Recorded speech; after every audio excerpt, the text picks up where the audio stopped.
Okay, great. So let's call the meeting to order. And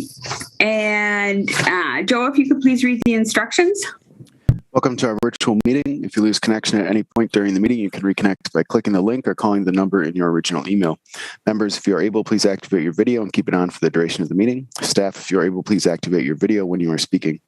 All panelists have the ability to mute and unmute themselves. Please continue to use the raise hand feature when you'd like to be recognized to speak, ask questions, or request a roll call vote. Lowering your hand will take you out of the queue. Members of the public who have registered to speak. The name you entered in Zoom must match the name you entered in registration. You will remain muted until called upon. City staff will tell you when your time is up. After speaking, a member of the body may ask you a question. If you need to share documentation with the body, please send it to the email listed on today's agenda. Chair, the floor is yours. Thank you, Joe. Aiden, if you could call the roll, please. So, Ann Kovich. Here. Denise Jeffs. Here. Bridget Brown. Here. Harold Cleves. Here. Robbie Weber. Here. Bill Bremer. He was here. We're not sure what happened to him. Charles Miot. Excuse me, Aiden. Do you see Bill on, Joe, or did he drop off?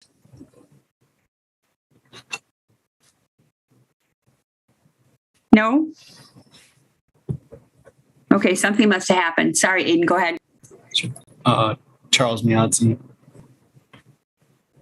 Barbara Harrington McKinney. Chris McCahill, who is excused. Patricia Bennett, who was excused, and Darren Wozniewski was excused. I think I just saw Alder Miadzi come onto the meeting. Yeah, yes, sir. Okay. It looks like Bill logged back on, but Bill Bremer, are you on? His audio is not connected yet. Oh, here he is down at the bottom. I see. Okay. You have to connect your audio, I guess, Bill?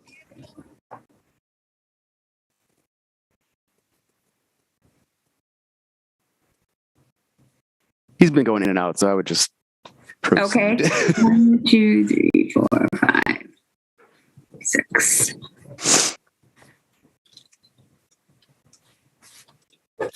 Well, we have a quorum even without Bill, so we're good to go. As a result of us missing some folks, Harold would be in voting status this evening. I just want to warn you that I have had internet issues over the course of the past few days. And so I have my phone here. You might have to be patient with me to manage a meeting off of Zoom in my phone, but I believe it would be possible. So if I do get kicked out of the meeting, you have a couple of options. You can wait for a couple of minutes, hoping I'm going to get kicked back in. Chris McCahill is traveling for work, so he's not here tonight as the vice chair. So as I said, you can wait a couple of minutes. You can select a temporary chair to run the meeting, and that could be an alder if everybody agrees. According to 3301, we can do that.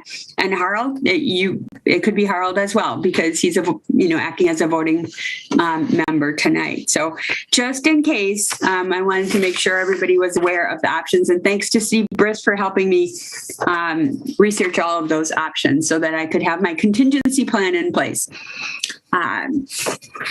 Okay, so did everybody have a chance to look at the minutes from the last meeting?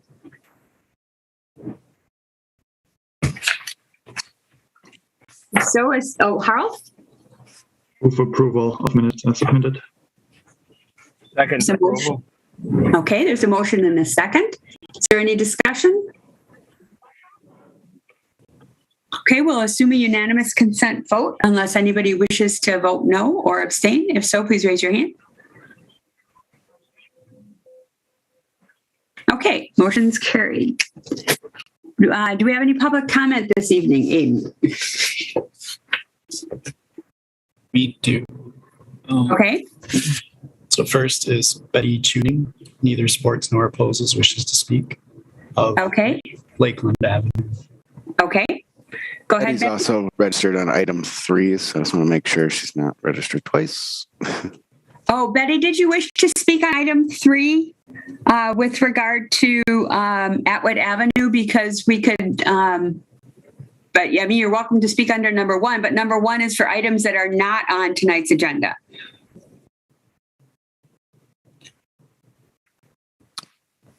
Betty, oh, you muted yourself. I'm muted, I think. Okay. Thank you. Yeah, no, I was hoping to speak to item 3, so I wasn't sure the process here. So if I could speak on item 3 later, I guess that would be more appropriate. Thank you. Okay, no problem. And who do we have next, Aiden? So next is William Carter of Pennsylvania, Madison, Wisconsin, Pennsylvania Avenue. Neither sports nor opposes, wishes to speak. Hi, am I unmuted now? Okay. You are. Go ahead, Bill. Thank you. I had some trouble with an update just a few minutes ago, so I just wanted to make sure everyone could hear me. Hi, everyone. I just wanted to make some quick comments about taxis in Madison. There's a list of ordinances, 11.6, that regulate taxis. They were made to ensure the public has access to transportation. In recent years, many people may think the ordinances are outdated or not even know they exist. I believe this is in part because of lobbying and outreach done by TNCs such as Uber and Lyft. These ordinances are still important. Bus service is not 24 hours a day, and not everyone has a credit card and a smartphone. Taxis are still a critical element of Madison transportation. The taxi industry has changed quite a bit in the last few years as a result of consolidation. There is now less capacity. The reduced number of cabs can be an issue. TNC's presence has also been reduced because of the pandemic. The need to have sufficient taxis available is important. Because of this, I want to draw attention to potential ordinance violations.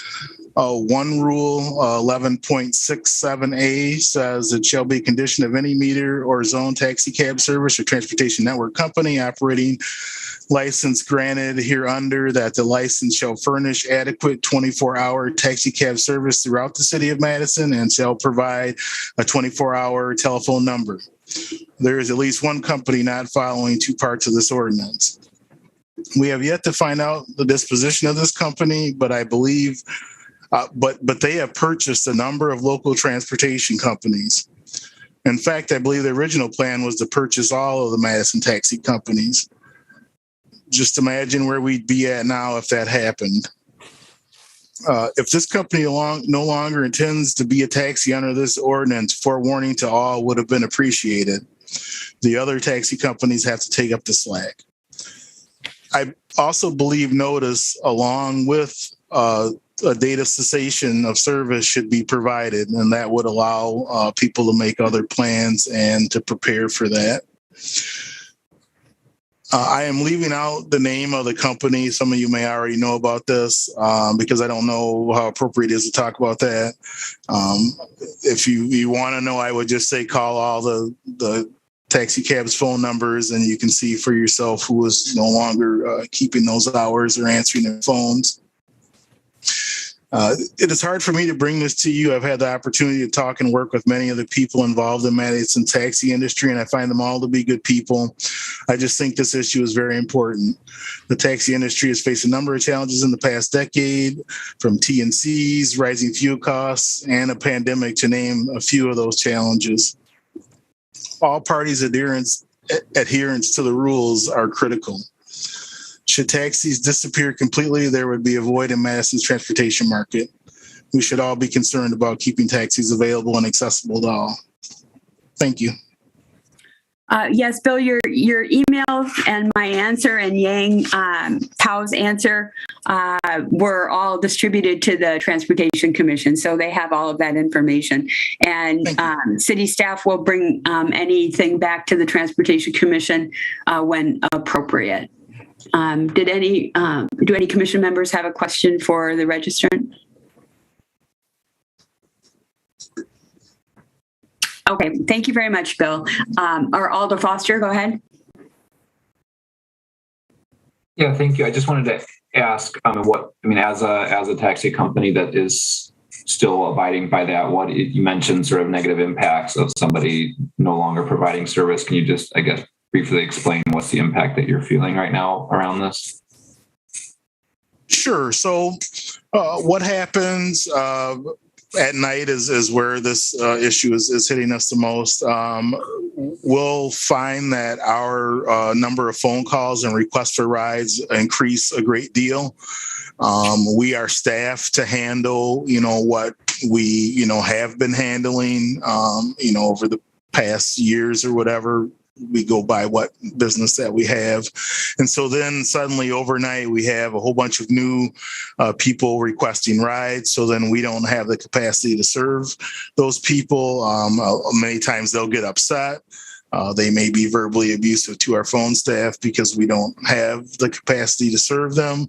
But then ultimately, that's part of answering phones. But ultimately, the problem is that we're just not able to serve the people that need it. So people may wait hours if they, really need to get cabs. And sometimes people take cabs to, emergency rooms. And things like that. So not having that service available is an issue. Okay, thank you for that explanation. Okay, Bill, you had your hand up before, and I didn't want to interrupt Bill Carter when he was talking. Did you have a question, Bill Bremer? Okay, all right. Okay, did we have anyone else under number 1, Aiden? We do. Next is Frank Shiro of Moreland Road, Madison, Wisconsin, supports and wishes to speak. There's no one by that name in the list. And then lastly was Priscilla Gressens of Piccadilly Drive, supports, does not wish to speak, but is available for questions. They had sent in public comment. Priscilla, I just wanted to make sure that you wish to speak on item 1, which is items that are not on the agenda. Was there a certain agenda item that you did wish to speak on? Sorry, and she did not wish to speak, but she was available for questions. Okay. Okay. Sorry, Aiden, I misheard you. Thanks for clarifying. Okay, so is that it for item 1? Yep. Yes? Okay, thank you. All right. Do we have any disclosures and recusals this evening?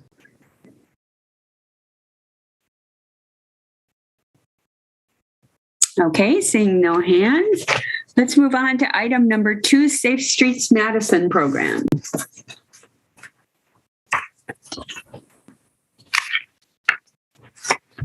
All right. So I think Tom, there's Tom. So we just very quickly, you will have seen we have a smaller list of projects than we thought maybe we would. We just really haven't had time to finish all of the engagement and data collection for all of the projects that were on the list. So we came back with a smaller list to kind of just help break up the workflow and keep getting things into the contract. I mean, we've already mentioned that some of these projects are probably going to be bumped to 2023 just because of resources both for our internal TE shop staff and for contractors. So we just like to kind of keep them moving. And I think Tom was going to share the designs because I think we wanted to talk particularly about Westfield because there were some questions remaining from last time. And then we could ask or answer questions about other designs. So. Sure. So, well, before I start, just so everyone knows what you're looking at now, the plan sheets are item 58 in the attachments for Safe Streets, and the spreadsheet is item 59 or attachment 59. So, and then this number here in the bottom right-hand corner corresponds to the number in the spreadsheet. And if you want to see the Excel file of the spreadsheet, you can go to the Safe Streets webpage, and that's right at the top. There's a link at the top for the Excel file. But we don't have plan sheets for everything, but we do have 18 of them. And I will go to, because there was questions about Westfield Road last time we brought it, I will explain this a little bit. So we have proposals for 3 speed humps, but those are contingent, and I think we brought this up last time, contingent on the Metro bus route network redesign. So if buses are on Westfield, we would not construct or propose the speed humps. But if it's chosen that buses aren't on Westfield, then we would. And then there was a specific question about the islands. So there are existing islands at Colony Drive right here. And we are proposing islands at Farmington Way. So this was a specific request from the residents that this crossing in particular is difficult because of speeding traffic around the curve, parked cars that kind of block visibility around the curve, and just the fact that the park is on the other side. So this is a crosswalk that's used a lot. And the next sheets show the specifics of the islands. So these are the existing islands. There's 18 feet between the curb faces. I think the existing bike lanes are 6 feet, and then there's a 12-foot lane. So our proposed islands pretty much match that. So we have 18 feet between the curb face. So that's enough we would probably mark out a 7-foot bike lane, an 11-foot travel lane. And these would be concrete islands. We would modify the markings a little bit. And yeah, this island's a little bit shorter because of the driveway locations, but and we would remove the existing crosswalk on the south side and put in a continental style crosswalk. So that's the specifics of Westfield. I don't know if there was anything else specifically we wanted to look at, but I guess one thing I should mention this about Odana Road. So Odana Road is where we remarked it as a center left turn lane road from what was existing as 4 lanes. And one of the complaints we've received is that people are using the center left turn lane as a passing lane. So in response to that, we're proposing a series of islands. But with this approval, we are only proposing to construct these islands, these 4 islands on the western end towards Gammon Road. And we'd like to test them out, see how they work. And if we were to construct all of them, it would take a pretty sizable chunk of the budget for this year. So we wanted to kind of break it into phases. I think that's all we wanted to mention. Okay, our normal process is to have staff presentations and then hear from the public if we have public comment, and then go to discussion from commission members and from alders. We certainly invite discussion, but I want to make sure that we get the public comments in first. But can I just clarify, am I right in my notes? I have that item 62 is the spreadsheet that shows your staff recommendations. Is that correct, Renee? Can you just verify that for me?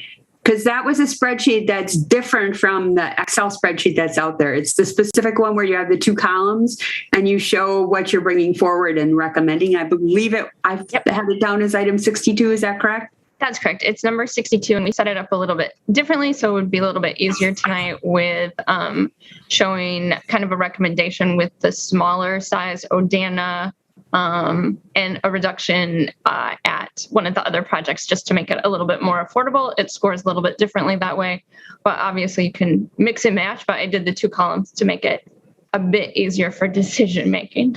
Sure. So I just want to make sure that everybody's looking at item 62 as what staff is recommending. So do we have comments from the public this evening? First is Elizabeth Fenster of Southwick Circle, Madison, Wisconsin, representing Walnut Grove Homes Association, supports and wishes to speak. Hello. Hi. Hi.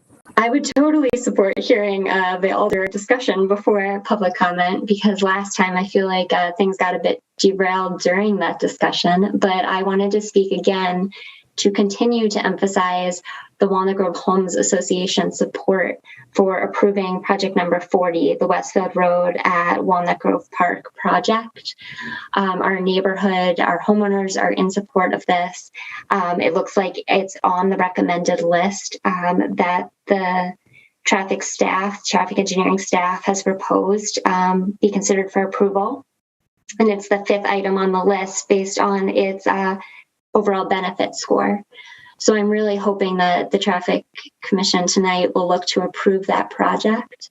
The general story here, just to continue to reiterate, is that our HOA fully supports the plan laid out by traffic engineering to bring safety measures to the streets surrounding the Walnut Grove Park.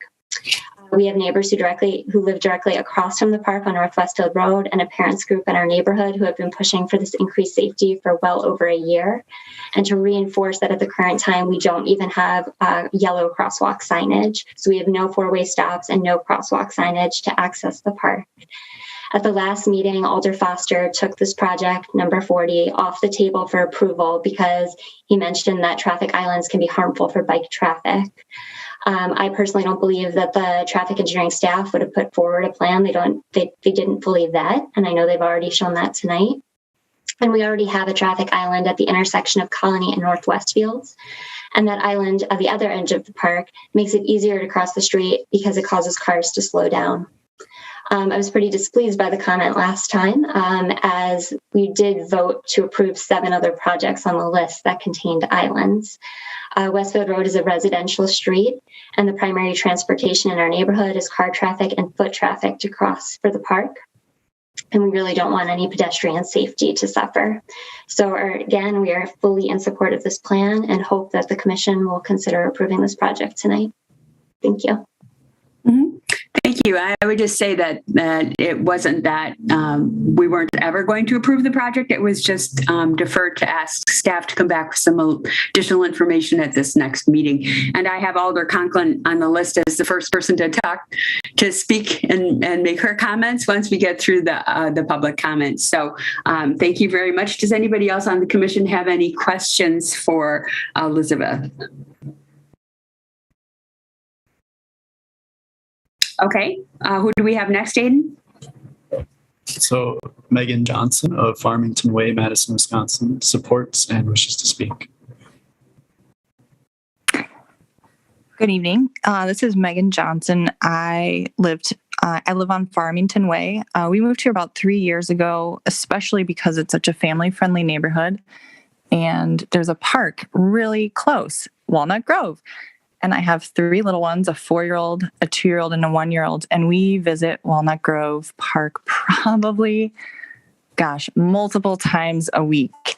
And we have such an issue getting across Westfield. And it's really scary to be able to get there safely and be able to enjoy all of the amenities of this awesome park.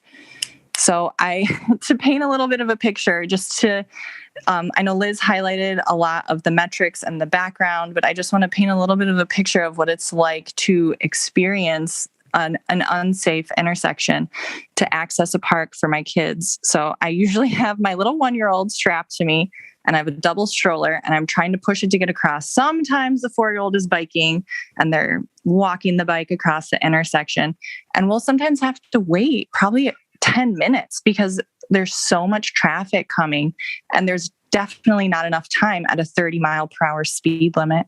And I've had multiple close calls where I thought that I've waited, but the traffic coming north on Westfield does not have 200 feet to come to a full stop. And I don't even think they're supposed to come to a full stop. And that causes additional issues if you have one coming north stopping, someone coming south isn't stopping. It's just really confusing and creates a very unsafe situation. So 20 is plenty is one of the Madison programs that I've noticed. And it says you need 200 feet in order to come to a complete stop at 30 miles per hour and a 40% likelihood of fatality or severe injury if someone is struck. And I don't know if that means an adult is struck or a child is struck, but I want to say I've learned a lot about the process and with these different programs and working with Tom and Yang and Liz. And I think it's fantastic that we're using metrics in order to rank these projects to be fair and do things that make sense. But I really don't want to see a fatality get on the list of all the metrics in order to see something happen. So I really appreciate your consideration, and I thank you for your time tonight. Thank you for coming and sharing your thoughts with us. Does anyone on the commission have a question for the registrant? Or Alder Conklin, if you do as well, that'd be fine. Okay, who do we have next? Aiden? Ethan Nelson of Northwest Field Road supports and wishes to speak. Hi, Commission. First, I want to thank you for your commitment to safer streets and for advancing the agenda of Vision Zero through the City of Madison. I'm speaking in support of agenda item number 2, and based on my address, project number 40, which is the Northwest Field Road at Walnut Grove Park. I actually am one of the people that Liz mentioned that lives across the street, and I can attest, as I work from home, looking out my window all day, of many of the dangers that have been presented in the past meetings. These include unmarked road crossings that are especially dangerous when there are many visitors parked along the road, heavy goods vehicles that are speeding around the blind curve. And I even saw today just a car dangerously passing in the opposing lane just through this small straightaway on a residential street. Last year, I woke up to a hit and run on my front terrace. So I just ask that you help us improve safety around this dog and recreational park. And as an avid bicyclist, I don't have any concern with the addition of more calming measures that already exist on our block. Thanks for your consideration. Thank you for your comments. Does anyone have a question? Anyone in the commission have a question for the speaker? Okay, thanks, Aiden. Who else do we have? That was the last one for that item. Okay, Alder Conklin, did you want to share your thoughts with us? I did, and I actually had a question for staff. Is that still allowable? Absolutely. Did you want to see the image up again of Westfield? Is that helpful or not? It's not necessary for my question. Okay. I just wanted to know, is there going to be any flashing lights with those crosswalks, or is it just going to be signage and the crosswalk proposed on Westfield? Right now, it's just the signage and the islands and the speed humps if there are no buses, but that doesn't preclude us from adding flashers in the future if we feel it's needed or find that it's needed. Okay, so is it determining whether or not the bus route is going to be on there, whether they would have a flashing light or not, or is that just something we would have to consider down the road? I think we would reevaluate down the road. I think the thought process was with the addition of what we are proposing, that should really cut down on the majority of the problem. But we can definitely reevaluate after whatever is installed is installed. Okay. And Alder, if I can just add, part of the theory with Safe Streets Madison is that they don't just come to TC once a year; they can come several times during the year. So as things come up, they can come back to us. Okay, good. And so I just really wanted to share, obviously this is in my district, and this is something that's been very close to the Walnut Grove Association because, the park is Walnut Grove Park. So for me personally, I live on Tree Lane. So in order for myself to get to the park and enjoy the park, I've seen and witnessed many of the things that everyone has already spoke on here. It's a beautiful park, but it's dangerous to get there. I literally have to cross over Westfield Road and come down the farther side closest to the park just so I don't run into any problems when I get closer down by the park trying to cross the street with my baby who's almost 2 years old. So It's definitely a serious problem. It needs highly to be approved at this point. Luckily we haven't had any fatalities, but like they said already, I would hate for that to have to happen. It's just, and that's why I asked about the flashers, because especially there at that intersection of Farmington and Westfield, coming around that corner, it's just so hard to see. And when more and more people come to the park, they're parking on the sides of the road, and so that gets congested. So it's really hard to see for both coming, people walking and traffic, driving themselves. They can't really see either. So I would just hate for something to happen. So I really hope, that you guys consider this. I know it's recommended, but I hope you guys consider this for approval. And I really thank you for your time. You're welcome. Yang, did you have a comment? Thank you, Anne. I just want to thank all our company and the neighbors, for coming to the meeting again, advocating for this. One thing I want to point out is that because of the limitation of how much funding we have, and we want to take care of as many items on the list, on a long list, right? Over 300 of them as possible. So I think we will propose approach that make incremental changes. As Tom mentioned, we hope that the current proposed change will help cut the vast majority of the problems that we are seeing today on Westfield, but we'll keep monitoring the situation. So if situation is still not very good, we can look into additional measures, including those flashing beacons for pedestrian crossing. And we'll thank you for your understanding.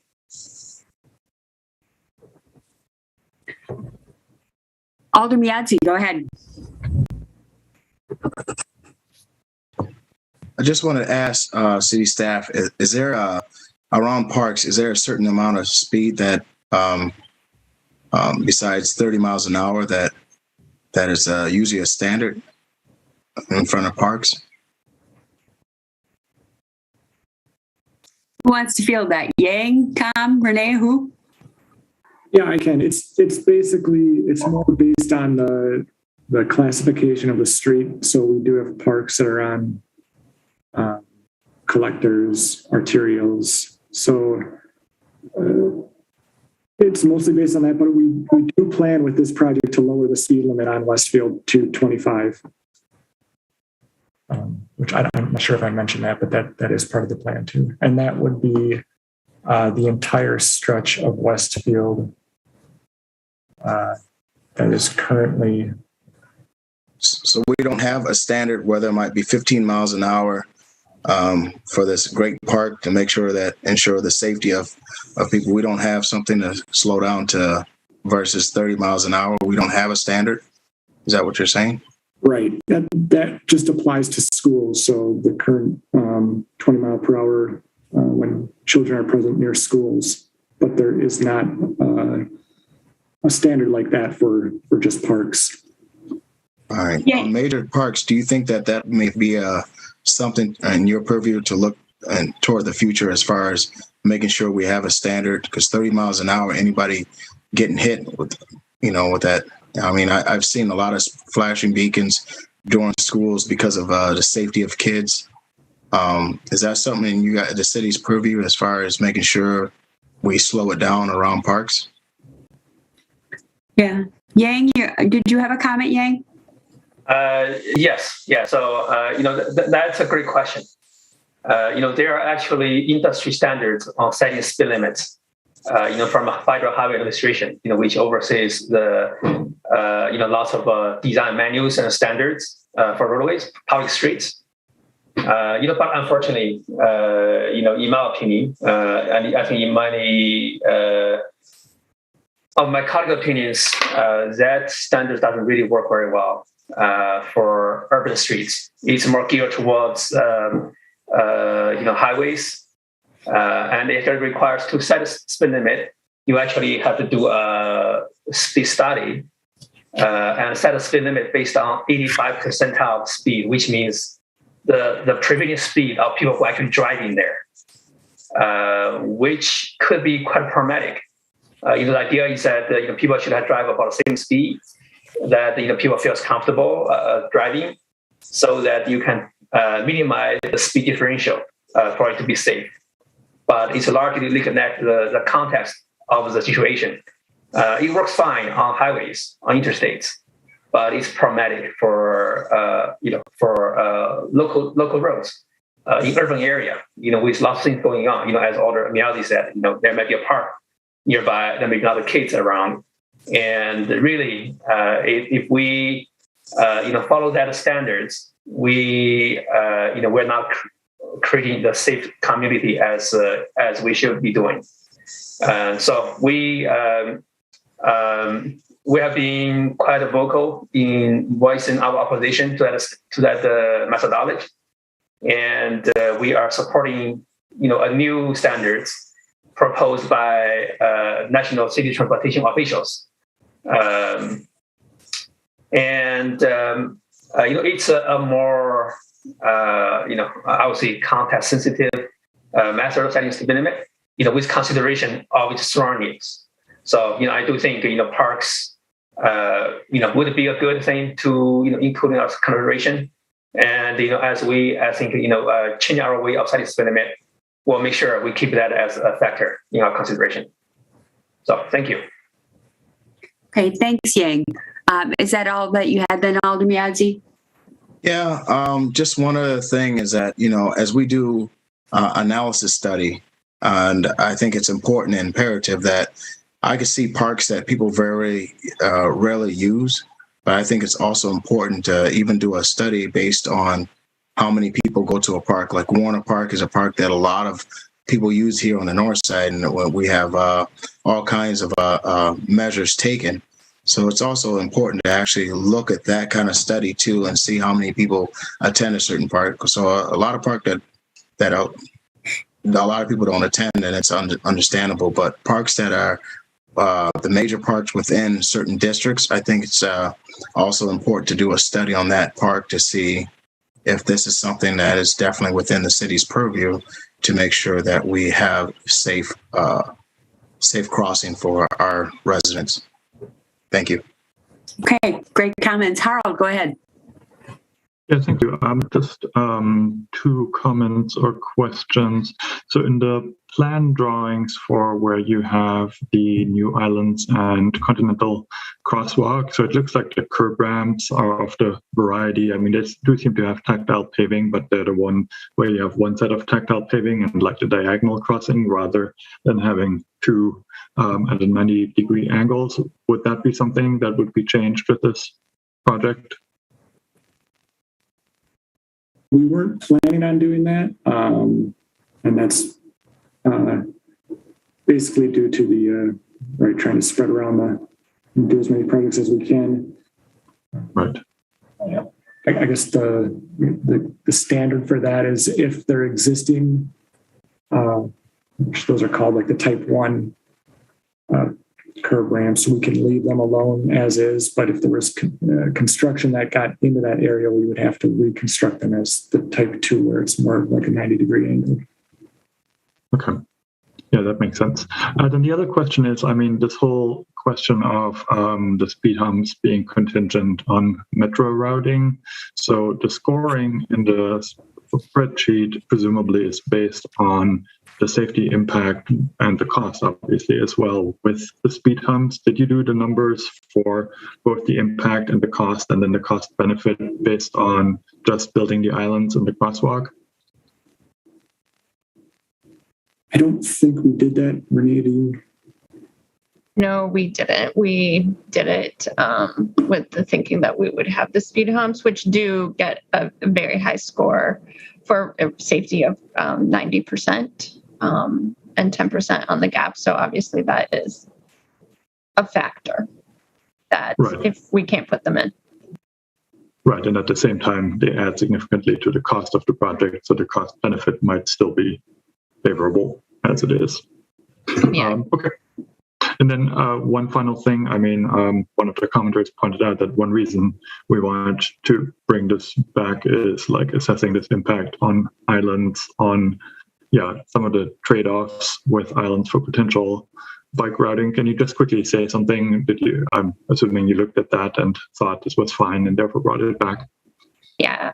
Obviously, these are not the largest islands in the world, so there does feel like, kind of an adequate spacing. It's not really pinching people off.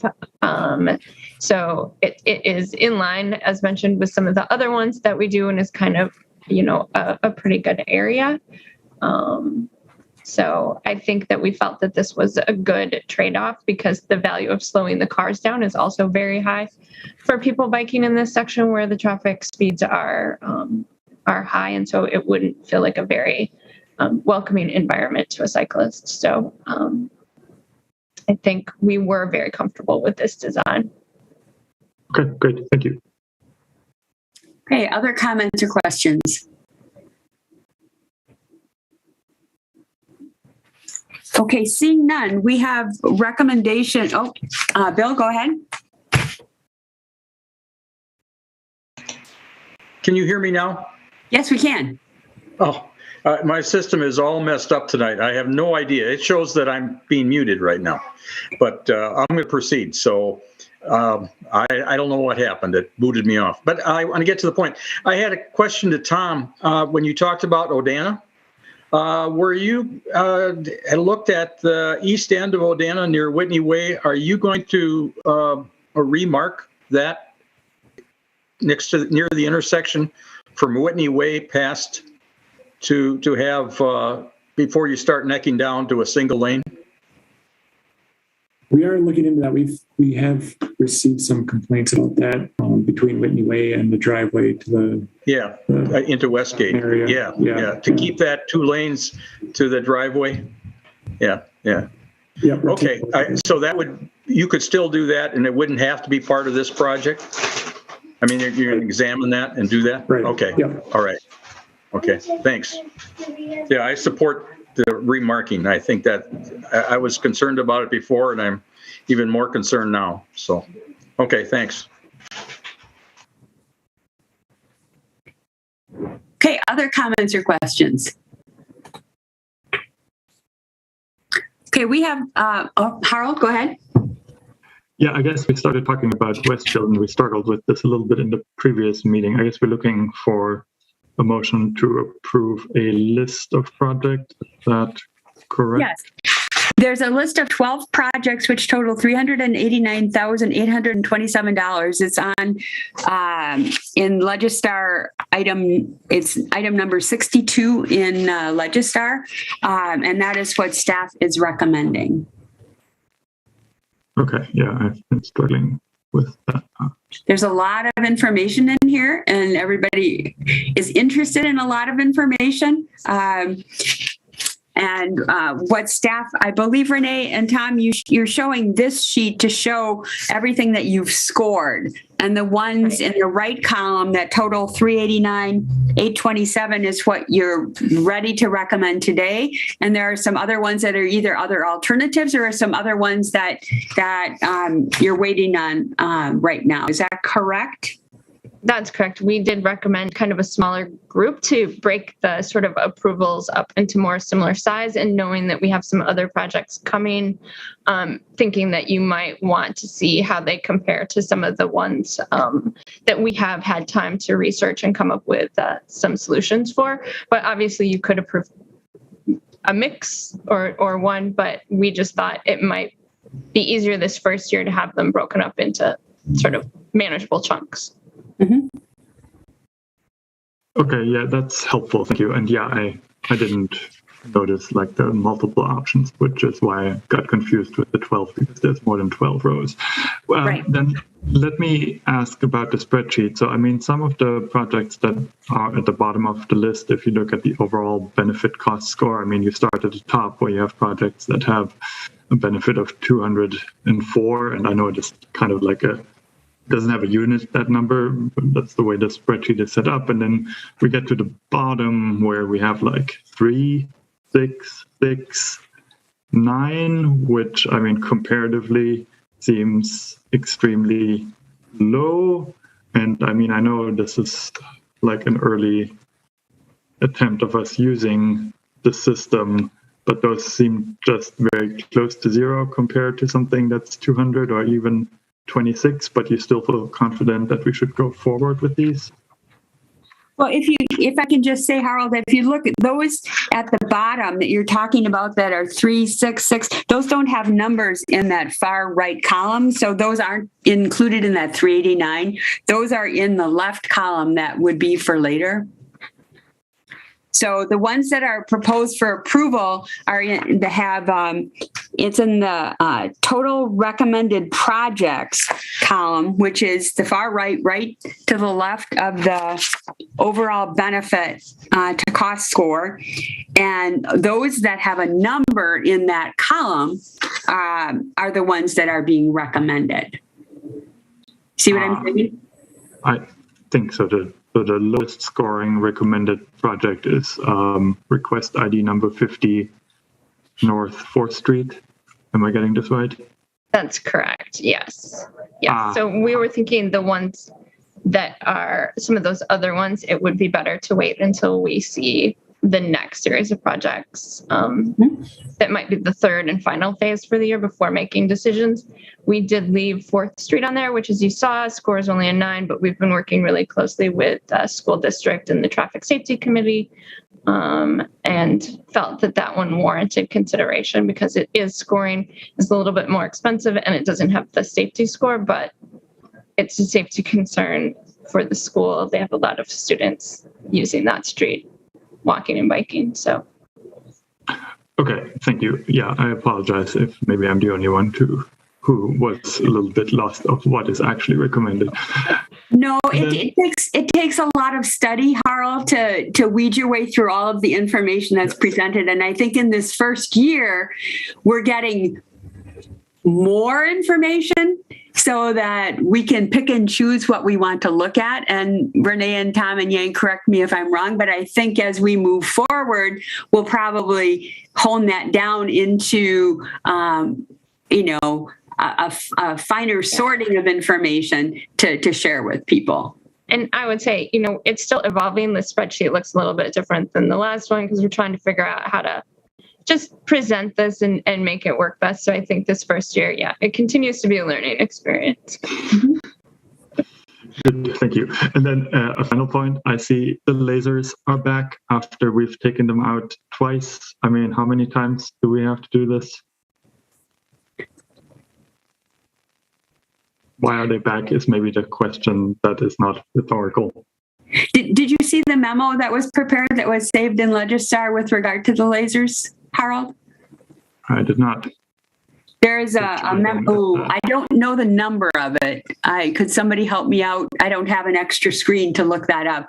There's a memo from Tom Lynch and Yang Tao dated March 16th with regard to the lasers. I had some additional research that I did as well, but I'll let staff address that first and everybody else discuss it, and then I'll make my comments afterward. So Yang, did you want to go ahead and maybe go over the points in your memo? Thank you, Ann. I just want to point out that the 5 number is number 57. So just happy to look at that. Maybe I'll ask Tom actually to talk about the memo, and I will add if needed. Tom, maybe you're willing to do that. Would that be Tom Lynch? Yes, Tom Lynch. That's right. Sorry. We have a couple of them here tonight. So I am. We wrote a memo and asking perhaps for reconsideration, and it's it's the responsibility of this committee to determine if they want to reconsider it or not. The reason why we asked for that is, I live close to East Washington Avenue, and or actually not that close. I live about a mile and a quarter, and yet in late February, I already started hearing the cruising that was occurring, and the cruising was occurring starting on Thursdays, and it was going all the way through Monday nights. And I started phoning alders and asking, are you hearing it already now as well? And they are. And so what's happening is that the pandemic is causing reckless driving throughout the nation and municipalities, which is a basically a disregard for the laws, and that's occurring kind of with this cruising problem that where some drivers that are they're not bad people, but they are using their vehicle to be reckless, to make risky behavior, to speed up and slow down in a drag racing type of way. And this was a problem, I guess, in 2021, so much so that we had a task force, a city task force to try and address it. We did try some geometric countermeasures, which had some effect, but probably not enough effect. And we just feel like that there's probably going to need to be a stronger set of countermeasures to address the cruising, not necessarily to penalize these drivers, but to stop this. I'm going to call it a chronic behavior that's arisen. The lasers are something that helps the police department do that. They provide an instantaneous reading, which is kind of useful, particularly when you're going from stoplight to stoplight, which, you have the speeding up, the noise that's associated with the speeding up, and then the slowing down. MPD could request this equipment in their budget. However, that would, delay it until next year. And I believe that this spring we're going to, it's going to be a chronic problem this spring. And then also, most capital requests from the police department are highly scrutinized, and that's perhaps a good thing. That the policymakers are looking at how MPT spends their money and how they allocate their resources. Well, because of that high scrutiny, sometimes equipment that could really help with traffic safety may not get approved, and so we ask that the committee, reconsider the request, and it's up to the commission to decide if they want to do that or not. Thank you. Appreciate the information. And Yang, did you have a follow-up on that? Yes, I would like to quickly add that. Actually, I have to thank Anne, for this. She probably can even elaborate more on this. She. Share some observation with me. I feel like, those are right on. First, when we developed the Safe Streets Management Program, we identified two key priorities. One priority is to implement, traffic safety measures. Really, the enforcement is, one very effective traffic safety measure. And that kind of needs to, improve the safety on our streets. So I definitely think it's aligned with the Safe Streets Madison program, and it's aligned with our Vision Zero Action Plan. Our Vision Zero Action Plan called out enforcement is one component of that. Last year, actually, if you remember, when this body approved the Vision Zero project list, it also includes some lasers on there. So, we're not doing something different. We're doing, obviously, what we're asking now is consistent with what we had done in the past. I also want to point out that, we have also been looking for other ways to fund this equipment so that we can get enforcement on the, on high-degree network. That's been pretty challenging, but we're looking for, grant opportunities to do that for sure. But all those take time. And, we need equipment right now so we can provide more, we can ask the police department, help us provide more, enforcement. When we developed our Vision Zero budget last year, we actually, included this as part of the consideration. And that, as you know, has been rolled together with other programs from the Safe Streets Madison program. So I think because of that, I really hope the commission can support us on this this year. And as I mentioned, we will also look for other opportunities to fund this needs down the road. Thank you. Thank you, Yang. Alder Harrington McKinney, go ahead. Thank you very, very much, Madam Chair. I'd like to share an incident this weekend. A family friend of mine bought a fixer-upper on East Wash, and I spent the weekend with the family, and I was appalled at the speed, the racing that was going back and forth in front of her house. And I pulled out of her driveway and just barely being missed a collision because the two cars saw me come out, and so they split. So one went on one side and one went on the other side. It was very terrifying. And I've heard about the speeding that is happening on East Wash, but to be in that situation and realize I was just seconds away from really being caught in the middle. And it's unfortunate that we have to do this dance because if it goes into the police budget, there's a whole nother realm that we have to face. But it was terrifying. And when we really look at public safety, when we really look at, reducing fatalities, it's accidents waiting to happen. And I absolutely support the staff in terms of what they were sharing, because it is an accident waiting to happen. And it is just, I don't even know how to describe how three cars really would be traveling at such a high rate of speed down a major street intersection when someone could have been passing or crossing the street. They certainly would have gotten hit. So I just wanted to add that personal experience. Thank you. Thank you, Alder. Bill, go ahead. Thank you. I'd like to second what Alder McKinney said. And I think our most recent fatality in Madison was on Raymond Road, and it was speeding involved, heavily speeding.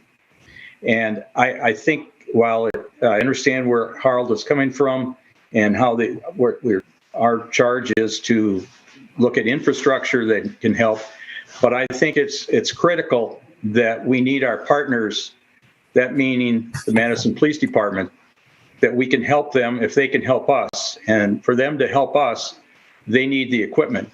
And I think the lasers are extremely valuable.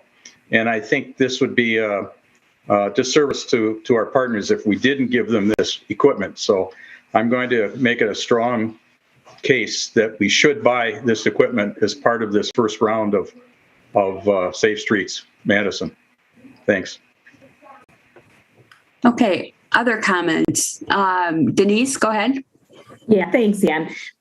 First of all, I have a question and a comment. One is just to help my understanding of how the lasers work. So can somebody just explain that to me? I'm just not quite making the full connection. Yeah, I will try, and I think others probably. Tom, actually, I thought you want to go forward. No, I'd actually prefer if you could. Okay, sounds good. Yeah. So historically, our police department has been relying on radar a lot for doing speed enforcement. Laser is a newer technology that's much more user friendly and much more defendable in court, and it's a lot more productive. So the laser basically, you lift it, point at the object, and you can measure speed. Radar, you have to do a lot of calibration, and it's not as accurate as laser as well. So it's really the preferred tool for law enforcement. And for them to, they have limited staff resource. So if we can help them provide equipment, help them to improve efficiency of their enforcement activities. Actually, I think the savings from there, will pay for the equipment that in a short amount of time, and the equipment will be there for many years to come. So we can keep benefiting from it. So hopefully that answered your question. Yeah, Yang, it was perfect. Those were the assumptions I was making, but I wanted to check to make sure I was being accurate. So it does potentially mean that there would be more traffic stops on East Wash. And I'm also making an assumption that MPD is getting the necessary training so that we don't have a traffic stop go bad if there are folks of color involved. That's just one of my kind of the back of the mind concerns that I have. But, I live on Jennifer Street, and I can sit in my living room and hear the drag racing on East Wash, and that's multiple blocks away with multiple buildings as supposed noise buffers. And it's terrifying. If we're out and about in the evening, we will find another route back into the neighborhood and not use East Washington for that very reason. So it kind of landlocks us as residents for trying to attend to our safety. So yeah, I can see the benefit of the lasers. Tom, did you have another comment? Yeah, I just wanted to clarify that the objective is we don't want necessarily more traffic stops. We just want compliance. And I've been an Eastsider for 32 years now, and 4 years ago we did not have these problems, and now we are having them, and we need to get a hold of this before it's already too far down the road, and we just need to pull it back and get our street back. We basically need to get our street back. So thanks. Robbie, go ahead. Yeah, I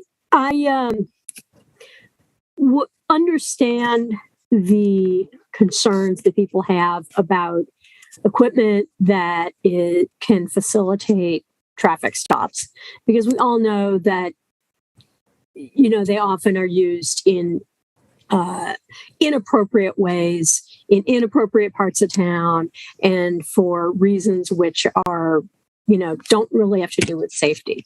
However, I do think that we need to do something on East Washington, and if you will, just consider adding Campus Drive and University Avenue to the west of Campus Drive, because I hear the same thing from my house, unless you want to let Sherwood Hills take care of that, which they seem to do. They seem to make a lot of money off their tickets. But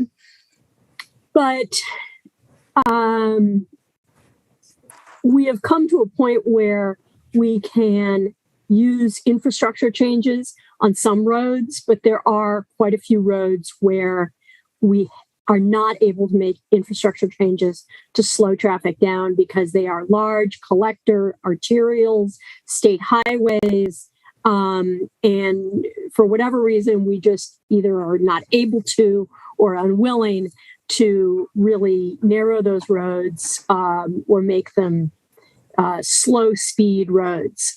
It's just physically impossible at this point, or politically impossible.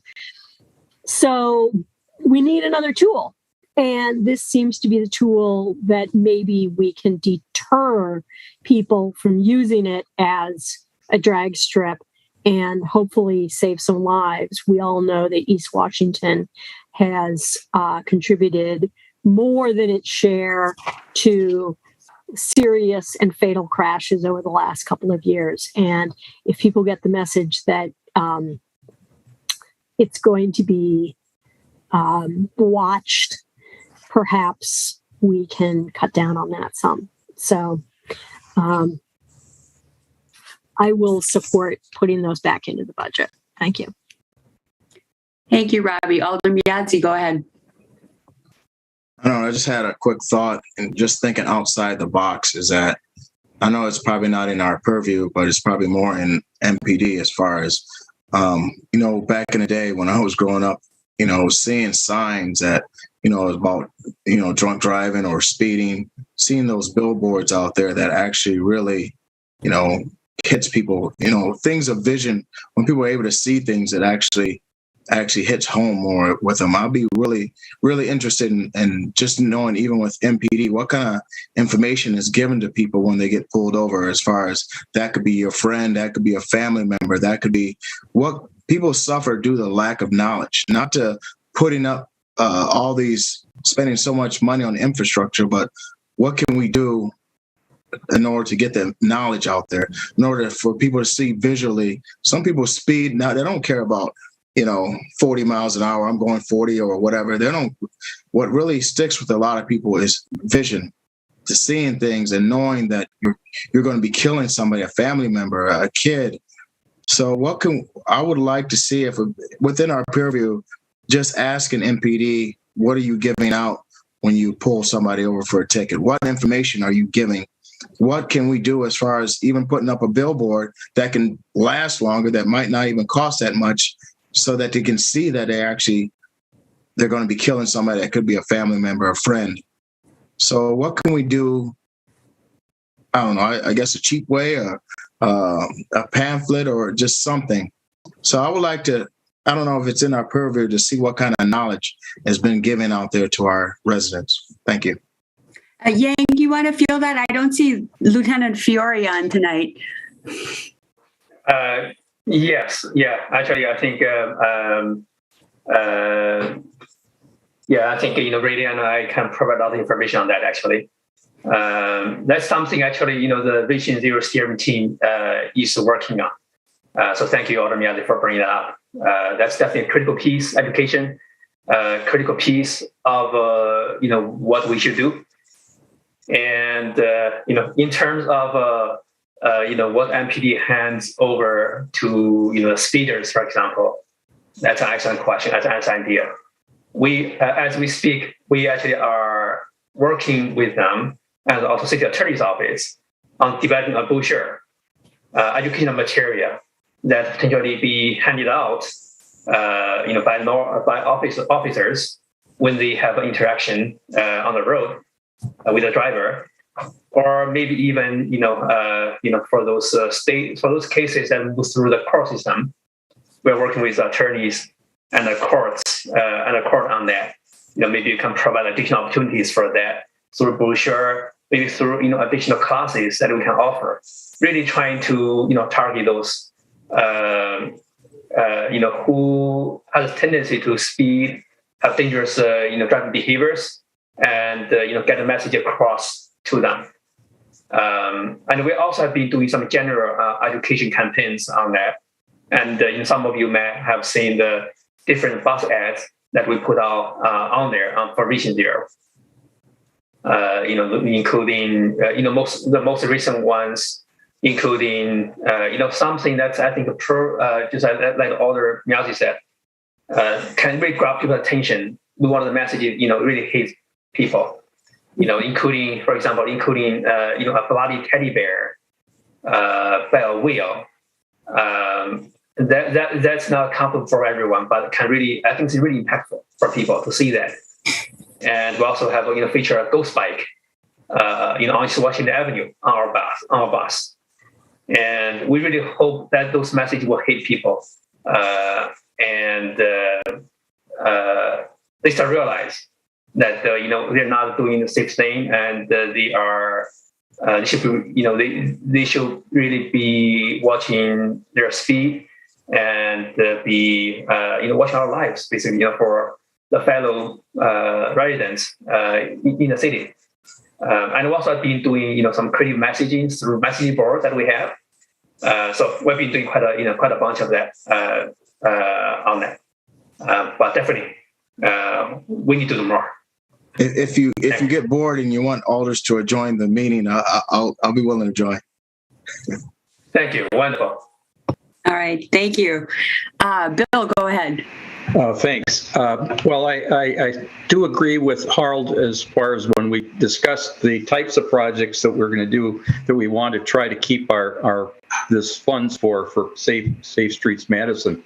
I guess I do like to keep it in the realm of infrastructure to the degree that we can, with the thought that infrastructure includes things like lasers that we can use for the police department. The one thing I didn't say when first time I spoke about lasers is the ability for the officers to quickly learn to use this equipment and the ability to transfer it around. So when we have when the police department gets their calls, requests because of speeding on certain roads in certain neighborhoods, they can move that equipment to those officers that patrol that. And so it's a much easier system to use around the city. So I think that's another point in their favor is that both the training for the officers and the ability to share that equipment and use it where it's or it can be used as all over the city and wherever the hot spots are as far as speeding is goes, whether it's East Washington or Raymond Road or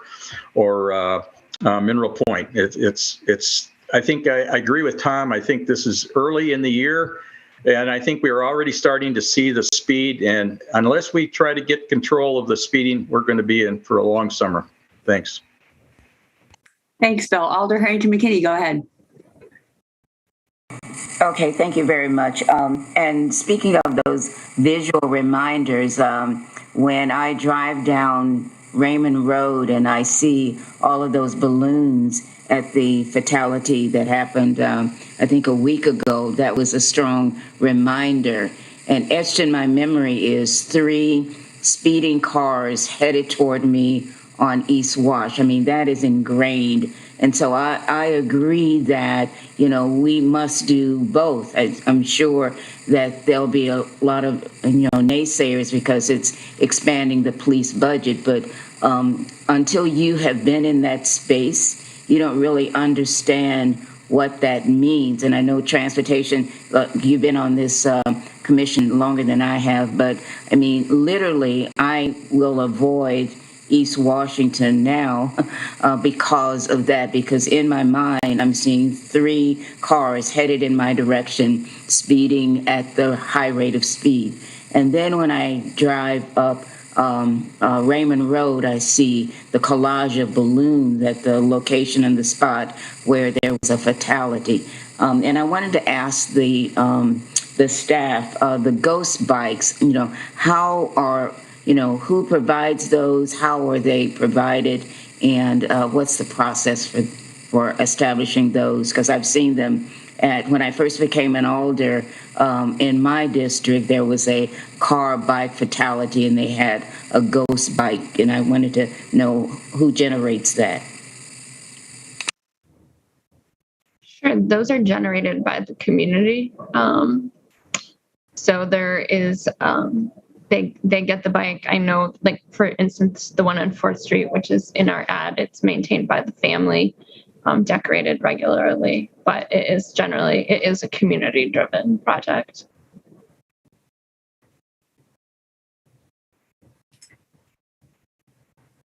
Okay, I don't see any other hands up right now, so I'm going to take my turn. As Yang said, I did some research on the lasers, and at the April 28th, 21 TC meeting, we approved Vision Zero projects, which did include $16,388 for 5 speed laser radars for enforcement and education.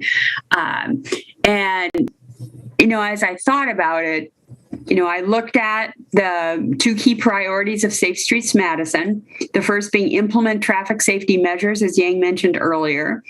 And this is definitely could be viewed as a traffic safety measure. Data from high injury networks would be used to determine where the improvements should be made, where the traffic safety measures would be used. And I think that's what's being discussed here, is to use it on some of these streets where we see the potential for high injury.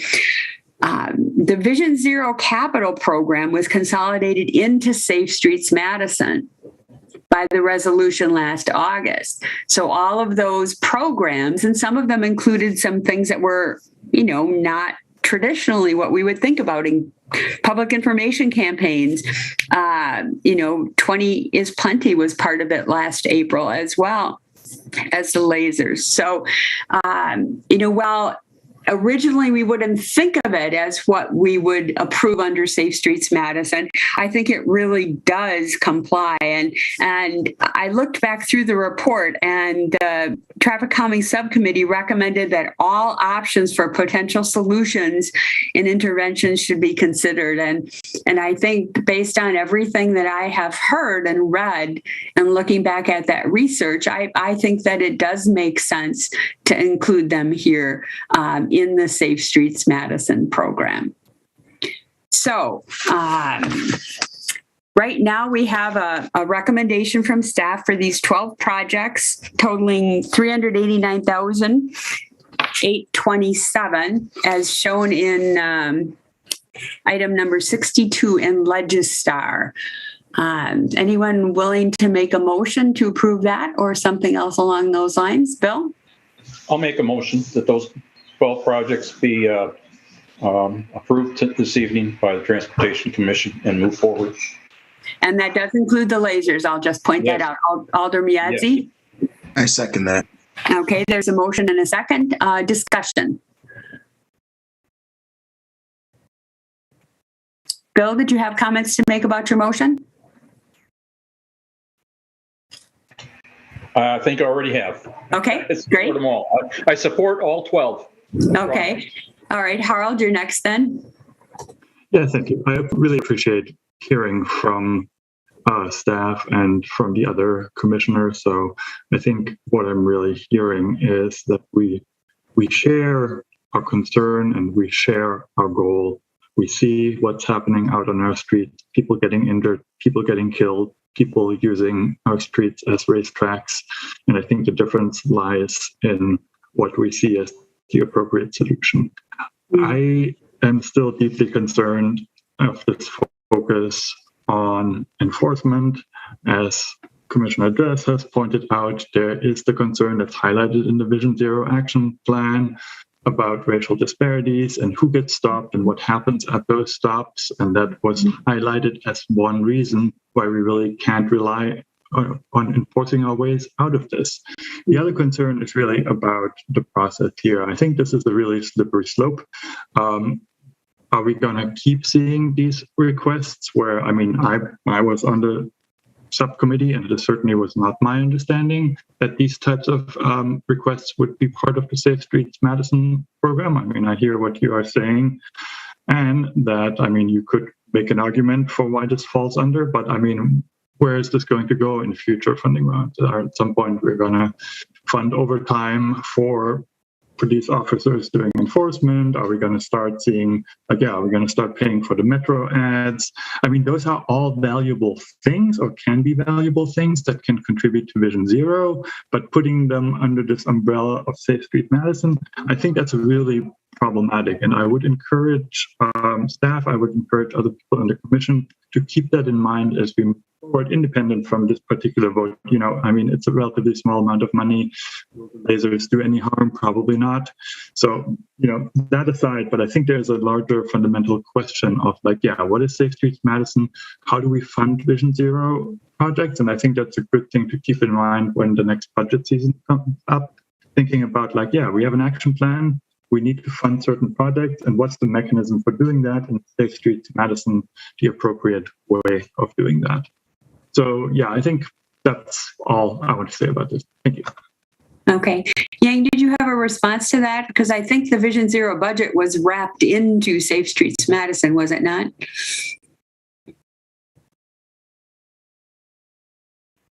Yang, did you have anything else to add to that? Oh, sorry. Yes. Sorry, I was muted. Yeah. So thank you. And that's actually what I want to add on. And thank you, Hara, for actually mentioning maybe when we'll start to paying for the bus ads using this pot of money. Actually, that's already happening. That was approved. Actually, again, last year's project includes those as well. So, the current bus ads actually are paid by the Vision Zero money, and that was actually approved by the commission. Again, we feel like the public information campaign should be part of what we do, and that's what we factored in the Vision Zero budget, and now it's rolled along with the 6th Street Madison program. I want to thank a few of you for mentioning that as well. Discussion, about the public education, how important that is. As a matter of fact, we may, we look at how much fund we still have, and we may, bring back that request in the future. Doesn't mean that everyone will agree with that, but I think from staff perspective, we feel like that's something we need to do, and we need funding to do that. Secondly, I want to say that we actually agree that we cannot enforce our way out of the problem. And as we mentioned in our Vision Zero action plan, we want to actually rely less on enforcement and actually provide more infrastructure improvements. That's kind of self-enforcing, and people actually drive slower. Or through education, have a better safety culture, so people can drive slower. But I would say, as Robbie pointed out, that there are situations that it's out of our control, and we may not be able to design infrastructure the way that we want it, and enforcement will be needed. And Tom, Alder Harry McKinney, and Miyazi and Denise kind of mentioned, right now we are in I would say not a very normal environment. The pandemic caused I think the one of the worst traffic safety crises we have seen in decades, and we need to get away from that. I think especially for now, enforcement is definitely needed. But we all agree that we should do enforcement differently. We all know the inaccurate data on enforcement, right? The disparate impacts on different folks, and that's something that we've been working with our partners at MPD and others on. When we provide enforcement, equity is going to be a key consideration, and also we're not to focus on violations that doesn't really matter to safety. Like if somebody have an expired license, if they don't have money to pay for it, that may be not that important. We really want to focus on the moving violations that really put people in danger. Thank you. Thanks, Yang. Alder Miyazi, go ahead. Just a quick comment. As we're paying for all this stuff for infrastructure and all that, and we mentioned something about education, I think it's important. I think it's well within our purview to ask MPD as far as what they're doing to educate the public. So I think that's well within our purview to say, even with transportation, what are we doing? I mean, we could say teddy bears on the buses and bikes, all that, but what are we really doing? I mean, those things I think those are key entities to actually, to ask what we're doing physically in order to, people suffer for the lack of knowledge. So to me, it's about how are we really educating the public, really? It's not about really infrastructure to me. It's about how are we educating our residents. So if we can keep track of when we come to meetings, and even just to hand out something or even send emails to alders like, look, this is what we're doing. This is what MPD is doing. I think that is a key right there. I think that's what we're missing, is that how are we educating people not to do what we're seeing that's being done and causing fatalities and stuff like that. Thank you. Thanks, Alder. Any other comments or discussion with regard to the motion? Okay, we have, that was all you had, Alder Miyazi? Okay, so we have a motion to approve the 12 projects totaling $389,827, including the lasers. Any further discussion? Okay, I'm going to assume a unanimous consent vote unless anybody wishes to vote no. Harold? Yeah, Would you like a roll call vote? Okay, if you would go ahead and have a roll call vote, conduct the roll call vote, Aiden.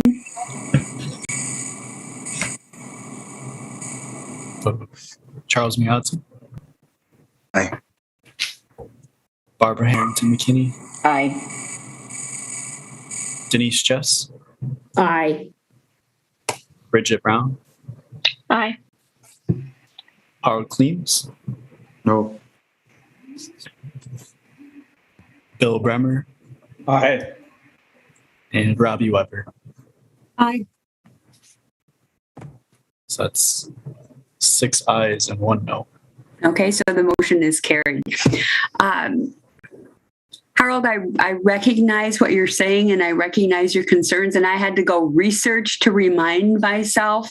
And with the Safe Streets Madison program, this is new, and we wrapped all these budgets together, and finance took all of the money from the Vision Zero projects, which maybe included some things that we didn't initially expect might be within the Safe Streets Madison program. So Yang and Tom, as we move forward, we need to figure out, does this all, it appears to belong under Safe Streets Madison, or does it, is there another, Vision Zero expense that should be off on its own? Alder Harrington McKinney, go ahead. Thank you, Madam Chair. And I agree with Harold, because we should take a stronger look at what goes into the bucket. And I'm sure Harold is not. It's not against the speeding on Raymond Road or East Wash. It is what is going in that bucket. And as we go forward, I absolutely want us to begin to look at: is this a fit, or if this is not a fit? And so that would be my comment. And Harold, I absolutely understand where you're sitting from, where you're commenting from, but we really do need to scrutinize what is in that bucket and whether it matches and fits what our expectation of those items should be. Harold, go ahead. Yeah, thank you, Alder. I think that's really my point. And I think the other piece of it is that all projects get scored except for this one that did not get scored. And we can't really score it with the mechanism that we set up. And I think that's true for some of these other ones as well. So as I said, do we know if this is the best use of our limited funding or not? I think that's a question to be resolved. And I think we set ourselves up in a way that all the Vision Zero money goes into Safe Streets, and we set up a scoring system that's infrastructure focused. And so I think as we evaluate the Safer Streets program going forward, that's something that we have to grapple with. And I guess that also involves TPP, because that was a joint effort. So let's maybe put that on the work plan going forward. And we absolutely share the same goals. We want safer streets in Madison. Thank you. Yeah, no, absolutely. And not being able to score this, you heard everybody talking about why it makes sense, but you're right, Harold. There wasn't a way to score the lasers with the system that we have in place. So all great points. And this is why we recognize that the Transportation Commission is responsible for the program and modifying the program. And Tom and Yang and Renee and other Tom, how do we deal with this going forward? How do we make sure we have the appropriate buckets and the way to evaluate requests appropriately within those buckets? So, something that we didn't anticipate, and, this is great discussion, and I push it off to staff to say, how are we going to deal with this in the future? It's not a lot of money, but it's something that's outside the norm, that's addressed by the scoring priorities in our sheet. So definitely something that we have to figure out how to deal with in the future. So any other comments before we move on?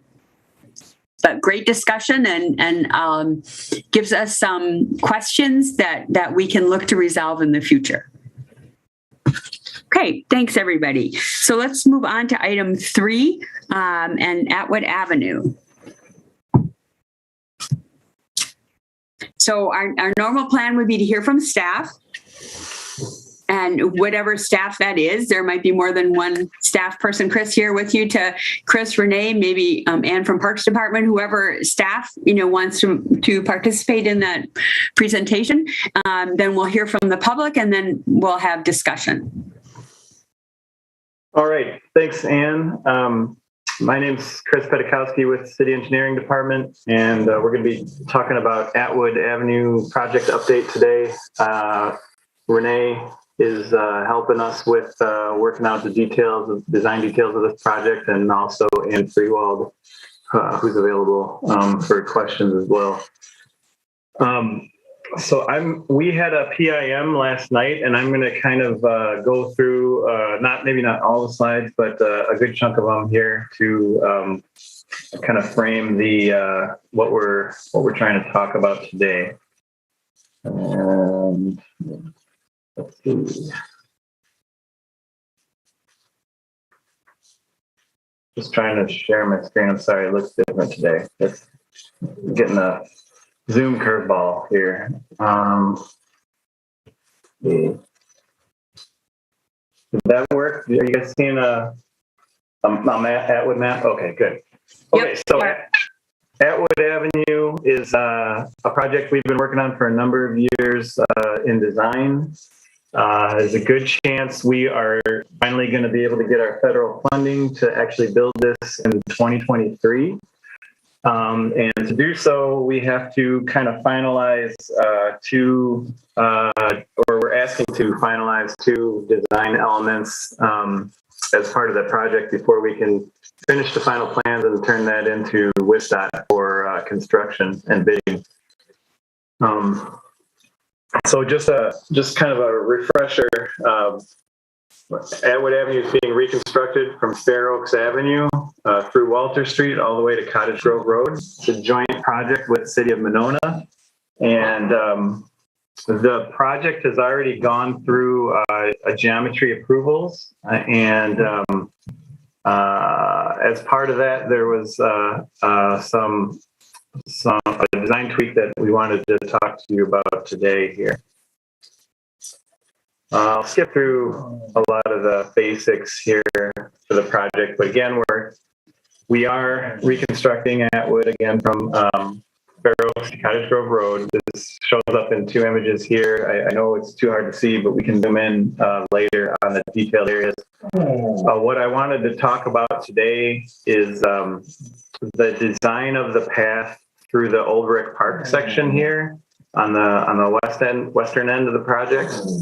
And then also a design tweak we're proposing along the eastern side of the street from Dennett down to Cottage Grove Road. And I'll go into more detail on that. Sorry, I gotta let my dog out. She's bored with this room. All right, so first off, the Old Brick Park Path area. We brought this to you guys last summer and got some input on some path options. And again, we want to bring that back to you guys. Again, this is the area we're talking about. So why are we coming back again? As I mentioned, we began the design back in 2017. We had a number of public information meetings in 2017 and 2018, a lot of multiple commission and committee stops. I believe in this case, we were working primarily with the Ped Bike and Motor Vehicle Commission back then. We did have geometry approval in July of 2018 for all the components of the project. And one of the reasons we're coming back today is in that approval in the council resolution, there was a substitute added that asked City Engineering and Traffic Engineering to review and possibly include the following recommendations. And looking at relocating the bike path along Lakeview Avenue, they actually meant to say Lakeland Avenue, and not through the park west of Starkweather Creek. So I'll show that in a minute. The project was on hold waiting for federal funds. Back in August through October, we came to the Transportation Commission to show 3 options at here and at the Board of Park Commission. In both committees, the committees approved option 3 at that time. Shortly after the Park Commissioners meeting, we heard a desire from the Sassy neighborhood that we needed to have another public meeting because they didn't feel like they were properly included in the discussions. So we did have another public meeting last night, and I'll talk about that in a minute. Since the last summer, too, we also went out and surveyed the area again to determine exactly where all the kids and folks are sledding, so we can make sure that our path would not inhibit sledding activities. So, and in doing so, we've kind of refined our option 3 a little bit since last time you saw it. So I'll go through the options here again.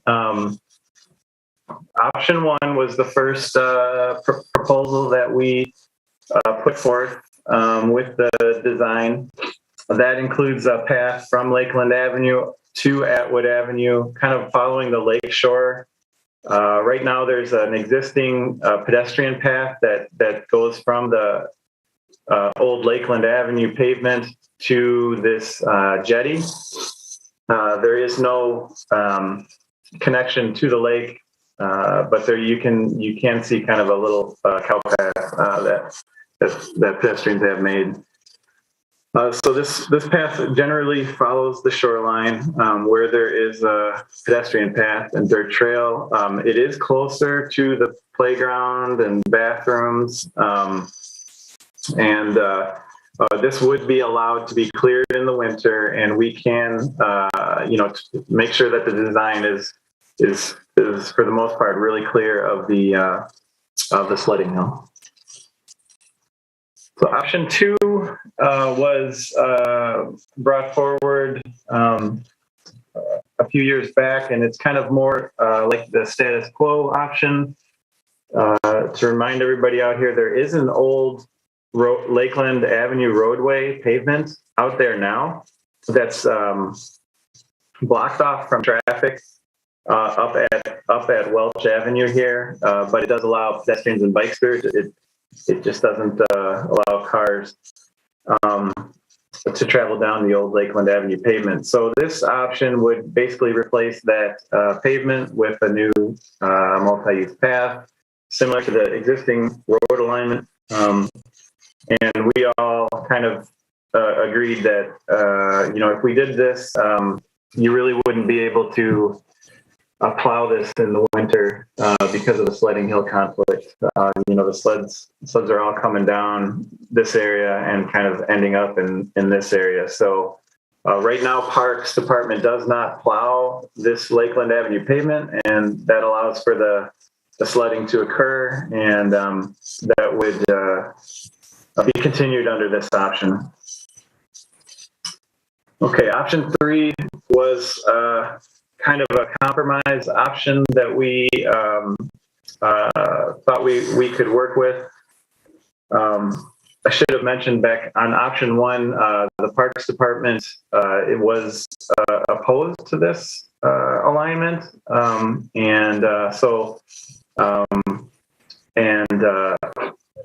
traffic engineering and city engineering were not really this option 2 wasn't really meeting the goals of ours to have a year-round facility.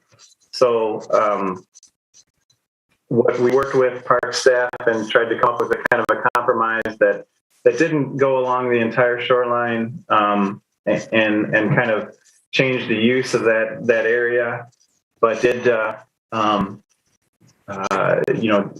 wasn't quite option 2 either. That went straight through and wasn't able to be plowed. So this is option 3, where we kind of swoop around the sledding area and get back up to Atwood Avenue. And for the most, and this is a little different than when you saw it last time.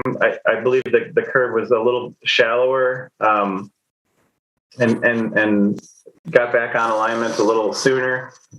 And after we surveyed the sledders out this winter during a few events, we realized that we really need to push that over to maintain all that sledding area. So this path does curve to around the sledding area. Would be able to be cleared in the winter. Again, like option 1, it is a little closer to the playground here and the restrooms and the canoe boat launch. All right, and then option 4 was an option that some members from the Sassy neighborhood proposed to us as well. And there's a lot of interesting, neat things about this plan. They have a YouTube website to kind of walk people through all their ideas. But for the purposes of this meeting, I kind of like to just focus on the path. So they for the bike path, they propose going along Welch Avenue and Oak Ridge Avenue and kind of circumventing the park and staying kind of around the borders of it with the entire route. So this could be either a path kind of up on the terrace level, or it could be markings in the streets. We'd have to, if folks wanted us to look further into this, we'd have to kind of figure that out. But this would be able to be cleared in the winter. One thing about this one to think about, as you're considering the lake loop and riding around the lake, this particular route, as compared to the original,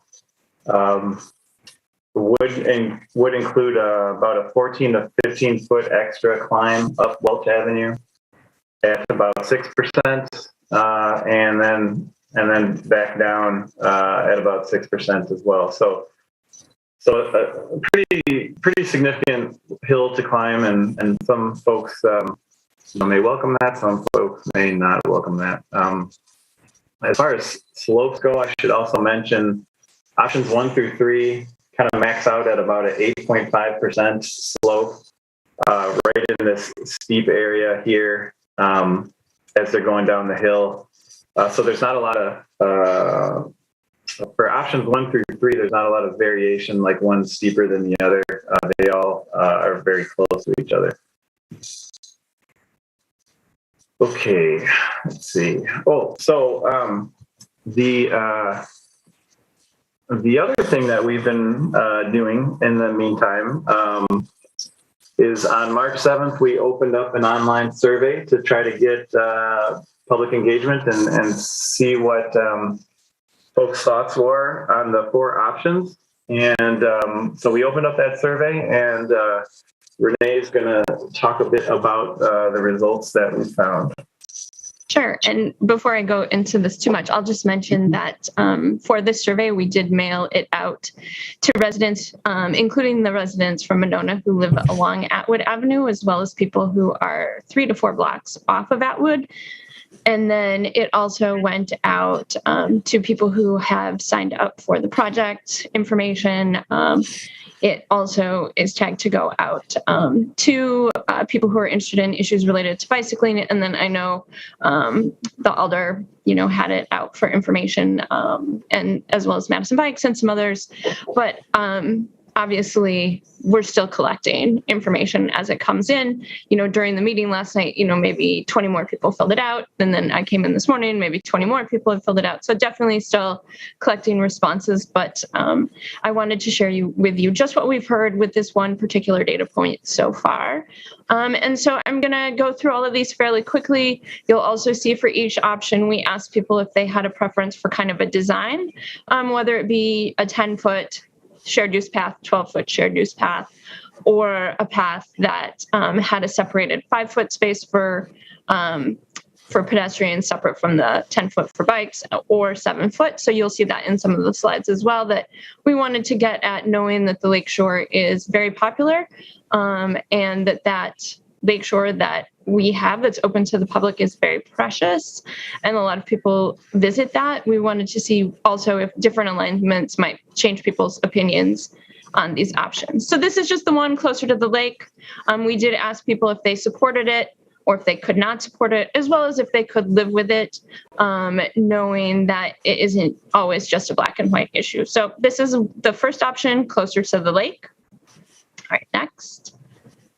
And then we asked about the design options, and you can see that there was a lot of support with this design closer to the lake to have that separated space for people walking and biking. All right, next.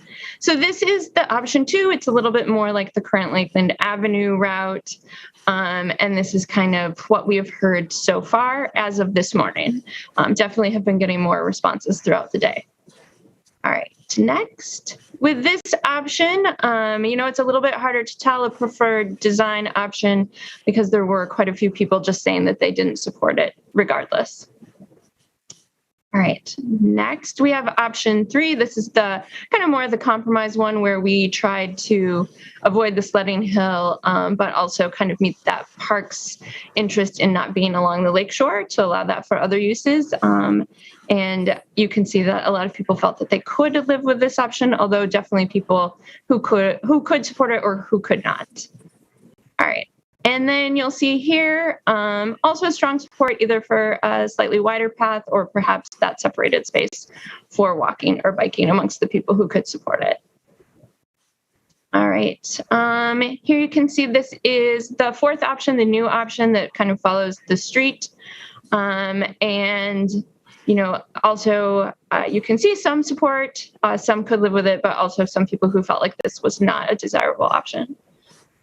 All right. And also, once again, because there was a lot of people saying that they didn't support it, it's a little bit harder to see clearly, if we did this one, what would be the preferred design. All right, next. And then this is all of the options showing the support. They could live with it or they could not support, just to give you a feel for each of those. And then the next slide. I tried to show it kind of in a different way with all of them combined because I think it helps you kind of visualize just from the people who've done the survey where they're falling out with this in terms of if they were supporting or could live with it as a kind of a combined, or if there were more people saying that they didn't support that option. So just another way to visualize it. All right, next. Then we did ask people if they had an option that they could not support, what was their concern? And it kind of, a lot of concerns came around winter maintenance, and a lot of that came from people who mentioned biking particularly. There was also some people who felt like for dog walking, for running, that it was desirable to be able to use that space all winter. Also, people raised concerns about their ability to enjoy the park, and that came from a variety of different perspectives.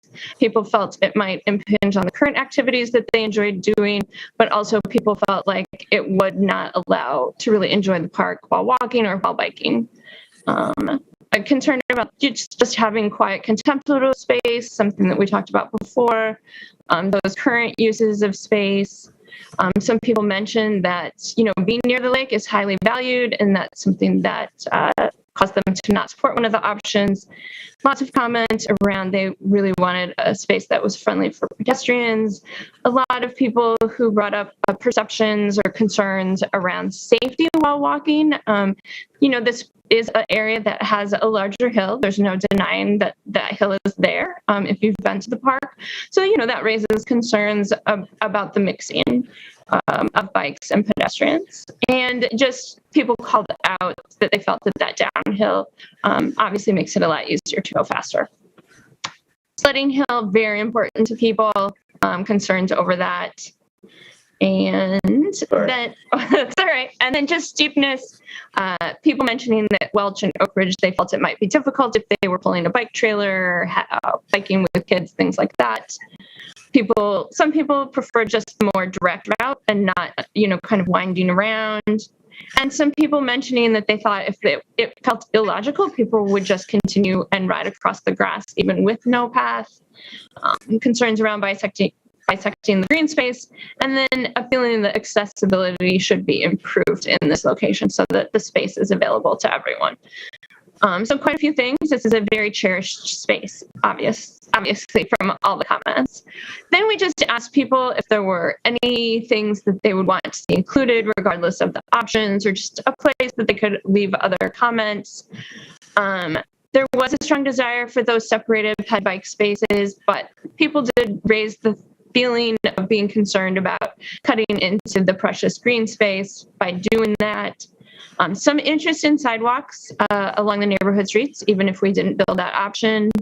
And an interest if we did not build option one in just having generally some improvements made to that space. The current part that's paved is getting quite old and cracked, so harder to traverse. And then the other is just a worn dirt path. People wanted to have improvements to the Garver path now that it's open. There's a lot more people going back and forth to reach the path or just to go to Garver itself. Lots of discussion around green infrastructure. That was very much top of mind, being near the lake. Lots of amenities that were suggested from places that needed bike parking, repair stations, wayfinding, etiquette, benches, picnic tables, things that would really make the space enjoyable. Also, some really good comments around, having some more artwork than is what is there, and something that would sort of raise up the history of the area. And then some comments that people really enjoy having gravel shoulders when they're running. So lots of great comments were coming in about this project. All right. All right. So before I go on to the eastern or southeastern end of the project, I wanted to mention, I don't have a slide for it, but we did have the PIM last night. Renee, all these comments and suggestions and concerns were, stuff that we heard from the survey.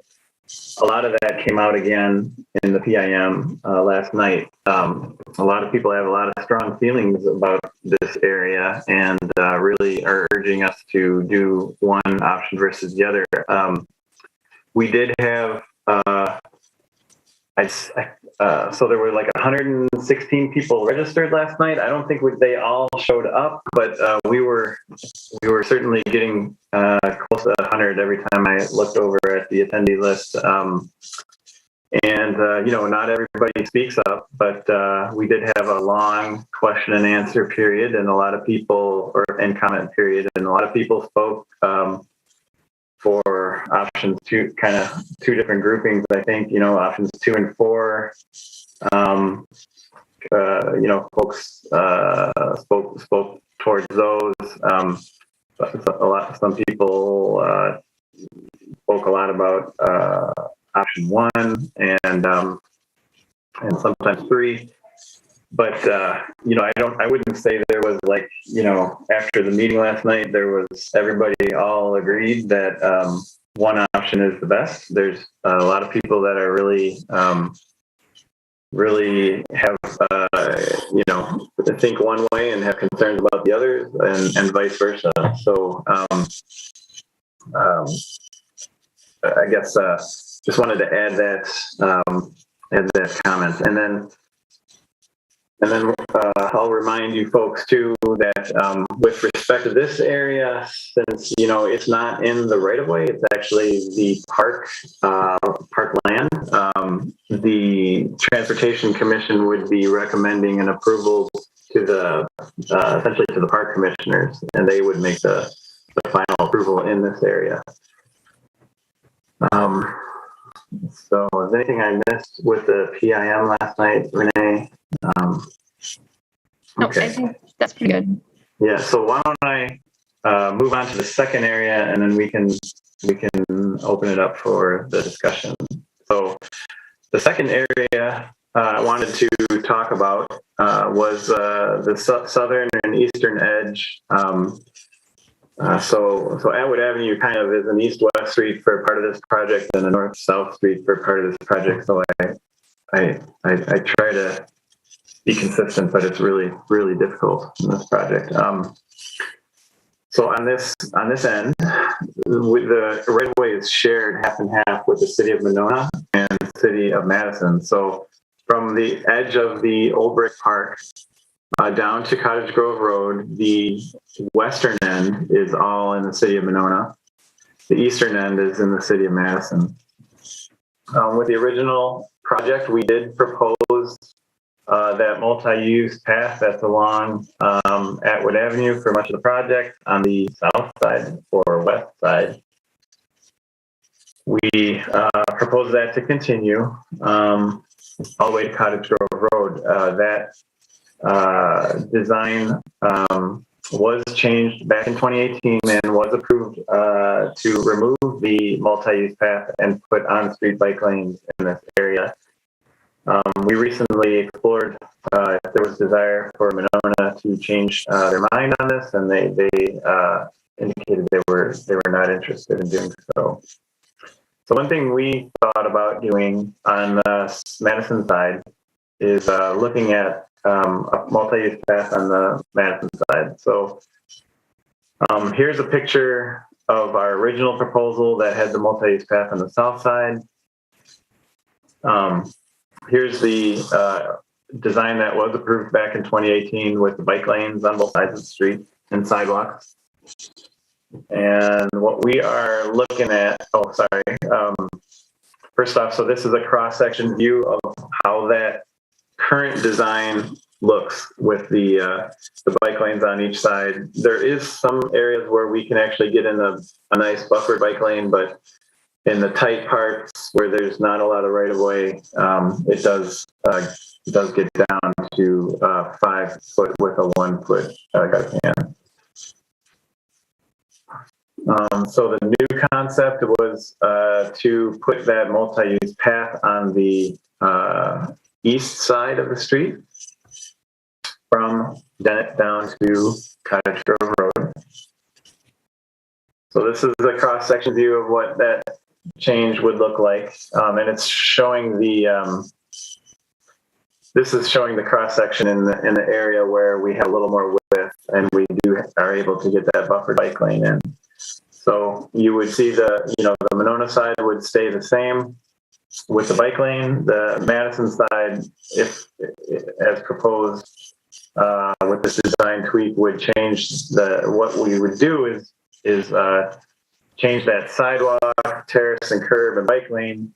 We push that curb out from where it is to where it's showing now, and use the space from the bike lane and put that space back into the multi-use path up on the terrace level. So let's see. So here's a kind of a plan view zoomed in on over more towards Bennett Street, where we have a little more room. You can see how we have the multi-use path, a 10-foot path, about a 6 to 7 foot terrace, and then the rest of the cross section. Down where we get closer to Michael's, and the right of way is really tight, and we have a left turn lane forming. We go down to an 8-foot path and a 4-foot terrace in the absolute pinch point. This could be widened in the future with if redevelopment occurs or if there's a desire for us to do that. We just wouldn't be able to do that with the timeline of this project and the funds and the federal funds and getting all that stuff figured out by August. So this again was proposed at the PIM last night. I'd say I think the feedback was maybe mixed again, but maybe a little more on the positive side with this one. I think there's still some, from the emails I'm getting trickled in, there's still some concerns with some of the similar concerns that we had with the previous design on the southern side, where there's heavy driveways to cross, and we certainly have to work out those details.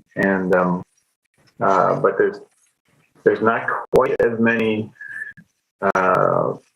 heavily used driveways on this side, and there's a lot of single-family house driveways where we think, on a single-family home, we kind of tend to think that those users would become kind of experts on this situation and really do a good job, hopefully, looking both ways as they enter and exit the driveway.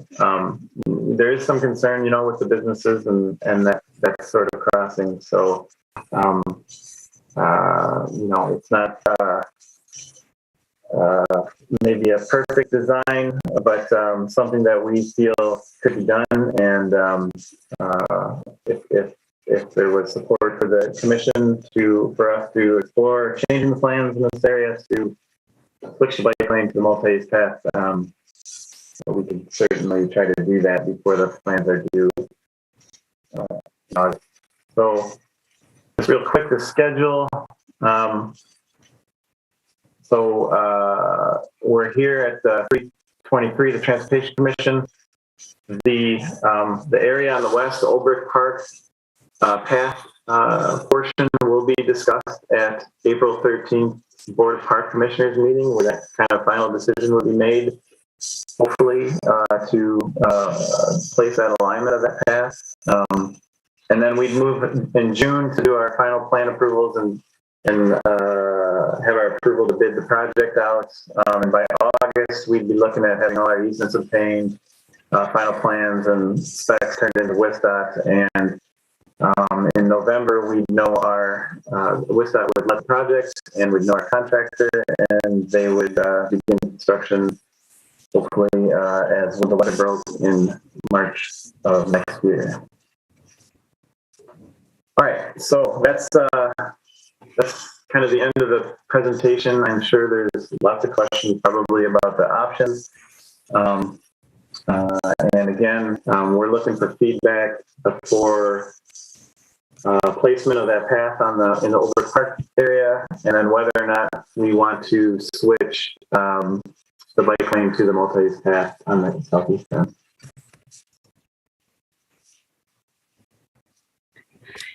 Do we have any public comment this evening before we get into discussion?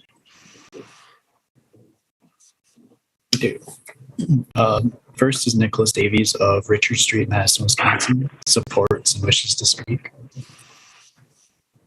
Hi, can you hear me? We can, go ahead. Thank you. So as the city survey showed, option 1 for the Old Brick Park path has the most support by far, since it would make the lakefront and creek accessible to all park users in all weather and seasons. Plus, we are redoing a section of the lake loop, and while other sections of the lakefront are privately owned, forcing the lake loop onto the street and away from the lakefront, this section of lakefront is public, and it would be a shame not to showcase it. Option 3 is okay too, and would represent some improvement over current conditions, but it's ultimately designed around a problem that doesn't exist. So even if you set aside the lake loop entirely, for users that are coming to the park from the south or the east, getting to the lakefront today involves a muddy rut through the grass. It's not passable for pedestrians in snow or wet conditions, let alone people with strollers, wheelchairs, assisted walkers, etc. Otherwise, you have to go 3/4 of the way around the park to get to the lakefront or to the amenities on that side of the park, including the restrooms and the playground. These features, including the lakefront itself, are things that park users of all modes from all directions deserve access to. So the current park configuration prioritizes access from the neighborhood to the north, and that's what this is really about. A few vocal residents of that area don't want this to change because they think that they cannot enjoy the lakefront if others can. That's why these individuals have put forth a constantly shifting array of pretexts. The latest is apparently that there are toddlers just free roaming this area without parental supervision in a park that is bounded by water and busy traffic. So it's a shame that these individuals have experienced traumatic incidents with particular cyclists in the past, and that it's predisposed them against cyclists in general. But that isn't fair to the wide variety of people for whom some of these options would keep the park inaccessible in order to spite cyclists. Furthermore, we shouldn't be making this decision based on the fallacy that cyclists and other path users can't coexist. Try telling that to the hundreds, perhaps thousands of people who walk or roll on our multi-use paths every day, including myself. So nothing about this project is controversial or innovative. Madison has hundreds of parks. Most of them have some form of multi-use path. This is something that the city has celebrated in the last Ride the Drive. 162 parks have playgrounds. Many of the parks have both these features, sometimes not far apart, sometimes nearby an incline in the path. Nothing about this is unique or unprecedented. But it would be a radical change for people on bikes, young or old, fast or slow, experienced or beginner, to suddenly not be accepted as park users like anyone else, and now be exiled from these public spaces. So once an overall alignment is selected, city staff are ready to make detailed adjustments that could include things like pavement markings, crossing signs, as well as checking sight lines and adjusting the grade for safety. If speed is an issue, we could look at texturing the pavement or posting a speed limit. I would also welcome the wider path option with a dedicated room for pedestrians. That's something that I would sometimes use myself.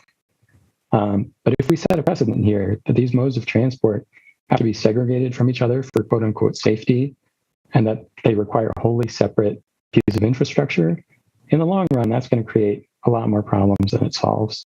And I just also want to add that I support the multi-use path down to Cottage Grove Road. I did reach out to Monona City Council in support of putting the path on the western side and got a mixed response on that, but I encourage others to do so. Thanks. Thank you very much. Does anybody on the commission have a question for the registrant? Okay, seeing no hands, who else do we have, Aiden? Next is Monica, host of Dixon Street, Madison, Wisconsin, opposes and wishes to speak. There's no one by that name in the list. And Kyle Hansen of Helena Street, Madison, Wisconsin, supports and wishes to speak. Kyle, can you unmute yourself, please? Hey, sorry about that. Can you hear me? We can, thank you. Hi. So sorry for jumping in and out. My kids had swimming lessons tonight, so that was a bit of a.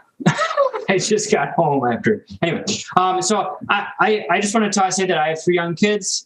We live in the neighborhood. We use the park frequently, and both biking and walking, and also sledding. And so we really like the options that include all of those activities. And I've actually taken the kids to go sledding. And so we bike in the winter and we sled in the winter. So I just want to say that I support that option. I also really want to give a lot of positive feedback for the survey. It's really difficult for me as a parent to show up to these meetings. And so I really like the option to have a survey to respond. And so in this case, I saw that the survey sort of supported what my thoughts were. And I just am really positive on how that survey worked, just because a lot of people could respond without having to tie up a night listening in. So I appreciate all of you being in part of these meetings and being part of this commission, and the time that it takes. It's a real time commitment. So thank you. And thanks for listening to my comments. Thank you for your comments, and thank you for coming tonight. Anybody on the commission have a question for the registrant? Robbie, go ahead. Do you have a preference as far as the options? Yeah, I do have a preference. I do actually, I like option 1, which was clearly the survey winner. And the reason is because I'm also concerned with small kids with speed down the hill. And I feel like that option is a little more meandering. And so that'll limit speed a little bit through that route that And I also liked sort of at least a gravel or option on the side for pedestrians.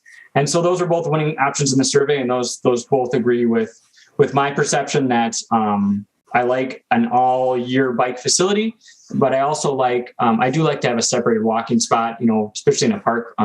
If we're walking, it can be nice to have a separate area for that, like along Law Park is nicely done. Thank you. Anybody else have a question? Okay, thanks. Who else do we have, Aiden? This is Betty Tuning of Lakeland Avenue, Madison, Wisconsin. Neither supports nor opposes, wishes to speak. Thank you. The reason that I said I didn't oppose or support is because I do support some things and I do oppose some things. I'm one of those people that was very concerned about toddlers, and that the last speaker seemed very, very surprised that I would be. I'm a grandmother. I have watched a little 18-month-old toddling around and just delighted during COVID to be out in the park and able to wander and to watch her parents be delighted as well. And on Sunday, I saw a bunch of cars show up. They were young families, and everybody was delighted to get the kids out, their strollers out, whatever. So for people, when this is a destination place, you need to I think of Old Brick Park as very full of diverse activity. And I wondered, may I ask for Chris to share the slide that is option 4, just in order to show you the kinds of activities that are there? When we talk about having option 3 or even option 1 coming down the hill, it's going to bisect. It's going to bisect in many of these activities, which are spontaneous, many of them. They're picnics. People are spread out. In the original redesign plan for Old, there were to be 2 soccer fields. That soccer field to the right was never developed. There is a soccer field to the by the where the you see soccer, etc. per Albrecht master plan.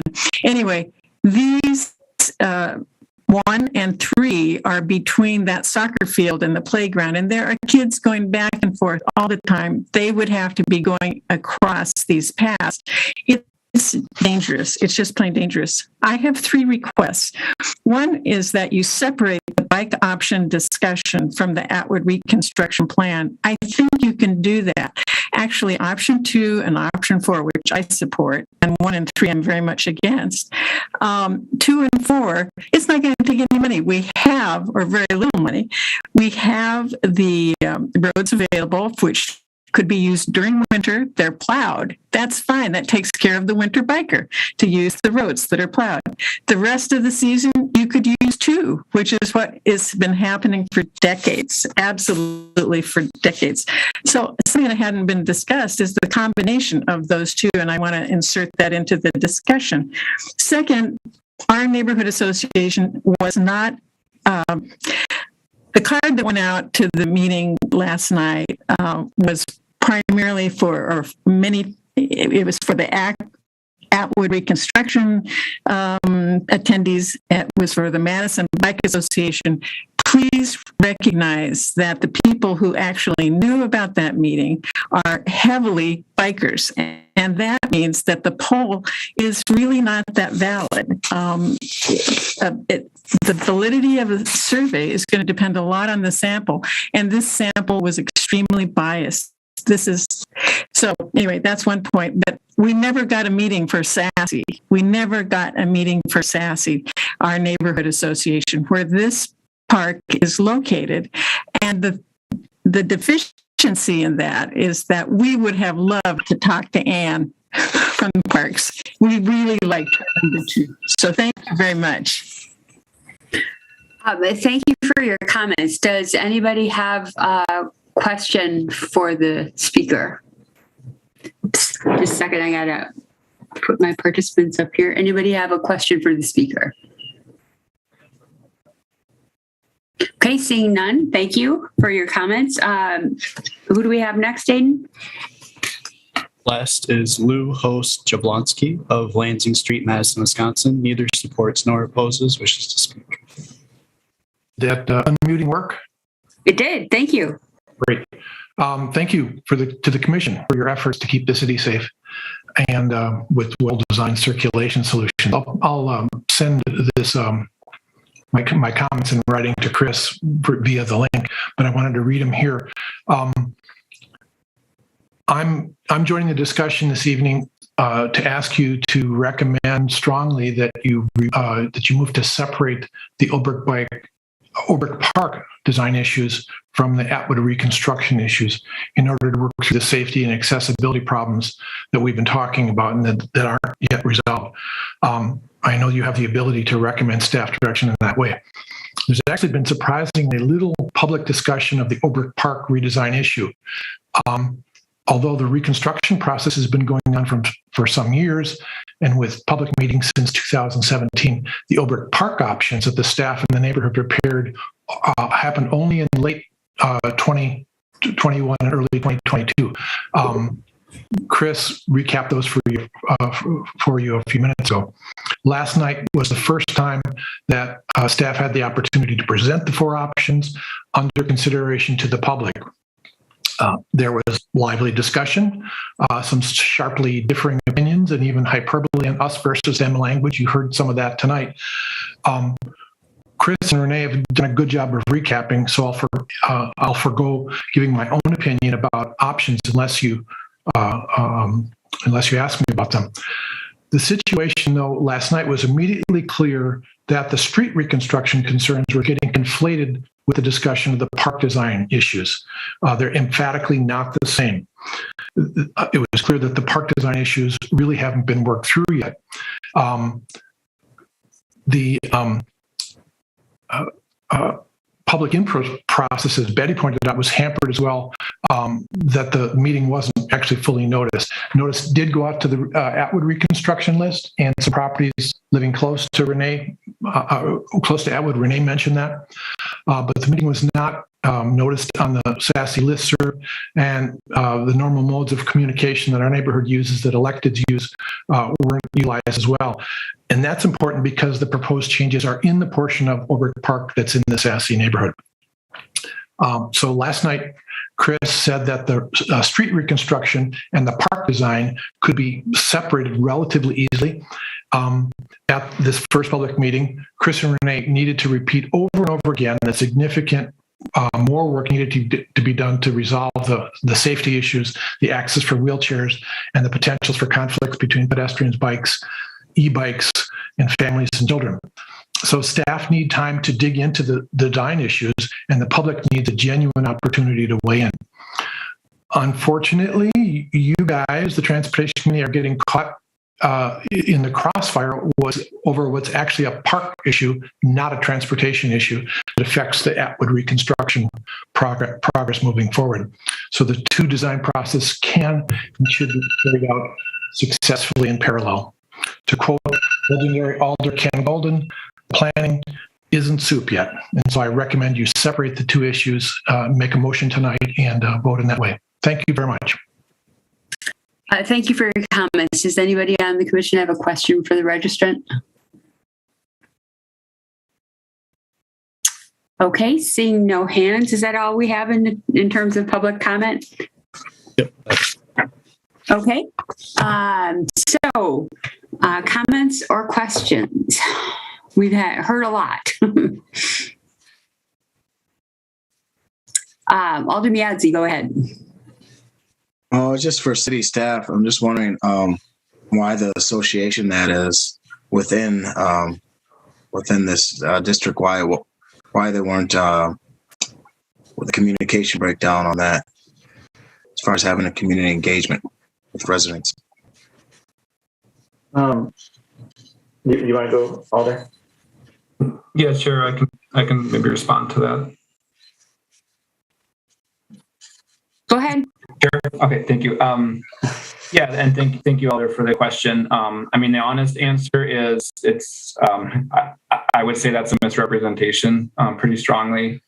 I don't know, Chris, if you can go back to that first slide with the timeline, but So, I mean, I guess first the idea that these conversations around the path alignment are brand new and like disconnected in any way from the project. I mean, Chris can confirm, but where it says began design in 2017 and the two public informations back in 17 and 18, these were very, very highly publicized big events at Oberg Gardens. Absolutely, including this path alignment it was and is one of the major goals of the project. There was actually very broad support for option one back then. It was the only option, and it went all the way through the city processes and was supported. And it was really only a kind of an 11th hour objection, actually from one of the folks that you heard from tonight about that option that sort of started this whole course of events that we've been wrestling with since. Fast forward to this past year, August through October. So that is, as I think as Chris mentioned, when the project was sort of getting reviewed with some potential funding options. We needed to get a final design for this path alignment as per the council action that happened back in 2018. At that time, I felt I was only representing the Eastmoreland neighborhood, sort of on the east side of the park. Before redistricting, I felt confident that to share the information out with them without a sort of standalone city, staff supported public meeting. I went to the Eastmoreland Community Association meeting, had discussions there, sent information out via my blog multiple occasions, and I felt comfortable with all the feedback that I got from there to continue to support option one. It was at that parks meeting in October where there were folks from the Sassy neighborhood, again, some of the folks you heard tonight, who made the assertion that they didn't know about the project or didn't have enough time or ability to input. And some of the parks commissioners, I think, mentioned that they didn't feel really comfortable making a recommendation without knowing where the Sassy neighborhood stood on it. So following that meeting, I actually shared with staff that I felt there was some legitimacy to that concern. While I felt confident representing the Eastmoreland neighborhood, because that was my district, I think there was some fairness in saying that the Sassy neighborhood didn't have a full opportunity to put. So I actually asked at that time that we really consider, I think there were a lot of folks that wanted to just move forward and say, okay, we got a decision, let's do this thing. I actually pushed pretty strongly to say, I really want to do another public meeting and make sure folks know what's going on and have a chance to get input. And so Chris and Renee, agreed to do that. I think put a lot of energy into getting ready for that. The survey was very widely publicized. The folks that are saying it didn't happen, I mean, we had multiple conversations at Sassy meetings about it. There was a full presentation on this option 4 that while I didn't and I don't support option 4 because it came out of those folks, I asked that it be included in the survey that was sent out because I was open to and I wanted to make sure that maybe this is an option that the Sassy neighborhood really supports. And I think the survey showed us that wasn't the case.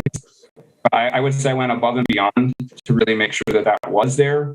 The folks knew about that for the last several months, never said that this public meeting that happened just last week would not be sufficient. And it was really only until that meeting and the survey results were shared so that there was not support for option 4 that all of a sudden you started to hear, well, now we need another meeting. And so, I'm just going to say bluntly, it's a tactic that people use when they're not getting their way. And they say, oh, now the process doesn't work. We need to slow down. We need to take more time. We need more public meetings. So at this point, I feel like I've already asked for more than I perhaps could have. I really appreciate staff indulging it.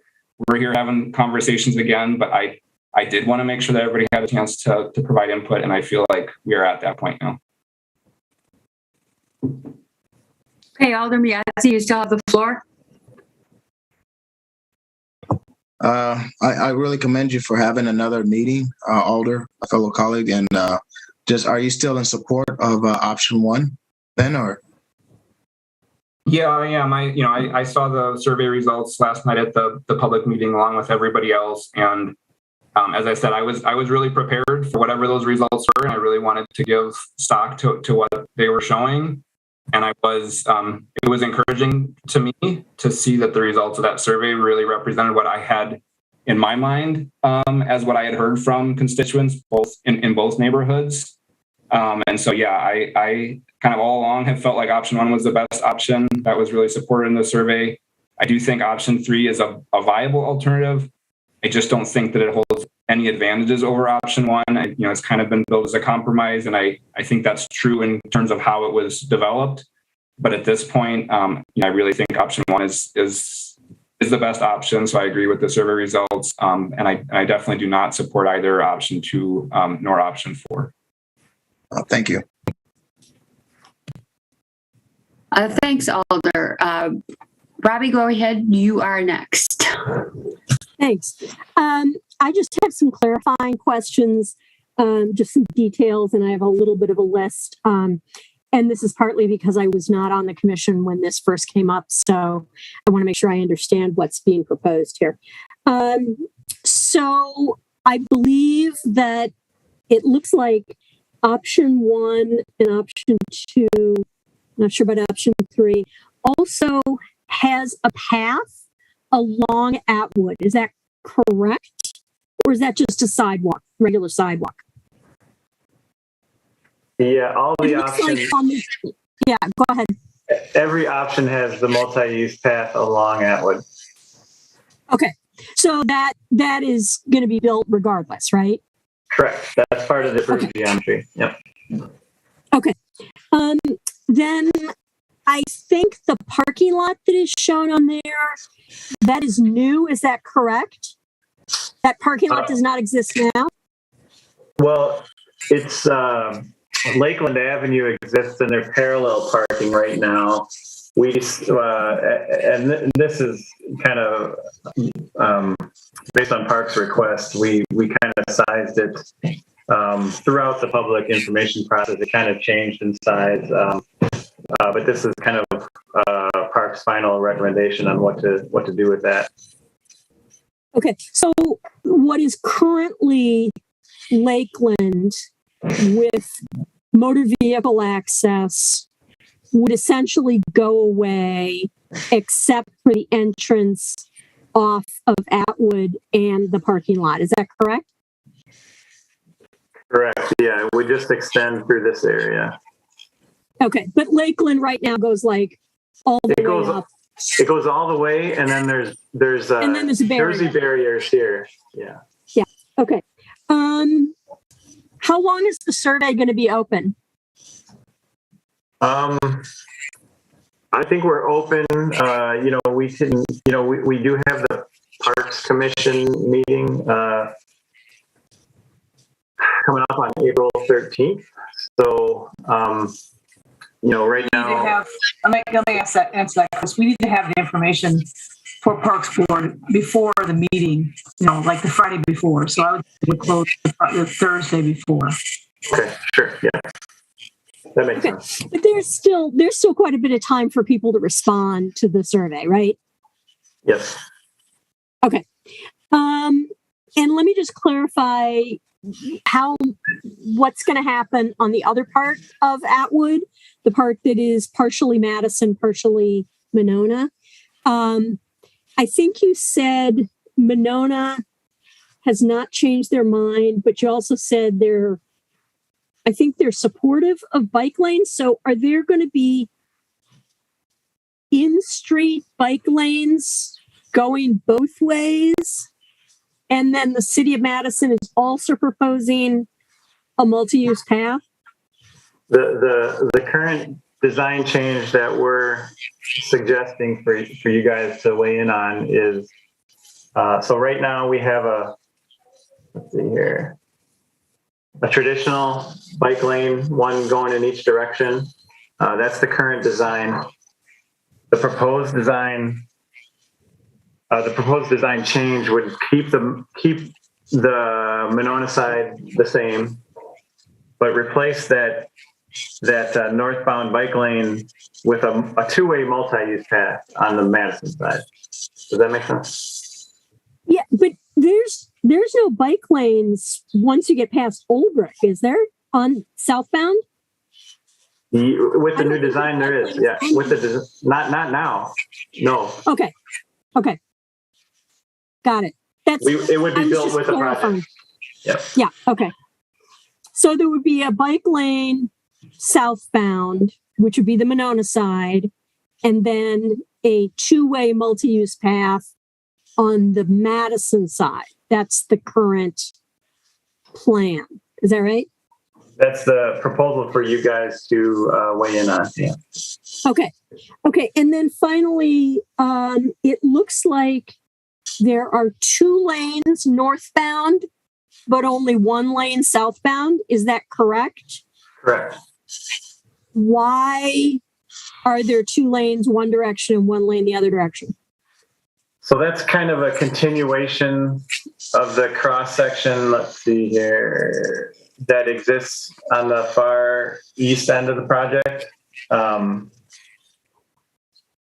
See if I got it. So in the Fair Oaks to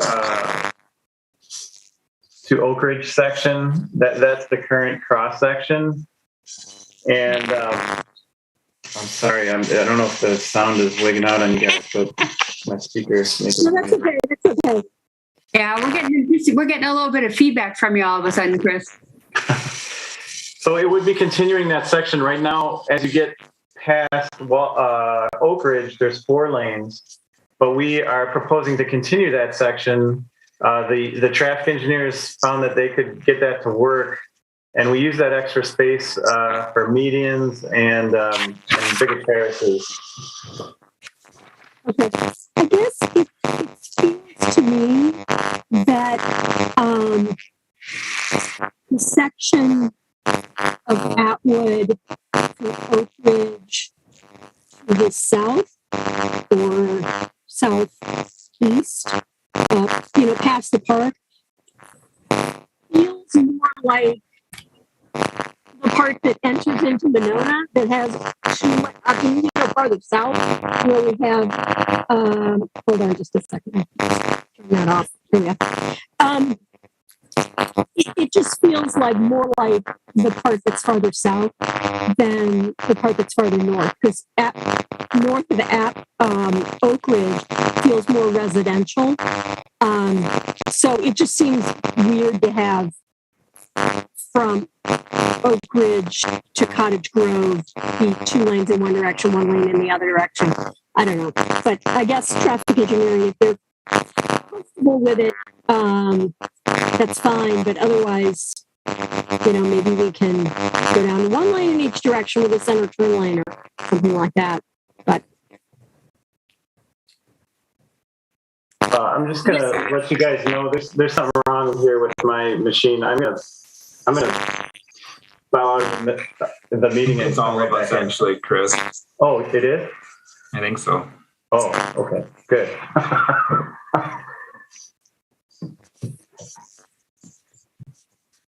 Okay, anybody have any comments with regard to what Robbie had said from staff? that's the last of my questions. Okay, thank you. Okay, Bill, you're next. Thank you. And as I was preparing for the meeting this evening and I looked at the agenda and I looked at the materials, I couldn't remember when we did through the last meeting when we said option 3, but I didn't. That wasn't in my thought process as I was looking at the materials tonight.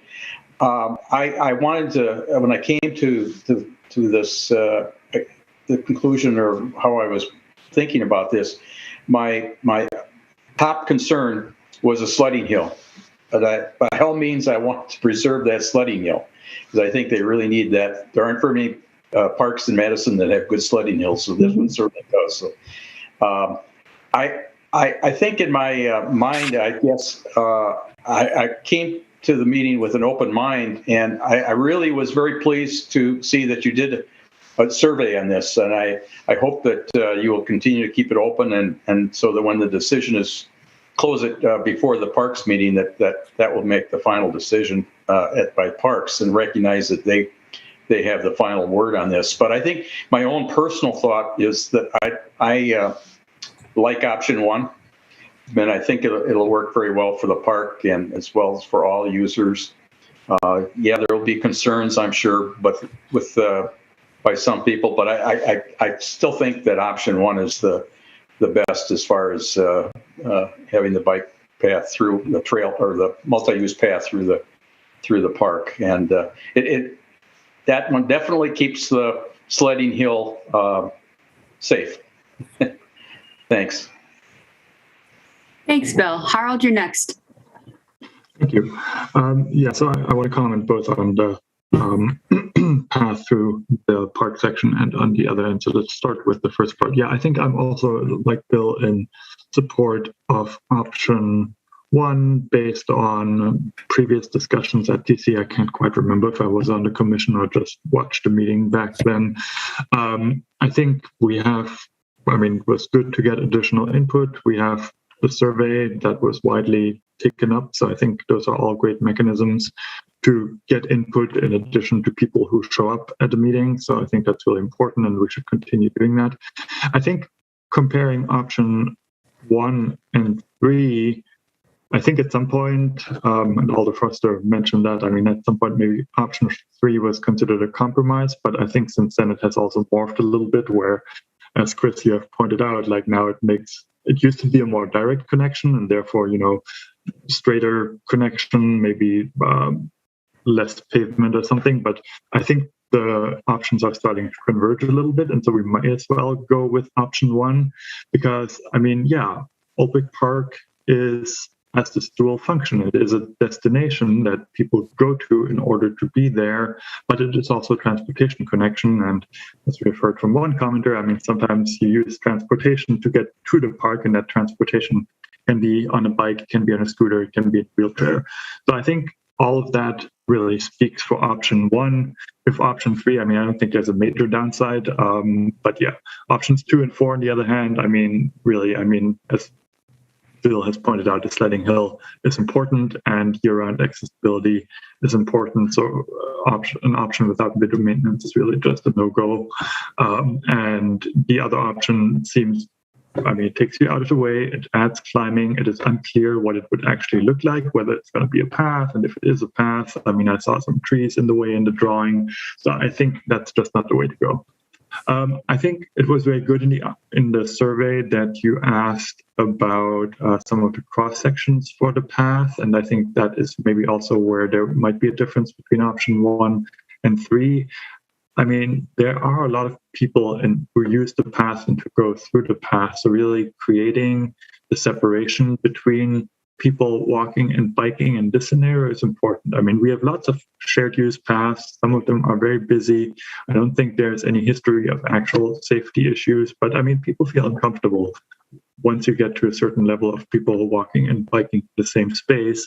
So if there is a possibility to have 8-foot or two-way, mostly bike path plus a 5-foot, or maybe have a gravel shoulder to accommodate runners, I think that makes a lot of sense. So I think that's what I have to say about the path piece. Then on the east or south or whatever end in Winona, I'm happy to see that we added the multi-use path there. The on-street bike lanes, they work for a certain group of people biking who feel confident enough. They definitely fail the test that I really like in this mental model, would you feel comfortable having your kids biking on there?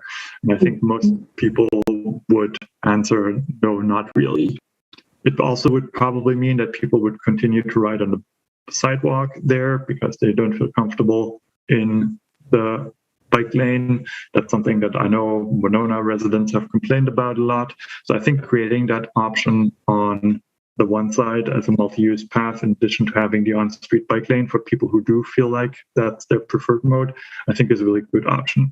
The driveway conflicts, I think it's driveways and there's also street intersections. That's a somewhat legitimate concern. I'm absolutely not concerned. And I said that when we talked about Hammersley and that question whether we need to paint every driveway crossing green. I'm not concerned when we're talking about single family housing because it's a driveway, so people are going to drive through there 5 times a day. They get used to it. And so I'm really not concerned about that piece. I think there's a more legitimate case to be made at the commercial properties once you get closer to Cottage Grove. So I would encourage engineering to think about what can be done there. Is it signage? Is it necessary to restrict certain turn movements? So, if people go eastbound on Atwood and maybe prevent those left turns into the parking lot or something like that. But I feel like that can be resolved. And from what I heard from you, Chris, as these properties will likely get redeveloped, which is an argument for having low stress bike infrastructure there might also be the potential for improving the situation, or maybe at some point Monona will come around and build a sidewalk, multi-use path on the other side. So I'm very supportive of the multi-use path option there, with the encouragement, let's think about how we can make the commercial driveways as safe as possible. And I think one person who wrote in tonight to the meeting pointed out that on Hammersley, we have one of the side street crossings, and we have considered keeping the path at grade. So I would also encourage you to consider that for the street crossings in that cross section, so that the path continues at grade and people coming out of or driving into the neighborhood have to bump over to really make clear this is a continuous sidewalk / multi-use path. So yeah, that's what I have to say. Thank you. Thanks, Harold. Bridget, go ahead. You're muted there, Bridget. We can't hear you. How's that? Sorry. Okay, great. Sorry. I'm supportive of option 1, but I am concerned about the west end, and I'm just wondering if I can ask Anne, just thinking of the accessibility and the long-term maintenance there, is there no way to bring that grade down by meandering the path up the hill a little bit? I know you've got some constraints there, but... Who are you asking that question of, Bridget? Anne? Anne Frywell from the Parks Department? Yeah, I'm assuming Anne did the design there, right? No, that was engineering. Okay. So okay, Chris. We might be able to meander it a little, but it's from what I've seen so far, it's not going to be significantly less than 8.5. Chris, the more you meander it, the more you have to work on the sledding hill, right? The more That's true. That's true. That area over where the Lakeland meets the park is one of the more popular places where the kids launch off on the top of the hill. Yep. So you do have that building there, right? Yeah, so that's the other problem is you're on a slope like this, and when you meander, you're creating some dramatic changes to grades, and so the more meander, the more kind of a big thing this becomes in the park. Right, you'll have a back cut, and you'll have yeah. So you guys are comfortable. I mean, and I guess. If you are going to have that steep of a grade there, you're going to have to put in resting areas, right? To meet accessibility? I don't think we're going to be able to meet ADA with the path. It's just not likely. So are you going to file for an exception?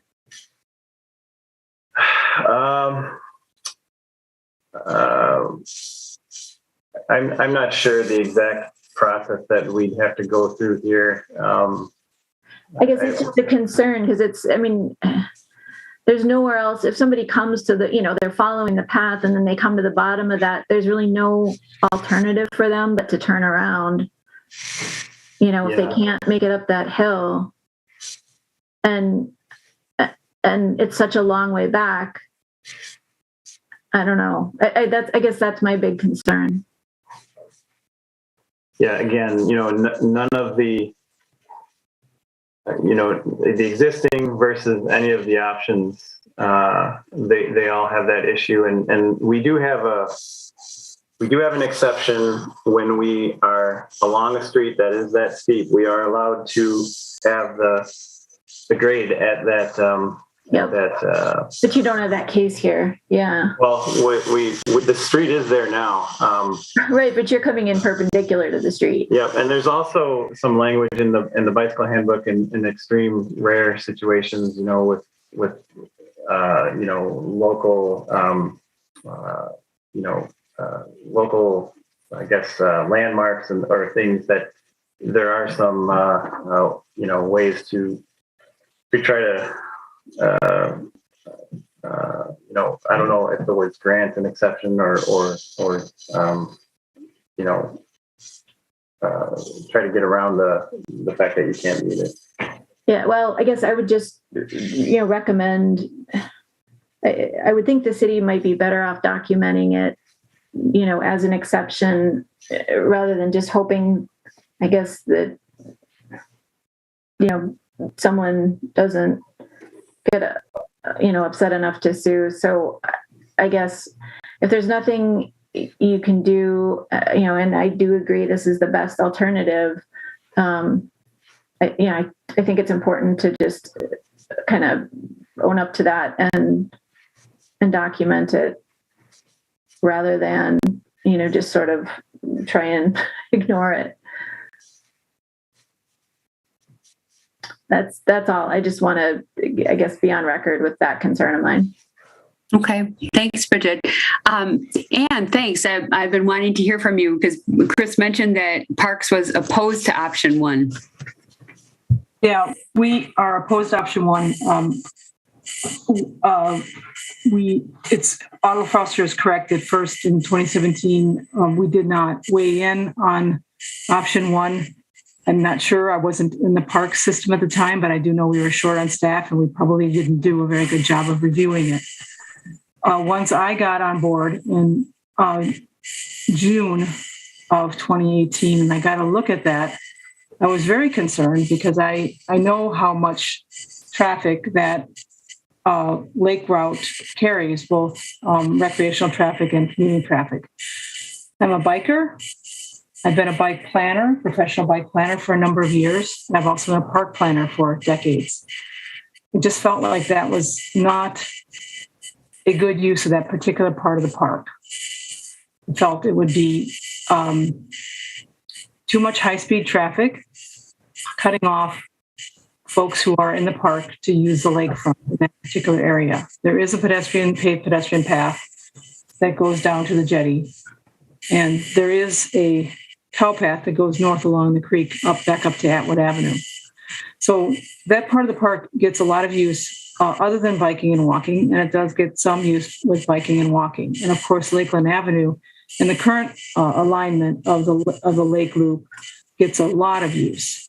So I suggested that we consider just using the Lakeland Avenue alignment,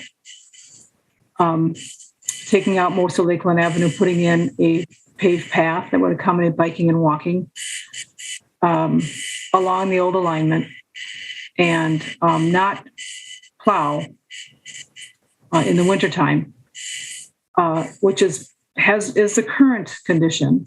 Lakeland Avenue is not plowed past the backstop. As you come in from Atwood Avenue, they don't plow past the backstop, which allows for all the sledding to take place. So I felt like that was a decent idea. It was put forth before the park board, and they adopted it. Then it went to the council, and as Chris mentioned in his opening remarks, the council asked us to consider options that, I don't know, it was not very clear. They didn't give us a clear direction, yes, option 2, or yes, option 1. So we went back and we looked at it again, and we came up with option 3, which provides for the sledding capabilities, the plowing ability to keep the pavement plowed, but doesn't introduce a lot of, let's face it, let's be honest here, high-speed through traffic into that area of Old Park. As a park planner and as a bike planner, I'm against it. I'm against option 1. I'm for option 3. And I feel very strongly about that, and that's the opinion I'm going to bring to the park board.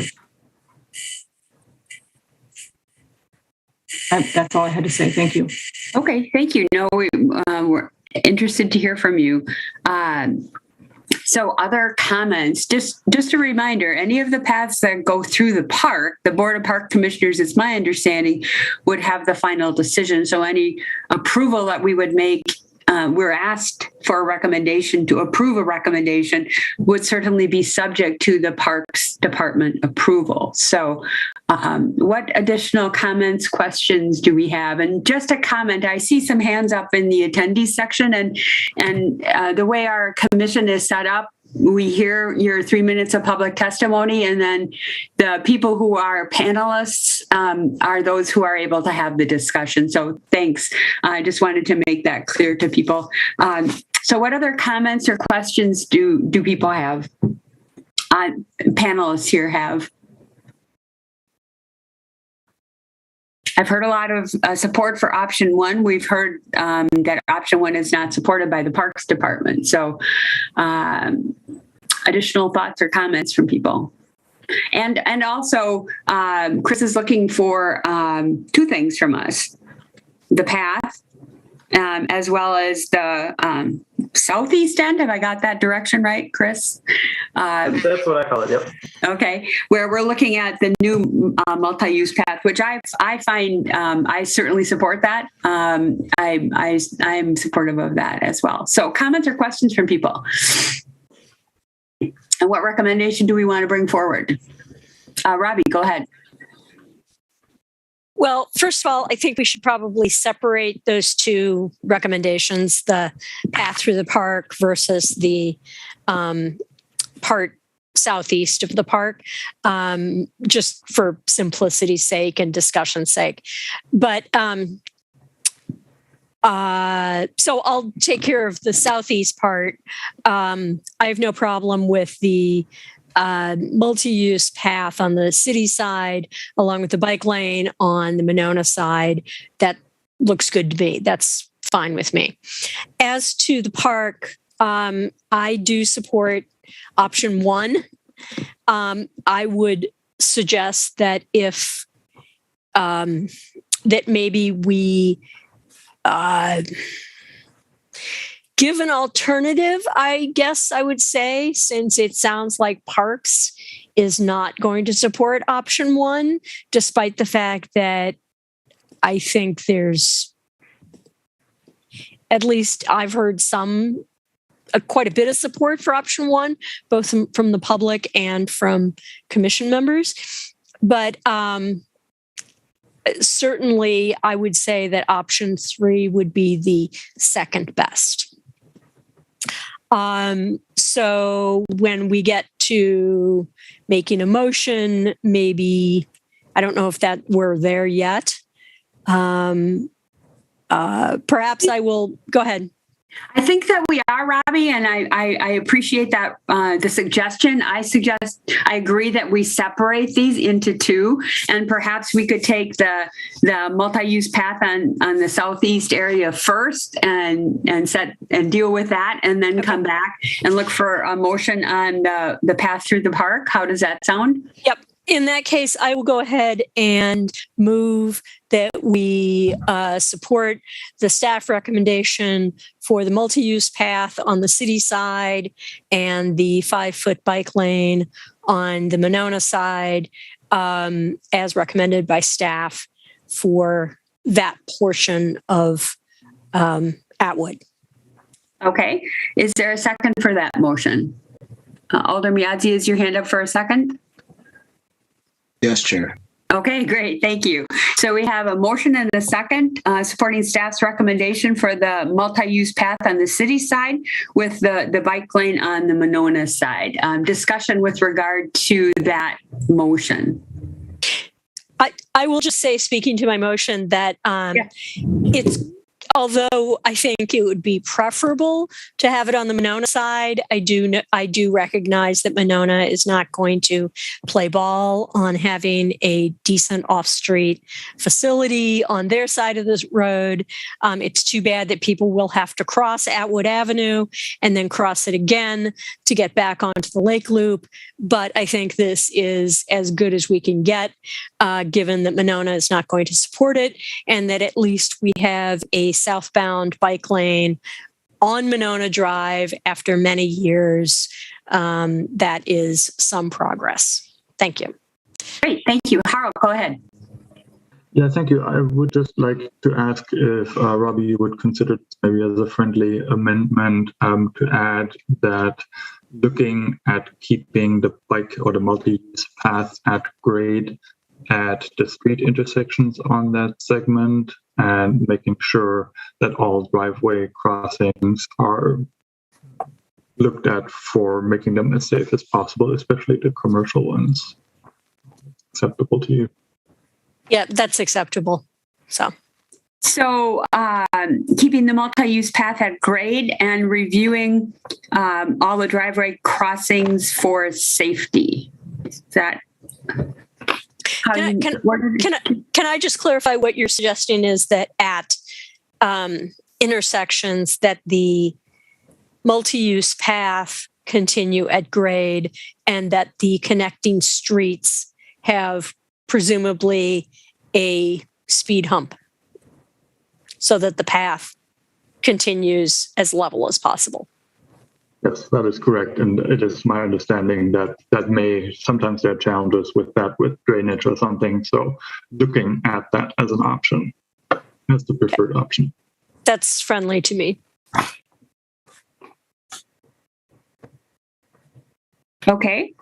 Are there any questions about that friendly amendment to the motion to looking at keeping the multi-use path at grade and reviewing all driveway and intersection crossings for safety? Is that close enough? Okay. Additional comments or questions with regard to that motion? Okay, we'll assume a unanimous consent vote unless anybody wishes to vote no, abstain, or any other way wishes a roll call vote. If so, please raise your hand. Okay, seeing none. Chris, we got part of it. So let's go back to the path. Robbie, go ahead. And thanks for that suggestion, Robbie. Great idea. Much easier. So I would also move that we recommend option 1 to the Parks Commission, and that if they are adamantly opposed to option 1, that we recommend that option 3 is our secondary choice, although we strongly support option 1. So if we say we move recommendation of option 1 to the Board of Park Commissioners with option 3 as our secondary option? Yes. Okay, is there a second? Alder Harrington McKinney, is that a second? No? Bill, is that a second? Bill Bremer, is that a second? That is the second. That is okay. The second. Okay, great. All right, so we have a motion and a second, with the motion being recommendation of option 1 to the Board of Park Commissioners with option 3 as our secondary option. Did you wish to speak to your motion, Robbie?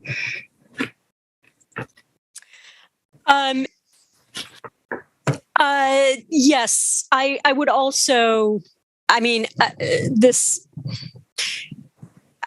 would say that we strongly, I would say that we want to add that we feel that year-round access is especially important, and that these are the two that we feel are going to be most appropriate.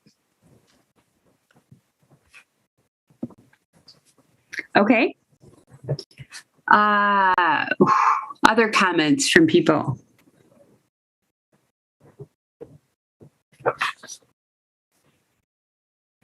So the motion, as I have it, is to move that we recommend option 1 to the Board of Park Commissioners with option 3 as our secondary option, with the follow-up comment that year-round access is considered very important by the Transportation Commission. Does that work, Robbie? I'm sorry, I wasn't looking. Was that a yes? I had to unmute. Yes, I would say that, yeah, that's fine. Okay. It's hard for me to keep up sometimes, jotting all my notes down. And muting and unmuting is, tough sometimes. Yeah, it definitely. Harold, go ahead. I would like to propose an amendment, and I'm curious to hear what other commissioners think. But based on what I have been hearing, that maybe this, Robbie, is what you were getting at with the year-round access, that we would include a recommendation to the Board of Parks Commissioners to not move forward with either option 2 or 4 because of these concerns with winter maintenance, with additional grade and climbing and detour. That would be friendly to me. Okay.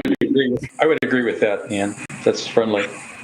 Okay, so Harold, I've got, and I'm sort of wrapping in your other comment, Robbie, by saying, including the recommendation to the Board of Park Commissioners to not move forward with option 2 or 4 due to considerations of the importance of year-round access. And then you have to finish that thought for me, Harold.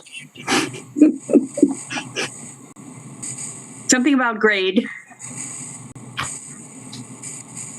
Didn't unmute myself. And the additional distance and elevation that option 4 would entail.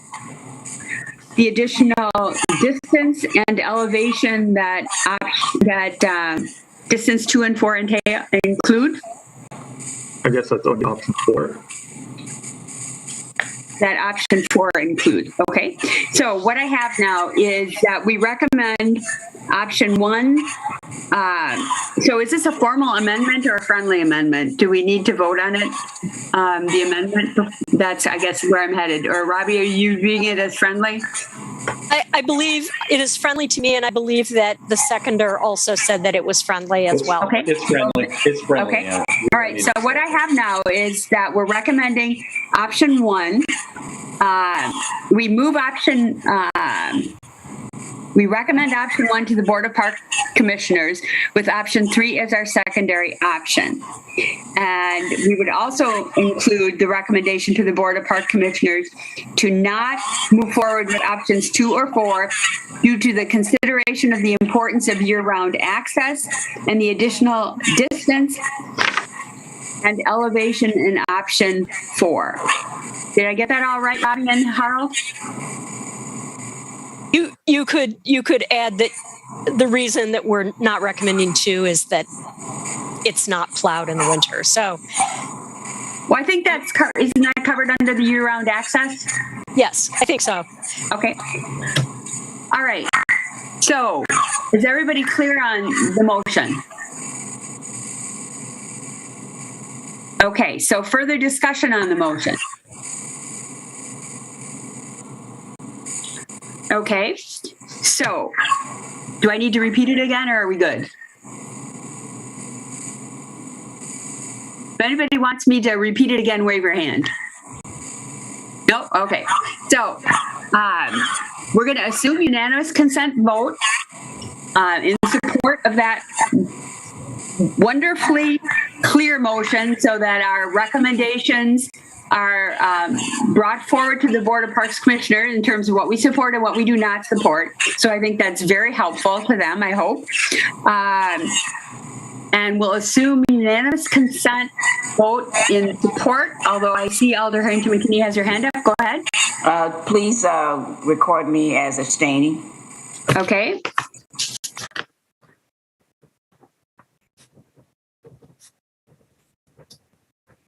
Okay, so other than Alder Harrington McKinney abstaining, is I'm going to assume everyone else is in support. If not, or if anyone wishes a roll call vote, please raise your hand. But we will show Alder Harrington McKinney as abstaining. Okay, so thanks for hanging with us, everybody. A lot of great discussion. Chris, does that give you what you need? Yes, it does. Thank you. Okay, Renee, anything else that you need? We good? I think we're good for the Board of Parks meeting. Yeah. Okay, great. All right, thanks everybody.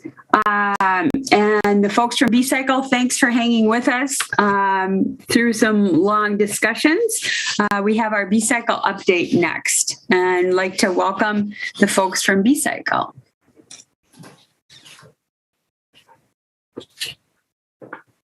Good. We have them here. Everyone. Yep. Can you hear me? There we go. Hi, Helen. Hello. Hey, Kurt. Hello. Just gonna pull up a PowerPoint here in a minute.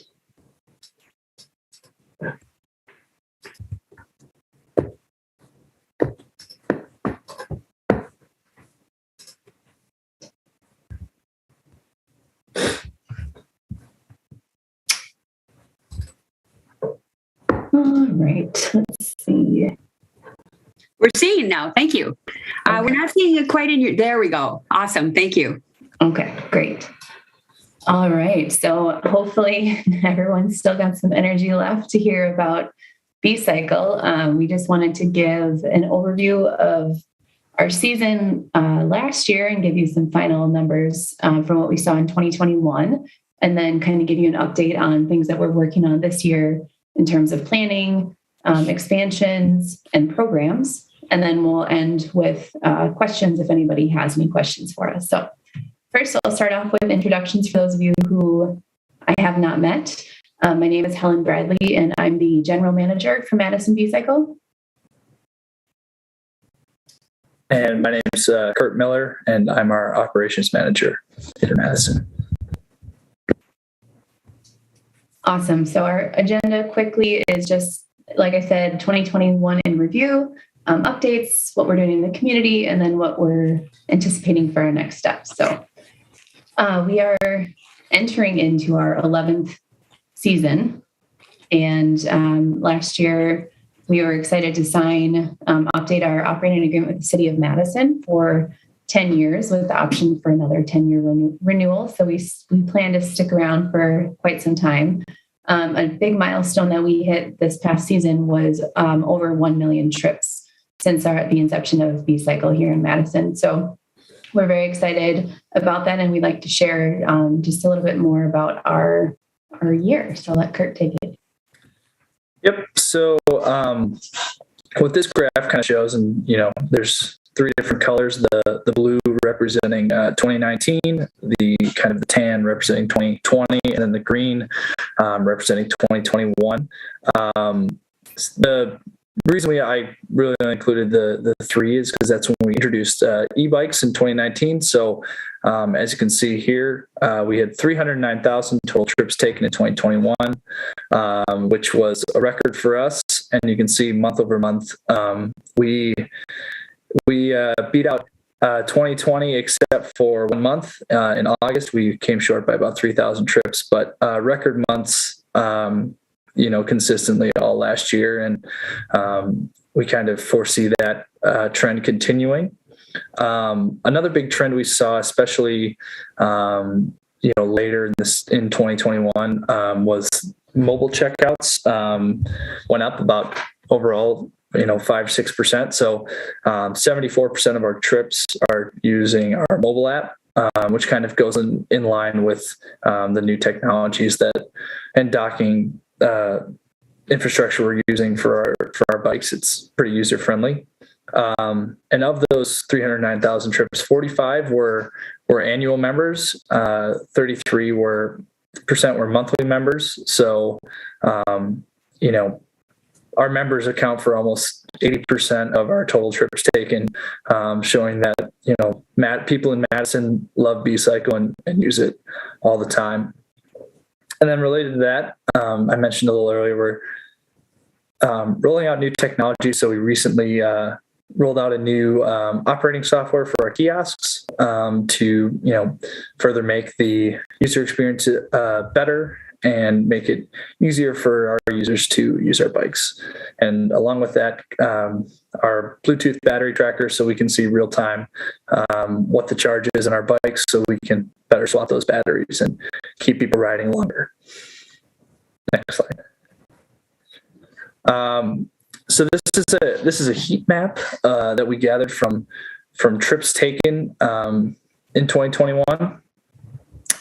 You can see the main isthmus of Madison and downtown is bright red and highly traveled, and you can also see the Lake Monona Loop features heavily in this map, as well as you see people riding on the Cap City Trail and down to McFarland, and kind of in those outlying areas as well, which is super cool to see.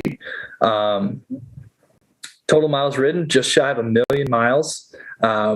Pretty impressive. I think we'll definitely surpass that this year. And 9 million minutes on B cycles. So that's quite a bit of time.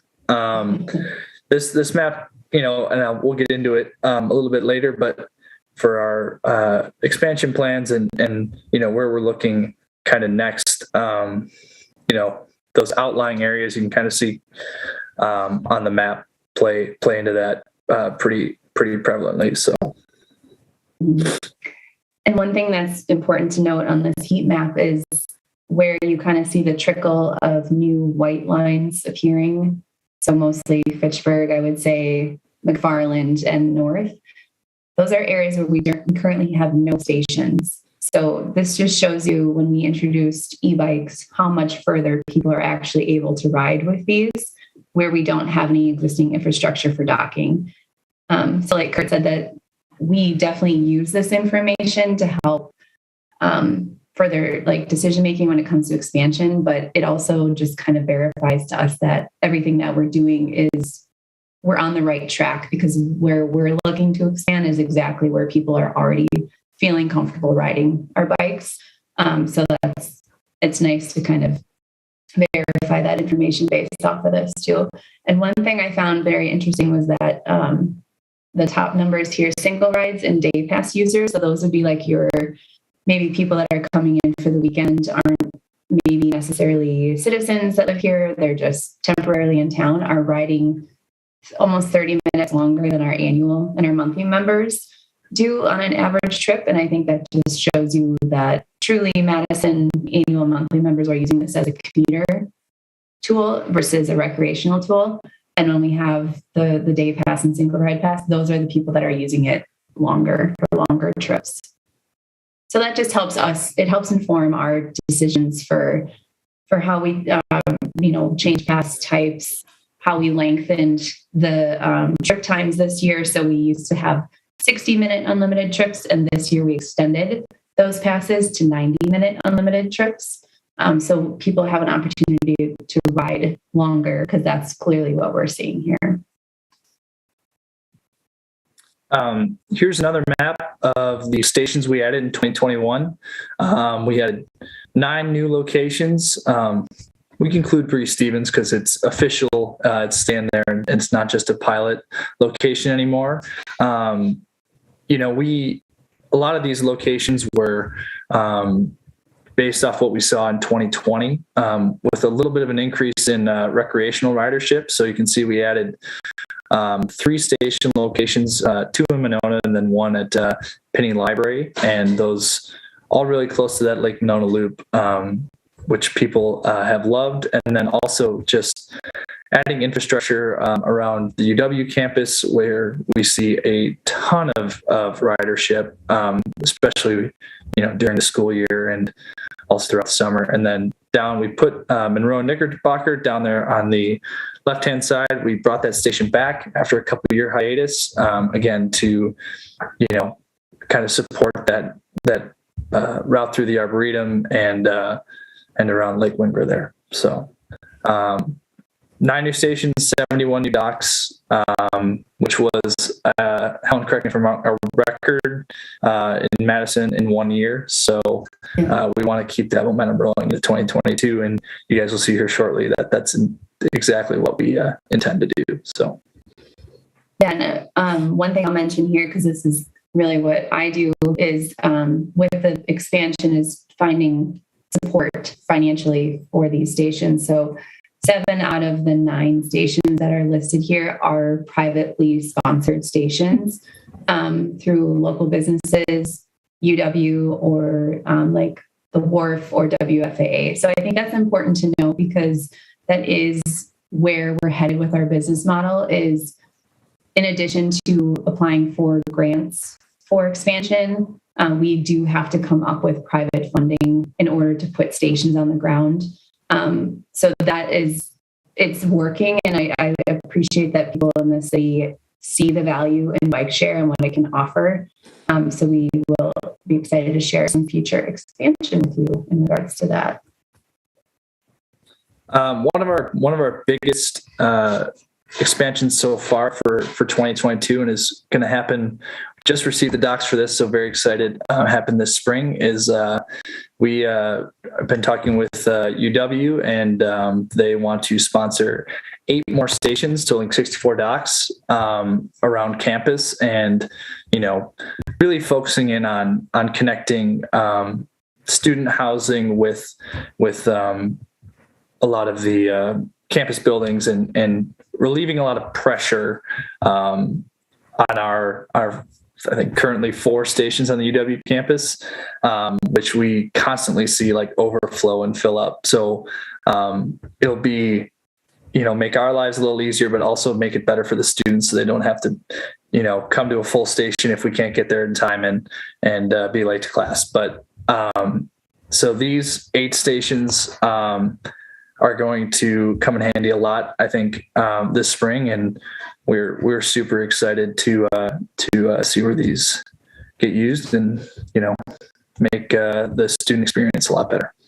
Yeah, and what is it, Kurt? I think in the spring and in the fall, 60% of our total ridership is made from UW students. So that just shows you.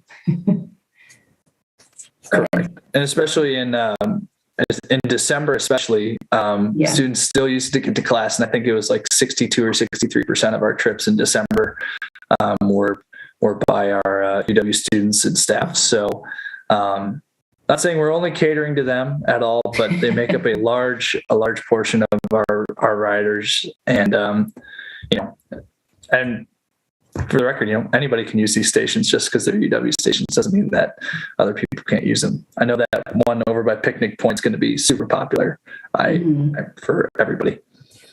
Definitely. And then, so the UW stations, they're being sponsored. The docks have been ordered. It's happening this next week. We have other plans, and we've been preparing with the help of our city partners in Madison and in Fitchburg. We were lucky enough to be able to partner on a TAP grant application this year. So the MPO has recommended funding both of our TAP applications. So we're not across the finish line quite yet, but we're planning on it. So I assume this is happening. Hopefully nothing goes south after this. But the goal that, Renee and I have worked together quite a bit on this plan, and the goal of this grant to use the funds was to basically put stations in neighborhoods that are heavily reliant on public transportation where we don't currently serve. And one of the big ones that we wanted to focus on is the Warner Park area. I know when we were at Ride the Drive event last summer, Alder Miazzi, we talked a lot about getting a station over at Warner Park, and I'm pleased to say that this will be going in if we do get the funding for the TAP grant, as well as some other stations nearby there too. So we really want to be able to connect people with this whole, multimodal trip. So people that are reliant on the bus can take the bus, hop on a B-cycle to get to their next destination, et cetera. So we'll be doing north side expansion. We'll be going further east than we are currently at Penny Library, and also south. So we have quite a few stations planned for South Park Street area. In separate conversations, we've also been talking with Madison College about expanding their stations to their South Campus as well. So within the next 2-3 years, you're definitely going to start seeing B-Cycle move out, where traditionally, it's been used as a commuter system to get to and from work on the Isthmus. So we're really hoping to offer B-Cycle out to other people who have not been able to access it, either because there's no station nearby their home or their neighborhood or their work. So that is our goal for this. And in doing so too, we can expand services like our offerings about the community pass program that's at the Madison Public Library System. We'll be adding more stations near libraries. So it just makes sense for folks who rely on those public services to be able to also check out a bike when they're at the library. Yep. And to, kind of go off of Helen's points, the thought process behind where we kind of planned out these stations is kind of utilize where there's already some bike infrastructure and kind of connect, people that way, make it as safe as we can. And also playing into that heat map we saw earlier, we kind of see that organic, ridership through some of those areas as well. And so that's kind of where why we placed those. 55 bikes, 100 docks. Sorry, that's my bad on the spelling there, but should be a great addition to our system, hopefully. Looks like we have a question.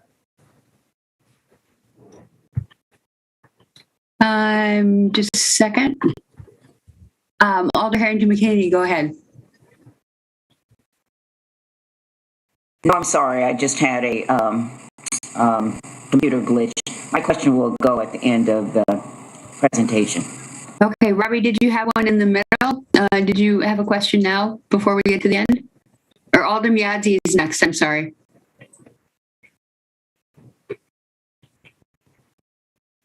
I guess I could wait to the end. I thought it was time for questions. Well, I think they're partway through their presentation, but if you have something. Yeah. No. I'll wait for that. I'm sorry. Okay, no problem. Why don't you go ahead and finish up and then we'll come back for questions and comments. Sounds great. Okay, we'll keep plugging along. We also wanted to include our expansion plan with Fitchburg because we did also apply for a TAP grant, Fitchburg as our sponsor. And if we do get this grant, we will be adding 100 docks and 55 e-bikes as well. So our system, with the funding that we will potentially be getting from this grant, we will add over 200 docks and 110 bikes to our system. It's not quite doubling what we have, but it's about a third of what we have and more. We have other, private expansion plans in the works as well. So this will really, like we've reiterated many times in that heat map, people are already riding through Fitchburg. There's really, really great bike infrastructure through Fitchburg. And we've been working with the city for a couple of years now. So we're really excited to see this come to fruition. I will say we do have a phase 1 approach for Fitchburg and a phase 2, and the TAP grant would fall into that phase 2 category. So we already have some stations planned to put in the ground in Fitchburg, hopefully this year, if not early next spring. I can keep moving. In the community, so it's a giant picture. I just wanted to share that we are relaunching our Community Pass program, which I mentioned earlier. So for those of you that are not familiar with this program, we launched it with the Madison Public Library Foundation late fall last year, and we saw some really great success with it. So every Madison Public Library branch in the city was given 2 B-Cycle member fobs. And as long as you're a member at the library, you have access to check out these fobs for free and have it for up to a week at a time. So this was our way of really connecting with community members who do rely on public transportation, maybe don't have a personal vehicle, or just want to try our system. They can try it for free at no cost. And we were really excited. There's a lot of concern sometimes when you launch programs like this because it is a free program to the community. Our equipment costs a lot of money to maintain, and we were concerned at first, what happens if we see theft or vandalism or whatever it might be. But I'm thrilled to say that we did not see any problems with people taking advantage of this system, this program at all. We saw over 300 trips in just 3 months last year when we piloted it. And I'll be excited to share back this year's numbers when we have some metrics on that. So that will run for the full year. And with these other city expansions that we are discussing, we are also going to be incorporating similar programs within those cities as well to make sure that people have access to bike share. Secondly, we're going to do a 2.0 version of our art bike program that we launched last year. So this was a really successful program. We found corporate sponsors to be the financial supporters of the program. We paired them with a local nonprofit and a local artist, and they came up with artwork for the bikes based on their collaborative mission. So whether on the left here is Sustain Dane, that was supported by DC Engineering. And the one on the right is the Madison Public Library Foundation supported the Madison Public Library and created some really cool illustrative artwork on the bike. So we are running this program again. Last year, we saw over $3,500 donated directly to the nonprofits through the usage of the QR codes on the bikes, where we send people directly to a Donate Now page. We also had a really great launch event, which we will host again this year at Barber Feed Mill. It's just a walkthrough art exhibit. Saw some really great success with that, and it was a really fun event. So June 9th is the date for that art exhibit this year, and I'll send out more information, share when we have more details there.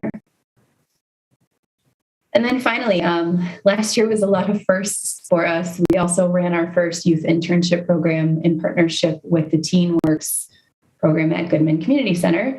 We had 3 young gents go through our youth program, and they've all graduated with a certificate from us as B-Cycle youth technicians.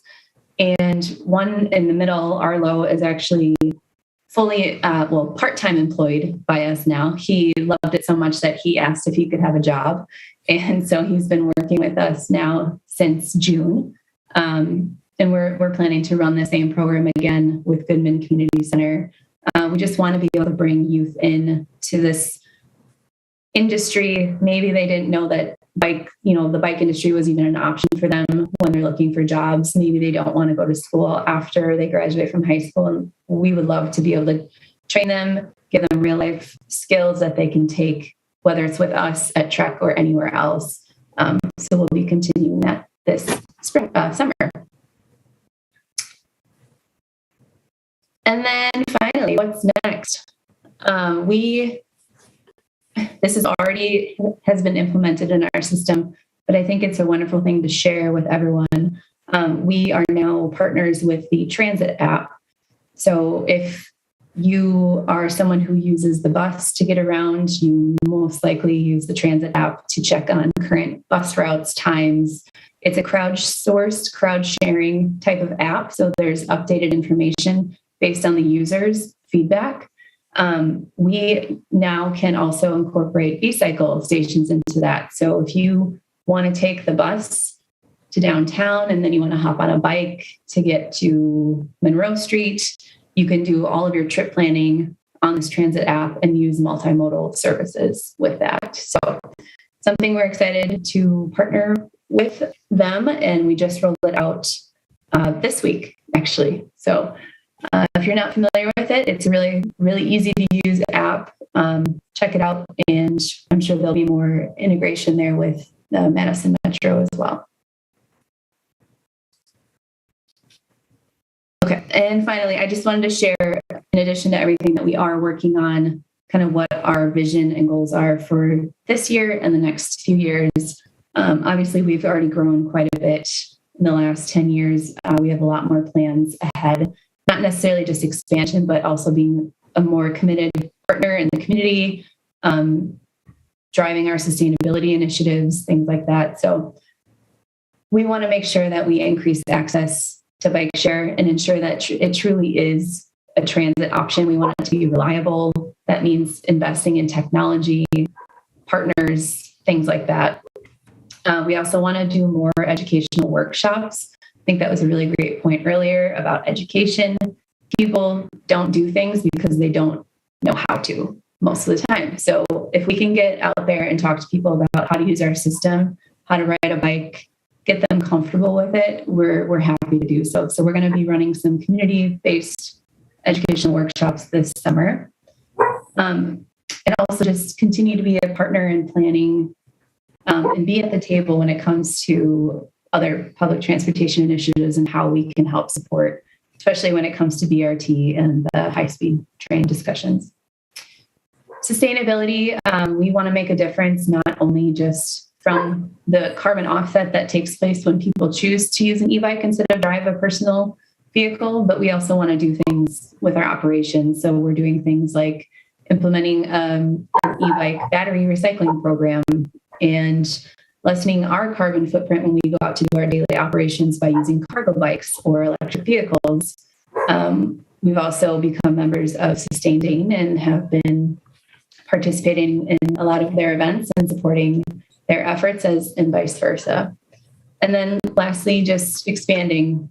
We want to become a regional bike share program. We started off in Madison, that's our roots, and we've been very successful here, but in order to make it truly a transportation option that is feasible and workable for everybody, we have to operate outside of those city limits. So we're going to continue to work with other municipalities outside of Madison within the greater Dane County area and work on growth. So that is it. Now we can take some questions, whoever's got any.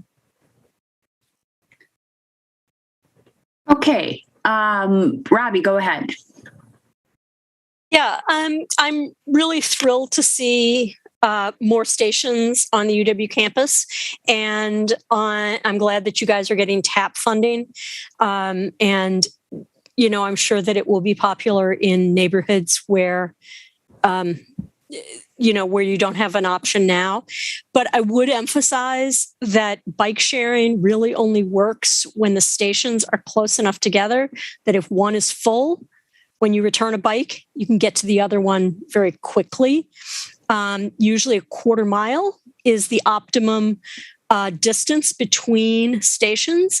And the same thing, if I walk out and I get to a station and it's empty, I want to know that I can walk to the next one easily.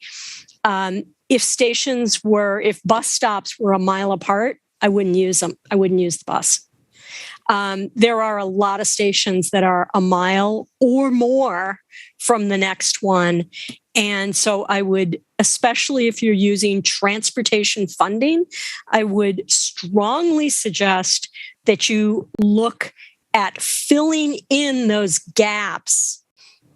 There are a lot of neighborhoods where there is not, dense neighborhoods, dense with workplaces, dense with residential, and dense with retail locations where the stations are over half a mile apart or people cannot get to one within a 5-minute walk. So I just, I'm glad you're expanding.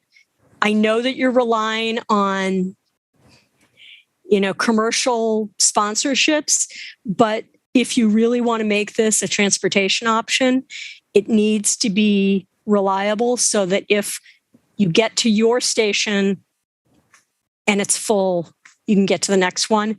And also so that if you are coming, if you're going to your workplace, if nobody's going to use a B-cycle if their workplace is more than a mile away from where they have to drop off the B-cycle. So when you're using transportation funding, you got to, and if you want to integrate with transit, you got to consider that. So that's it's been my gripe from the beginning. And I will just continue to say it, that you need to consider filling in those spaces as well as expanding geographically outward as well. Thanks. Yeah, thanks for that feedback. Okay, Alderman Yazzie, go ahead.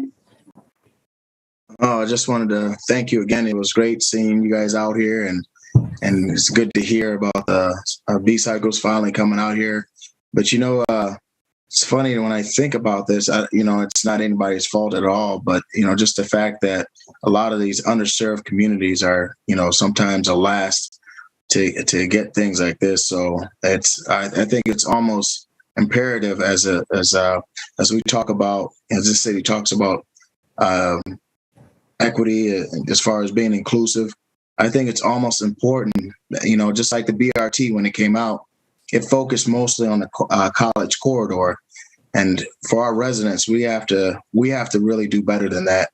We have to really think about first, how do we take care of our residents that are struggling? On the north side, I always say it takes a 10-minute ride to get downtown, but the transit system takes over an hour, which is a shame. And it's no fault of you guys at all. But I understand that UW is going to be getting more bikes and all that. But I tell you what, if we can even take a step back and say, what, north side that's struggling right now, we got MATC, we got a lot of green space, we got a lot of bike trails. This is a beautiful part of the city. If we could take a step back and say, let's focus on our residents rather than a UW system right now that service mostly college students, and let's focus really about this city. Let's really get some bikes over there as soon as possible. The co-op has been waiting for you guys for so long, and I just can't wait to get you guys over here. But let's take a step back, and if you guys need me to walk to all these businesses that are waiting for you guys to come over here, I will do that, because I'm sure they will put some funding in it, because we've been talking about this for a while. So just please, if you guys can, take a little rack or whatever and just say, you know what, we're going to dedicate this to the north side because we want to see our city thrive. So just food for thought. And I just want to thank you guys. And I don't want to mess this up and say, but I want you guys to understand that when we talk about diversity, equity, and inclusion, we got to really be sincere about that. Thank you. Okay, thank you. Harold, next. You're next. Go ahead. Yeah, here, Alderman. Passionate speech. I really appreciate it. And I think I'm happy to see that some of these efforts are happening, maybe not so much on the north side, where right now the focus seems to be more in the Park Street area and some other areas. But yeah, I think the general just that's something that, needs to be addressed. I have a question about the TAP funding arrangement. And I know I think this was at TC when we talked about prioritizing TAP requests, and there was this question like, is B-Cycle as a private corporation actually eligible for TAP funding? So I'm curious, and that's maybe a question for B-Cycle staff, but also for city staff, like, how does this work out? Like, who gets the funding? What level of control does the public have over a question such as where do the stations go? Questions around, TAP funding, it's transportation alternatives, and there's a bit of that tension between recreational trips of people going around the lake versus getting from A to B. That question that the system is not available year-round, where during the winter you close down. And so is any of that affected by getting federal funding for this, and what is the arrangement? And I can maybe take that, and then Helen can jump in as well. But so the city does have to be the sponsor of this application because B-Cycle is not eligible as a standalone applicant. So we worked with WSDOT to come up with the arrangement to ensure that they were okay with it. What will happen is we'll enter into a contract that's a little different from our current contract that just deals specifically with these grant funds. But once again, the city really is much more of a pass-through. B-Cycle will be paying for the share of the cost of this project. The city will not be paying. So really, we worked with them on the application, but ultimately, as the ones who will be providing the funds, we did let them make that final decision, which the MPO then saw as having a strong transportation benefit. But they were aware that currently B-Cycle is not operating year round and some of those things, but they felt like it was still a worthy project. So it's very unusual because of this public-private partnership, but that is something that the TAP program has a kind of a way to make work. So just to clarify, so you're saying, for example, station placement, that's not something that the city has a say over? We do have a say. They have to go through a permitting process, but we did try to work with them as sort of the experts in bike sharing to come up with. We wanted this to be focused on equity. We wanted it to fit within their model. We certainly want their system to be a success. So in that sense, we have say, but it's more of a partnership. But yes, everything has to be permitted through the city. So if in the end we find that a site isn't the right fit, we would work with WISDOT to kind of make the changes necessary to the application. Thank you. Thanks. Alderman McKinney, you had your hand up earlier. Did you have some comments that you wanted to make or questions? Or were they fielded along the way? They were pretty much fielded along the way, and I do commend Alder Mayatsi for bringing forward some of the things that I had. I remember I was on the Finance Committee, and the expansion of the B-Cycles was tremendous. And I don't know if it was you, Helen, it was probably you were talking about the forward direction and the expansion. You kind of touched upon it in your comments when you said that to be a committed community partner and in that expansion. So you're over on the north side, and I'm not going to push and ask about the west side, but really to look at your expansion and what that might be as to incorporate more of those communities that are underrepresented. I'm glad that you had good feedback in some areas that you kind of were questionable. And so I'm like Alder Mayatsi is that as we're looking at a multimodal cycling, I couldn't afford a bike. I have to tell on myself, I couldn't afford a bike when I was growing up. And then the first thing I bought when I could afford a bike is to buy one, even when I didn't know how to ride it. And so there are communities that are like that, and I'm hoping as this expansion grows that we can expand this to other areas that may not be at the top of your list, but please don't throw it off of the list of future planning. So that's my comment. Thank you. Great. Thank you very much. Any other comments or questions for the folks from B-Cycle? Well, thanks so much for the update, and thanks so much for wading through our conversations on 6th Street Madison and Atwood Bike Path. So we very much appreciate it. Thanks for coming back and updating us with where B-Cycle is at now and where you've been this past year and where you're headed in the future. So we look forward to hearing from you again soon. Thank you very much. Thanks. Okay, I think we're going to be losing a member here soon, so we'll be down to 7. So item 5, we have Tokay Boulevard on here sort of as a placeholder as needed. Chris, do we need to speak about it this evening? Chris Pedikowski, you there? I'm not sure if Chris is here, but I can talk if that's okay.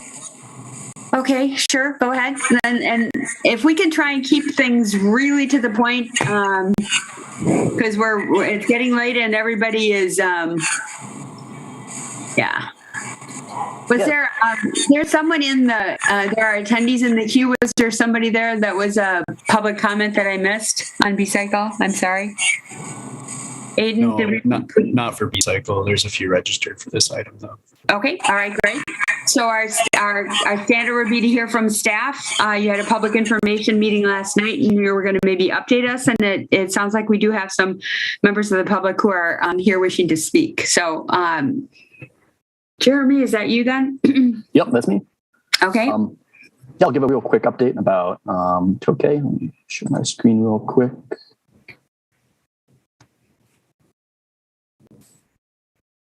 Cameron, see that okay? Yes, thanks. Okay. So took some of the comments that we heard last time, and so I just want to run through the cross section again real quick. So this is Tokay. On the west side is over here is Whitney, and then Seago on the east side over here. Currently, there's on-street parking. We're proposing removing the on-street parking in favor of buffered bike lanes. The cross section would be a 7-foot bike lane. That'd be 5 feet of asphalt with the 2-foot gutter, then a 2-foot buffer and an 11-foot travel lane. Says the cross section as we go through.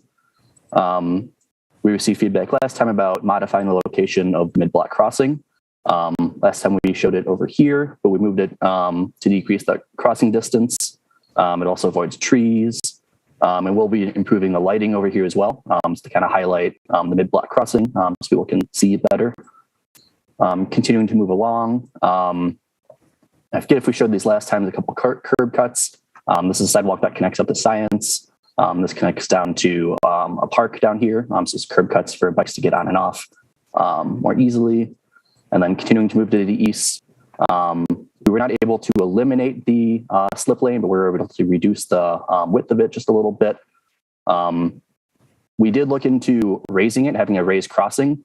And the only thing it depends on is this drainage over here. So we want to verify that we wouldn't be making creating a flooding situation by installing the raised crossing. But if that is possible without creating any drainage issues, then it is our intention to move ahead with that as well. Let's see, don't check it, miss anything. We had a public meeting on Monday. We had 2 people attend. And since then, we've had a couple more people reach out about the loss of parking. And specifically, UW Health had reached out. I think some of their employees park along the street and then enter the building from there. And it's worth pointing out they have a pretty large surface lot. And that it gets a little more residential in the southeast. And we received some comments about not wanting the parking to be moved along here. And one last thing, we did kind of look at an option between now and the PIM that would allow for parking. It would allow for parking along this stretch, would remove the buffer, so become a 13-foot combined parking bike lane. And we are originally proposing expanding the median, making it a little bit wider, narrower travel lanes. It would require a good chunk of the median to be removed. There'd be a narrower median, there'd be 2 trees removed. And talking to Mara from Forestry, it sounds like if we were to do that, we would not be able to plant trees in the median moving forward due to the fact it would be so narrow that mowing would be prohibited or restricted due to the narrowness of the median if we were to add in the parking. So I just want to mention that is something we looked at. And I forget if I mentioned, but I'm here to seek approval for this. And with that, I'd like to open up for questions.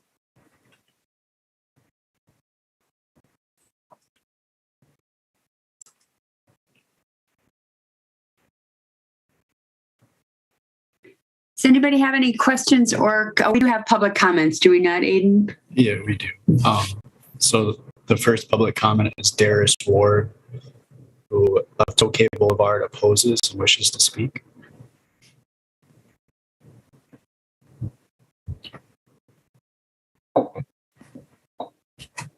All right. Can everyone hear me? Yes, we can. All right. Good evening, everyone. Yes, my name is Darius Ward. I am a resident and owner of a triplex that consists of 5119, 5121, and 5123 Tokay Boulevard. I'm speaking on behalf of not only all the residents in my units or my building, as well as the residents of 5117, which is currently occupied by Shirley Trotter, owner occupied by Shirley Trotter. And we are in strong opposition to the removal of the on-street parking. It seems like there has been some changes between now and I think yesterday is when I spoke with Steve Sontag. It seems like I think Jeremy was on here saying that they are looking into other options to keep the on-street parking, at least in the particular area where our multifamily houses are located. So I do appreciate that. We are on board with making Madison a more bike-friendly place, but it would greatly adversely affect the residents. You know, we have children, we have elderly, and for them not being able to park in front of their own house and possibly walk blocks to their house up a hill or down a hill in bad weather, it's just something that I really wouldn't want to see for my family or for my tenants and my neighbors. My suggestion, if on site or the initial suggestion by Jeremy wasn't on the table, could we do something like a shared street bike lane like they do on Mifflin Street where bikers have the priority? Or could you possibly increase the sidewalk on the north side of the street to accommodate a bidirectional bike path, because there's a lot of green space up there as well. And I know that, as Jeremy mentioned, that there are considerable amount of employees of the research park who park all along that street every single day. So that's all I wanted to say, and I hope you guys can take that into consideration. And yeah, thank you very much. Thank you for your comments. Does anybody on the commission have any questions for the registrant? Robbie, go ahead. Yeah, I was just looking at Google Street View and I didn't get all the addresses for your buildings, but it looks like you have quite a bit of off-street parking built into the building, both garages and between the sidewalk and the building. Is that not sufficient for your renters? Yes. So for myself, I live with my wife, myself, and my elderly father. All of us have vehicles. My tenants, some situations are likewise, where they have multiple cars. The average family in Madison has 2 vehicles. And when you're, you have children and you have different schedules, sometimes it's more convenient to park on the street to not have that kind of conflict in the morning or whenever your schedule, whatever your schedule may be. Plus, we all have friends, family, guests that come over to our house to visit us and hang out. So if on-street parking wasn't there, that would really prohibit those type of interactions. Are you, so I'm just clarifying, you're saying that it's physically impossible to get all the cars for that building into both the garages and the driveway? I mean, is it not physically possible? Yes, that's exactly what I'm saying. Okay. Because, next door to me, people park in back of each other and they just move the cars when they need to. So I was just thinking it looks like the amount of space is fairly large. And so people might need to, move each other's cars and things. But I just wondered how many cars you had for, say, a 3-unit, whether that was actually going to be possible. Yeah, it would be very difficult for our situation. And I think it would be a deterrent for probably future tenants of mine. I just purchased that building. It was inhabitable for anybody. It was condemned, and bought it in 2019. Did a significant remodel to it, and added housing to Madison's shortage. So I kind of like to protect my investment as well. So I think originally I knew there was street parking. That was something that was an interest of mine, and I would like to continue to have that ability. Thank you. Does anybody else have any questions of the registrant? Okay, who else do we have, Aiden? Next is Ken Rosenberg of Tokay Boulevard. Neither supports nor opposes, wishes to speak.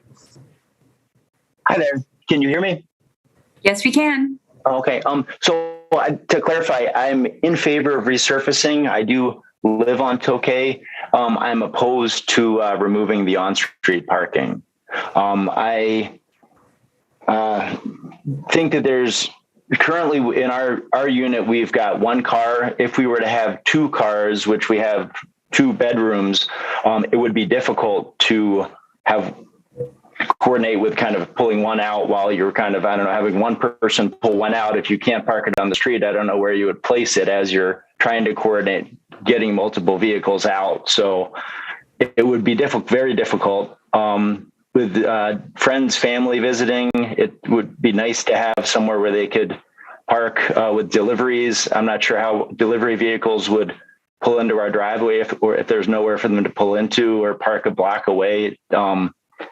I typically commute when it's warm. I commute kind of down the length eastward of Tokay, 1.5 miles to where it meets up with the Southwest Commuter Bike Path. And there's no other sections where there's a designated bike path. And I feel very safe biking past vehicles all along the length of Tokay, where cars can park all the way along it. So it'd be very unfortunate, our section, if we can't park. Also, just if we were to have a second vehicle or someone visiting, that they overnight, the potential of if there were some type of, it's always nice to be able to see a vehicle out your window rather than hoping that it's safe from vandalism a block or so away when it could be close by. There is, I know, Epic currently, I don't think they're really using the building to the full capacity, which is in the middle of the block. And on the far west end where Westgate is, they're remodeling, I believe it's 464 multifamily units. So even though with the survey, it seems like there's not as much use of parking now, I'm certain that once those 464 units are up and running, they would love to have places to park. So I think just kind of based on benefits of having a bike lane versus a designated bike lane versus the ability to park, I think it's safe. And I commute without a designated bike lane along Tokay, and I feel perfectly safe. So I'm in favor of resurfacing, although certainly not of removing parking spots along the road. Thank you for your comments. Does anybody have a question for the registrant?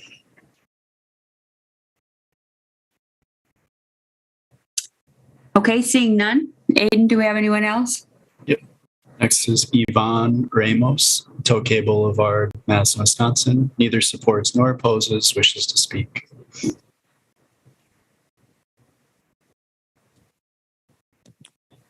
Hi, Yvonne, I need you to unmute yourself. Should see a prompt.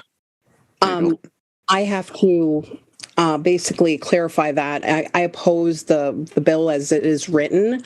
I'm not against the resurfacing. I am against removing of the parking. I used to have a friend that just lived around these areas that just up the hill, this court that everybody's referring to park there quite a few years ago, 5 years ago. And when I would visit them, I would have to park where I live now. And so they have a spillage, not so much right now, but when they have guests over since the pandemic, it's not as apparent. But it would definitely be a serious problem. Because I have seen this road for many years. I've had an office in Hilldale, and I used to have to drive down this street since 2006. And it would be a really serious inconvenience. And I don't think that however you construct, if you make bumpers for the bike lanes, I think that those would get damaged over a period of time because, cars aren't just for parking our cars. They're for loading our groceries in and out of our house. Can you imagine wherever you live that your family member would have to walk a whole block or two in the middle of winter? Some people had stated this earlier, but you have to really picture it in your mind. It's just really inconvenient. Imagine, an elderly person in your life or somebody in your family having a medical emergency and how inconvenient that would be to have to, it just is just, it's just wrong on so many levels. My grandfather was an engineer, and he really expressed to me the importance of form versus function. This is just one of those projects but when you look at it, it's beautiful. It's aesthetically beautiful, but the function of it would really take away from the neighborhood. And also just, everything about what makes a neighborhood. Your mailman just parking in front, delivering your mail, all of a sudden, like they're not already overworked, but all of a sudden they're going to have to walk a block, FedEx, UPS, deliveries, Meals on Wheels. Just a simple, your children are getting older and they're teenagers, and you want to peek out the window to see who's picking up your child. The design just doesn't factor in the function of the community. And also the importance of the fact that everybody's getting older, and you could easily have an injury. I work in medical. I work on people all the time that fall in front of their sidewalk, especially during the winter, or hurt themselves shoveling. But can you imagine the statistics on how much higher that's going to become by just simply having, to walk a block, especially if someone's significantly older. But anyway, that's all. Thank you for your comments. Does anyone on the commission have a question for the registrant?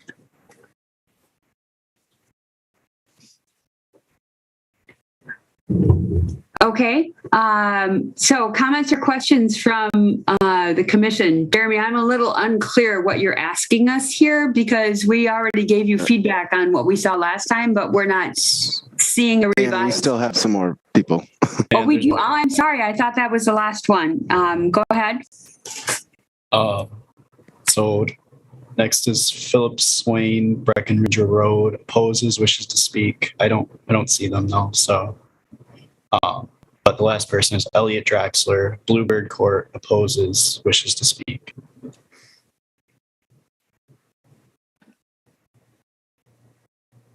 Elliot, you are unmuted.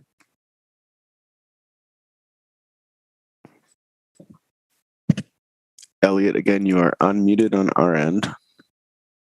I don't know if you have a mute button on your headset or microphone. Oh, can you hear me? Yes, we can. Perfect. So I'm on Bluebird Court, which is a little cul-de-sac, but my house is on the corner. I'm a renter here, so it's on the corner of Tokay. I am greatly in favor of the resurfacing project. The road is very bumpy, but I'm opposed to losing the on-street parking. Looking over some of the plans that were presented on Monday night, there was a study looking into how many cars park on the road on average. I think there was 49 cars during the weekday hours, and most of those cars, like was mentioned, are working at the UW Health facility. But some of those cars, I'm seeing now what Yvonne mentioned earlier about the overflow into the parking in this little cul-de-sac. I'm seeing some non-residents starting to park in this cul-de-sac during the daytime. And I would anticipate that if this parking on Tokay was eliminated, there would be a large overflow of people trying to park in this little cul-de-sac, which the residents of Bluebird Court use for their primary parking. I'm in a duplex unit now, and there's 3 people on each side of the duplex, so that's 6 total vehicles. Our driveway accommodates for 1 garage, and then 2 cars are parked on the street on Bluebird usually. And so that small area on Bluebird Court would experience a very, very large increase in competition for parking traffic. Looking at the actual designs, I think the bike lane right now is at a 9-foot buffer, or 9 foot including the buffer, which seems quite large for a bike lane. So maybe there's some space in there to work around and still have a bike lane on both sides, but also incorporate parking on one side while still keeping bike lanes on both sides. It just seems like there's lots of room in the plans to condense the bike lane. I think the average bike lane width in Madison is around 5 feet. So condensing the bike lanes hopefully to open up the possibility for keeping parking on at least one side of the Tokay. The last thing to note is, well, in favor still of having bike lanes. I rarely see that many people use Tokay for biking. So possibly looking into doing a study on how many people actually bike up and down the Tokay Hill every day and compare it to the number of cars that park on Tokay on a regularly basis. So there's greater than 49 people that bike up and down Tokay, then the bike lanes maybe have a greater say. But right now there's 49 people that park on Tokay, so that's 49 people that are being displaced. Thank you for your time. Thank you for your comments. Does anyone on the commission have a question for the registrant?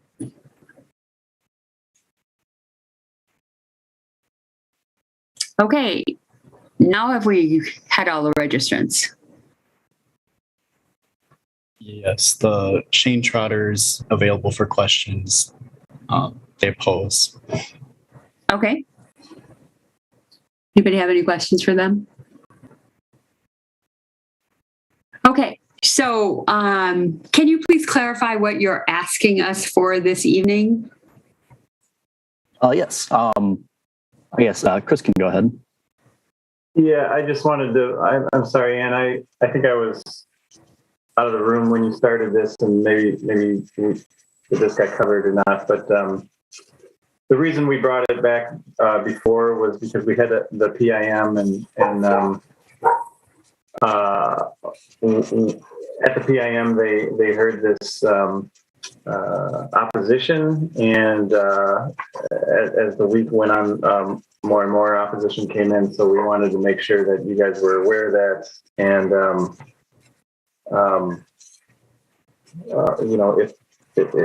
I didn't know if Jeremy had proposed any other options to get around it or not, but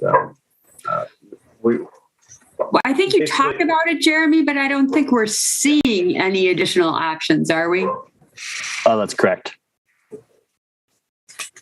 So what is staff's recommendation before we hear from people's comments? Because we had and continue to have significant discussions about the importance of protecting our most vulnerable users in our transportation systems, which are the people walking and biking. And on our tree of priorities, parking is at the bottom.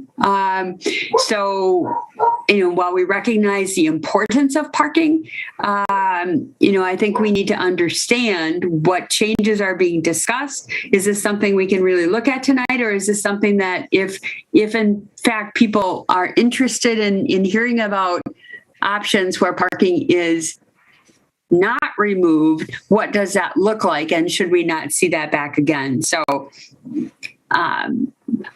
that's I just want to make sure we're clear about what we're being asked for and what's really fair to ask the commission to weigh in on if they're not seeing it.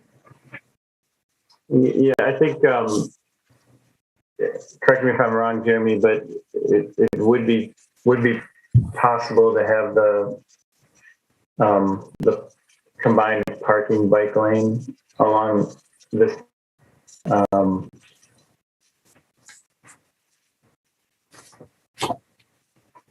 Yeah, that's correct. We're specifically heard the most feedback from kind of the residential sections. That was the section we were looking at, skinning up the medians, and it would be an option to skinny the medians and add some space to the road to accommodate parking. And can you show people where that is that you're talking about exactly? Sure, that'd be the stretch. So this is Bluebird Court, and this is a small court. So it'd be, we're looking pretty much east of there, but we could look a little bit west as well for a few spots in there as well. I do have a parking study if anyone would like to see that as well. Harold, is that what you were looking for? Well, that would have been one of my questions. The other question, I think you mentioned the impact on trees in the median there, but let me ask a question. Like, do you need a decision tonight? Because otherwise I feel like this might be better to refer to a future meeting. I believe we're, Chris can correct me if I'm wrong, but I believe we're looking for a decision tonight. Okay. I'll be very interested to hear from people whether they're comfortable doing that. If you feel that you're seeing what you need to see, because we already made a decision, and if for being asked to weigh in on something different and not seeing that option, I guess I'll leave that up to the remaining folks who are still with us as to how they feel about that. And I don't discount certainly I don't mean any disrespect to the people who are interested in saving the parking. I just want to make sure that it's clear to the commission members what's being asked, what they're looking at, and how that compares to what they saw before, So other thoughts that you had, Harold? Well, I guess in that context, then I would like to see the parking study. We already have it. We might as well look at what the numbers are. I can toss that up. So we looked at weekday and weekend at AM and PM. So on the weekday, there was on the south side, greatest concentration of parking was on the west end of the Tokay. It's worth noting that this is currently under construction, this development. So it is anticipated that a lot of the parking is due to construction employees working there. And then another concentration on the north side in the AM or during the day for the UW Health. You can see pretty minimal parking needs overnight during the week. And then looking at the weekend, pretty low numbers across the board. Do you have anything else, Harold, before we move on to Robbie? Well, so, I guess if I can comment on that, I think this is really helpful to see the numbers. I think what we are seeing here based on the numbers is, like, as you said, like some of the construction impact. A lot of the parking seems to be in the AM, which seems to imply, as we have heard, that maybe UW Health folks, for whatever reason, prefer to park on the street rather than going into the parking lot, and it seems to be much less residential parking, which is helpful to know. Thanks. Thanks, Harold. Robbie, go ahead. Yeah, that was very helpful because generally residential parking peaks overnight and on weekends. And if you're seeing very low parking overnight and on weekends, I am led to believe that these are commuters and not residents, whether they're people at UW Health or just across Whitney Way is the West Transfer Point, and possibly people are parking there and walking over to the West Transfer Point, since you can't park next to the West Transfer Point or it's constantly parked up anyway. So I am really wondering how much this is actually residential parking. The other thing I would note is, when you say there aren't a lot of bicyclists on the road, you do have to consider that, the more comfortable you make a facility, the more likely you are to see bicyclists using it. That was the argument for not putting bike lanes on Monona Drive, to which I at that time responded that you don't try and figure out where to put a swimming pool by looking for people with towels and bathing suits. So the fact that there aren't a lot of bicyclists using it now is not necessarily a reason for not putting bike facilities in. And it does seem that there is quite a bit of off-street parking available for both residential and commercial uses. So I'm not entirely sure that the on-street parking is needed on both sides. You know, I don't know if one of the options was to have it on one side, but I don't think we've seen options, Robbie. I think we just heard about them. So perhaps that can be clarified. And I would agree that since we are seeing this for a second time and it is after 9:00, perhaps making a decision this week is not in the cards.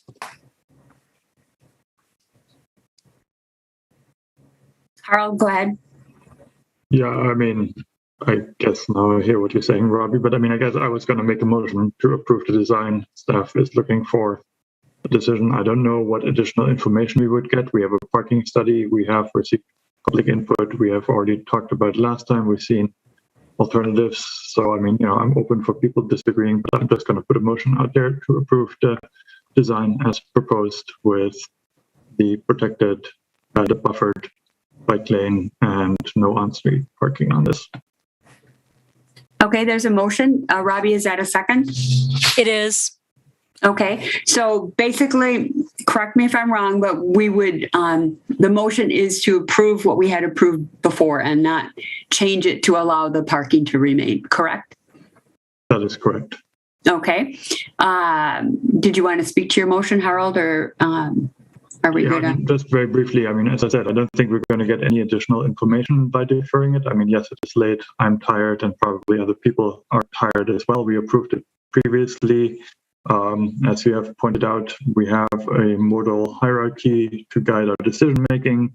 We have complete streets, but also green streets. So the impact on narrowing the median to not allow future tree plantings seems like yet another trade-off that would need to be made to accommodate bike parking. We've seen the parking study that seems to indicate that it is mostly business parking where plenty of off-street parking is available rather than residents. So that is my reasoning for going forward with this design. And I think maybe a final point is, I mean, we're only talking about this little block, but when we approved this last time, we talked about that 2K is an important east-west connection that's identified in the bike priority network. So the longer term, it is important whenever we do these reconstruction projects that we use the complete green streets hierarchy as our guiding principle, especially for things that are identified as bike connections. Okay, additional comments or questions? Further discussion with regard to the motion? Okay, so the motion, as I understand it, is to approve maintaining the protected bike lanes, which we had approved last time, not make the change to allow retaining the on-street parking.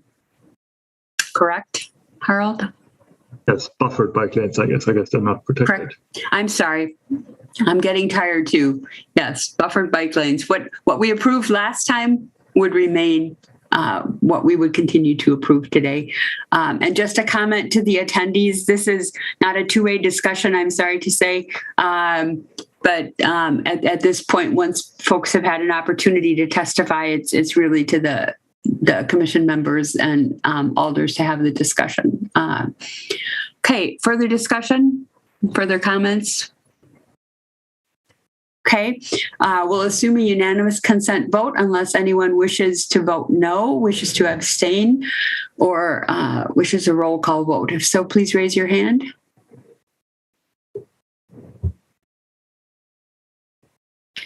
I'm not seeing any hands. So, Jeremy and Chris, it was approved that we would continue on with what had been approved in the past with the buffered bike lanes and not add the parking back. Do you have any other questions, Jeremy or Chris, on this? Nope, let you do it. Okay, thanks everybody. Okay, so we're moving on to item 6. It's getting very late, and I know people are very tired. Some of those items went longer. Apparently, We try as best we can to estimate how long they're going to go, but that's, hard to anticipate.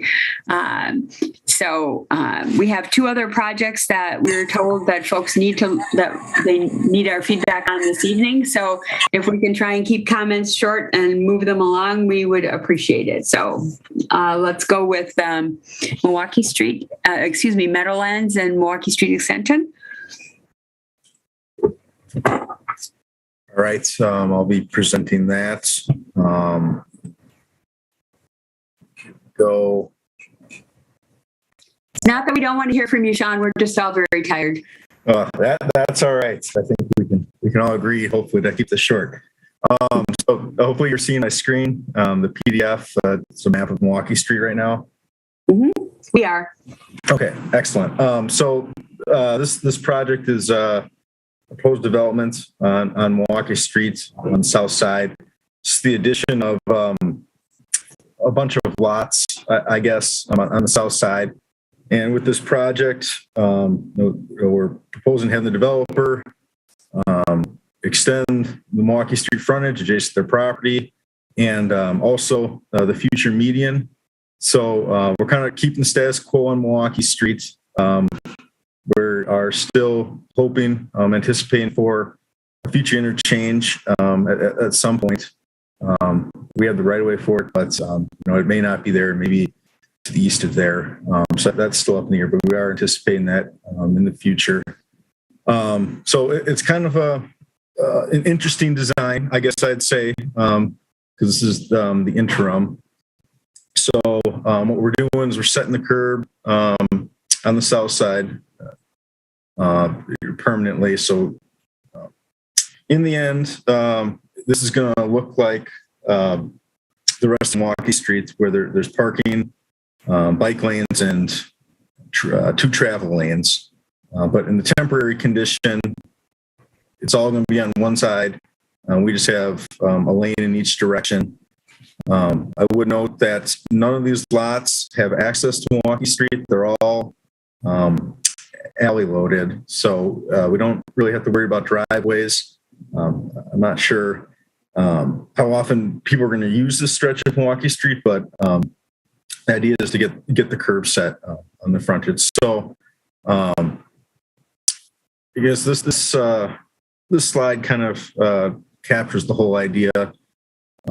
Vehicles will be traveling east, and will be guided to this lane here in this direction. We're putting in some curb here that it will be temporary to make sure that cars are guided down as far as possible to the south, and then traffic on the north will be guided with the same curb here, which will eventually get taken out to this section that's already built on the north side of Milwaukee Street. And then the next slide kind of shows the rest of this portion of Milwaukee Street. We have bump outs at the intersections to narrow the crossings, and I've designed a left turn lane for the future at Juneberry when that gets built on the north side. So I guess with that, I'm ready to answer any questions you may have.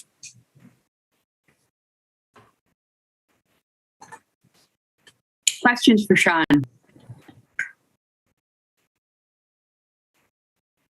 Robbie, go ahead. Move approval. I don't think we need a motion on this one. We're just looking for review and feedback. Can you correct me if I'm wrong, Chris?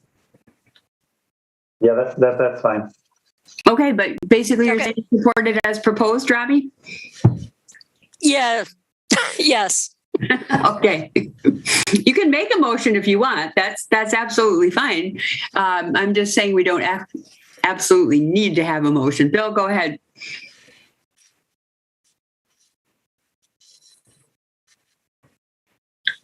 Bill, you're muted.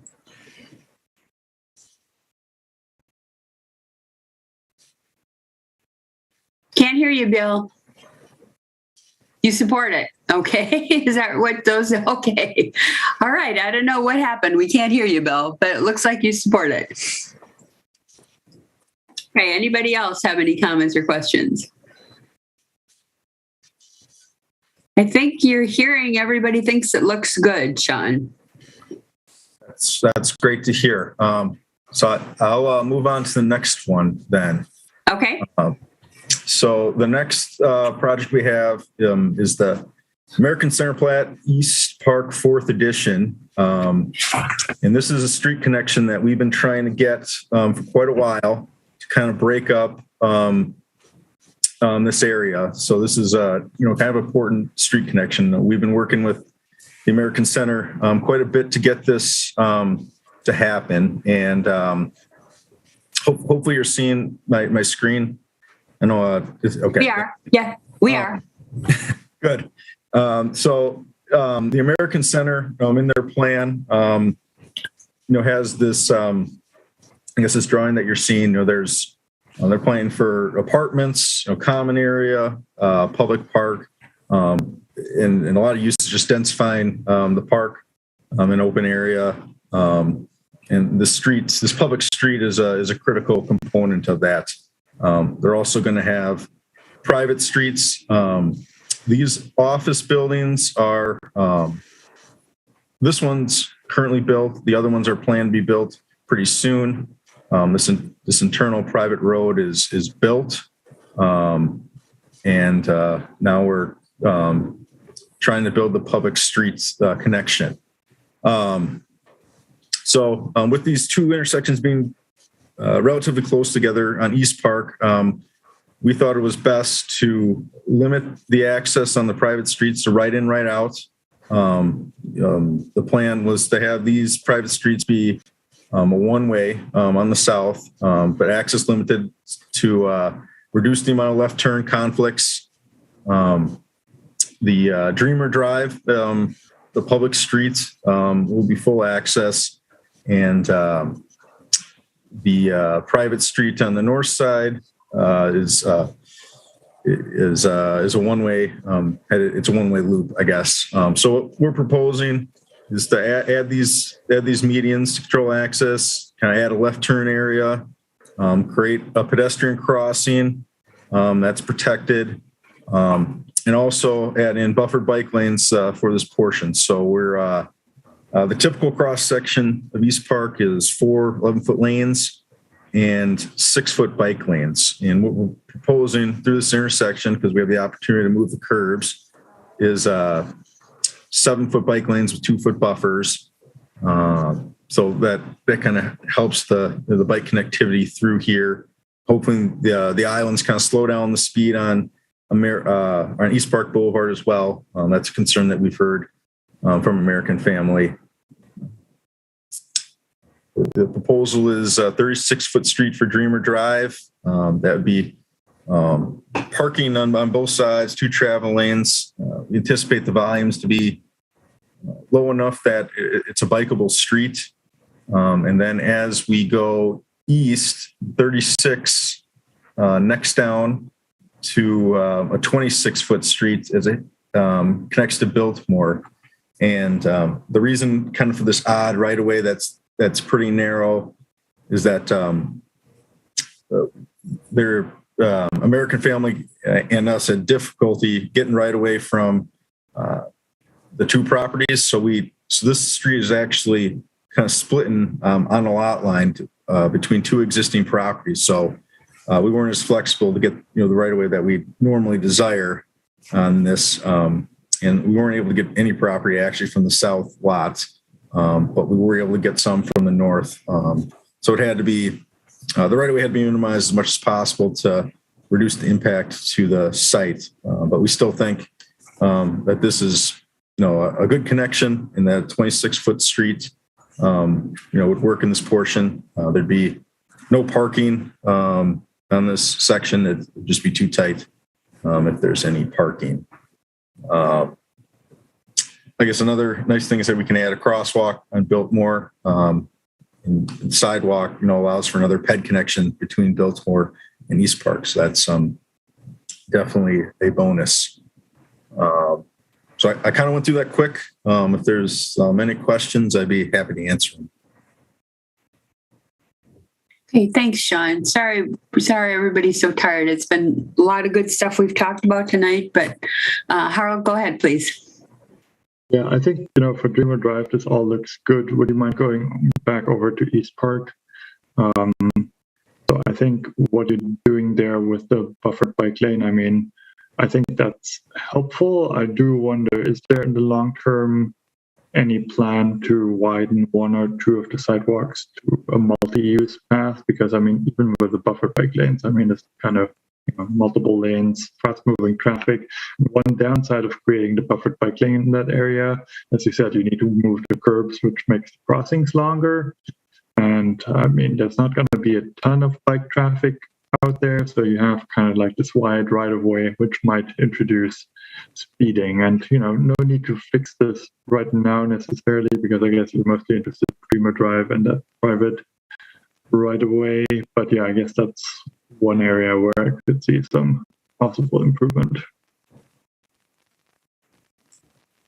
Comments with regard to that, Sean?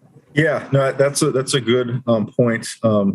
We did look at possibly widening the sidewalk. That's something I've discussed with American families, that possibly we could widen that sidewalk on the west side. But I think our plan was to wait for maybe a reconstruction project, so that we wouldn't end up with we would have to do I guess 2 5-foot wide sidewalks, and with the joints and everything, I don't know if that's the best biking environment. I mean, it's better than, I guess, having a 5-foot sidewalk, but our thought was that it might just make more sense to wait till a reconstruction project to solve that issue.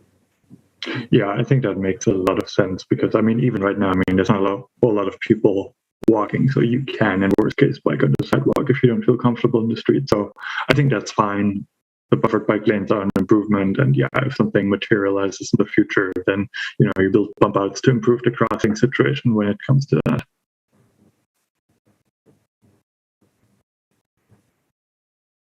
Okay, other comments or questions for Sean? Okay, you're 2 for 2 with people liking what you brought us tonight, Sean. So, other comments or questions from the commission? Okay. Do you have what you need then, Sean, on both of those? Yep. Yeah. Thank you, everyone. Okay. Thanks.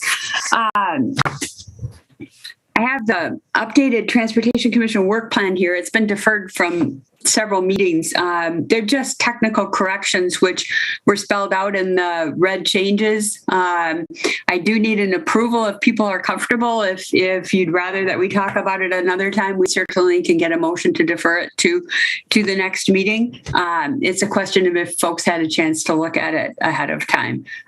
They are just technical corrections, additions that I'm happy to spend a couple minutes going over if you would like. We're just asking staff to make sure they give us recommendations, adding an agenda reminder regarding the importance of annual statement of interest filings, adding the Department of Transportation annual operation report to the work plan, and just clarifying that we don't want to see overlap between presentations that are done at TPPB and not having them at both meetings. That we'll just watch the ones from the Transportation Policy and Planning Board. Harold? I would move approval of the work plan with the changes as submitted. Is there a second? Robbie, is that a second? Yep. Okay, so motion and a second. Any discussion with regard to the amended work plan? No? Okay, we'll assume a unanimous consent vote unless anybody wishes to vote no or abstain. If so, please raise your hand.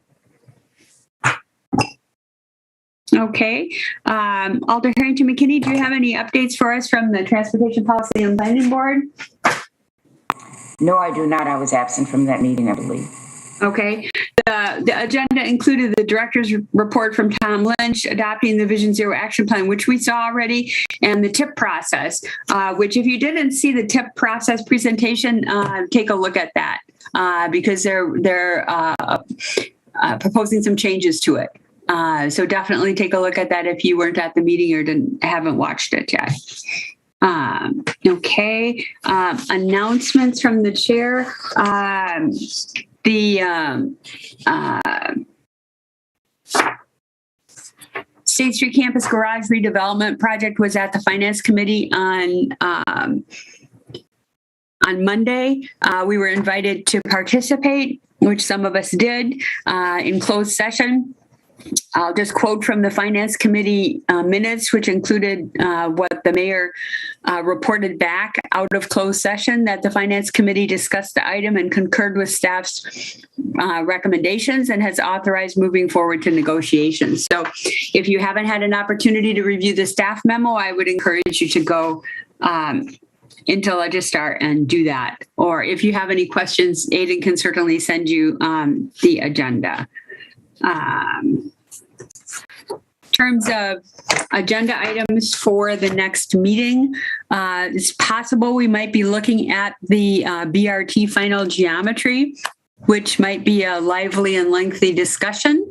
And it's possible that we may have Lake Mendota Drive back for final approval, which will be a lively and lengthy discussion. So it will be our goal to keep not much else on the agenda if both of those agenda items are on the agenda for the next meeting, because they would both be lengthy. Is there anything else that you don't see on the listing that's out in Legistar that you might like to add for future agendas? Harald? Yeah, I'm not sure that's under. I don't think so. The point about taxi regulations that was brought up today, that sounded like it may come to us, or it may make sense to bring that to us at some point. Yeah, and that, the TPPB looks at the review of the ordinances, but if there are people who are in violation of their license and there might need to be changes, that's something that I'll definitely mark on my future topics and check with Yang and Keith about that. Thank you. Bridget? Yeah, and I'm not sure if it's appropriate to add to the work plan, but I think it's important that we receive information about what the parking requirements are for commercial and residential, at least for new construction. It just seems to be a topic coming up an awful lot. And I know I'd like to be more familiar with what the sort of minimum requirements are. Okay. The minimum requirements for commercial and residential parking? Yep. We'll see if there's something that we can maybe get distributed to people, even if it's not a topic for a meeting.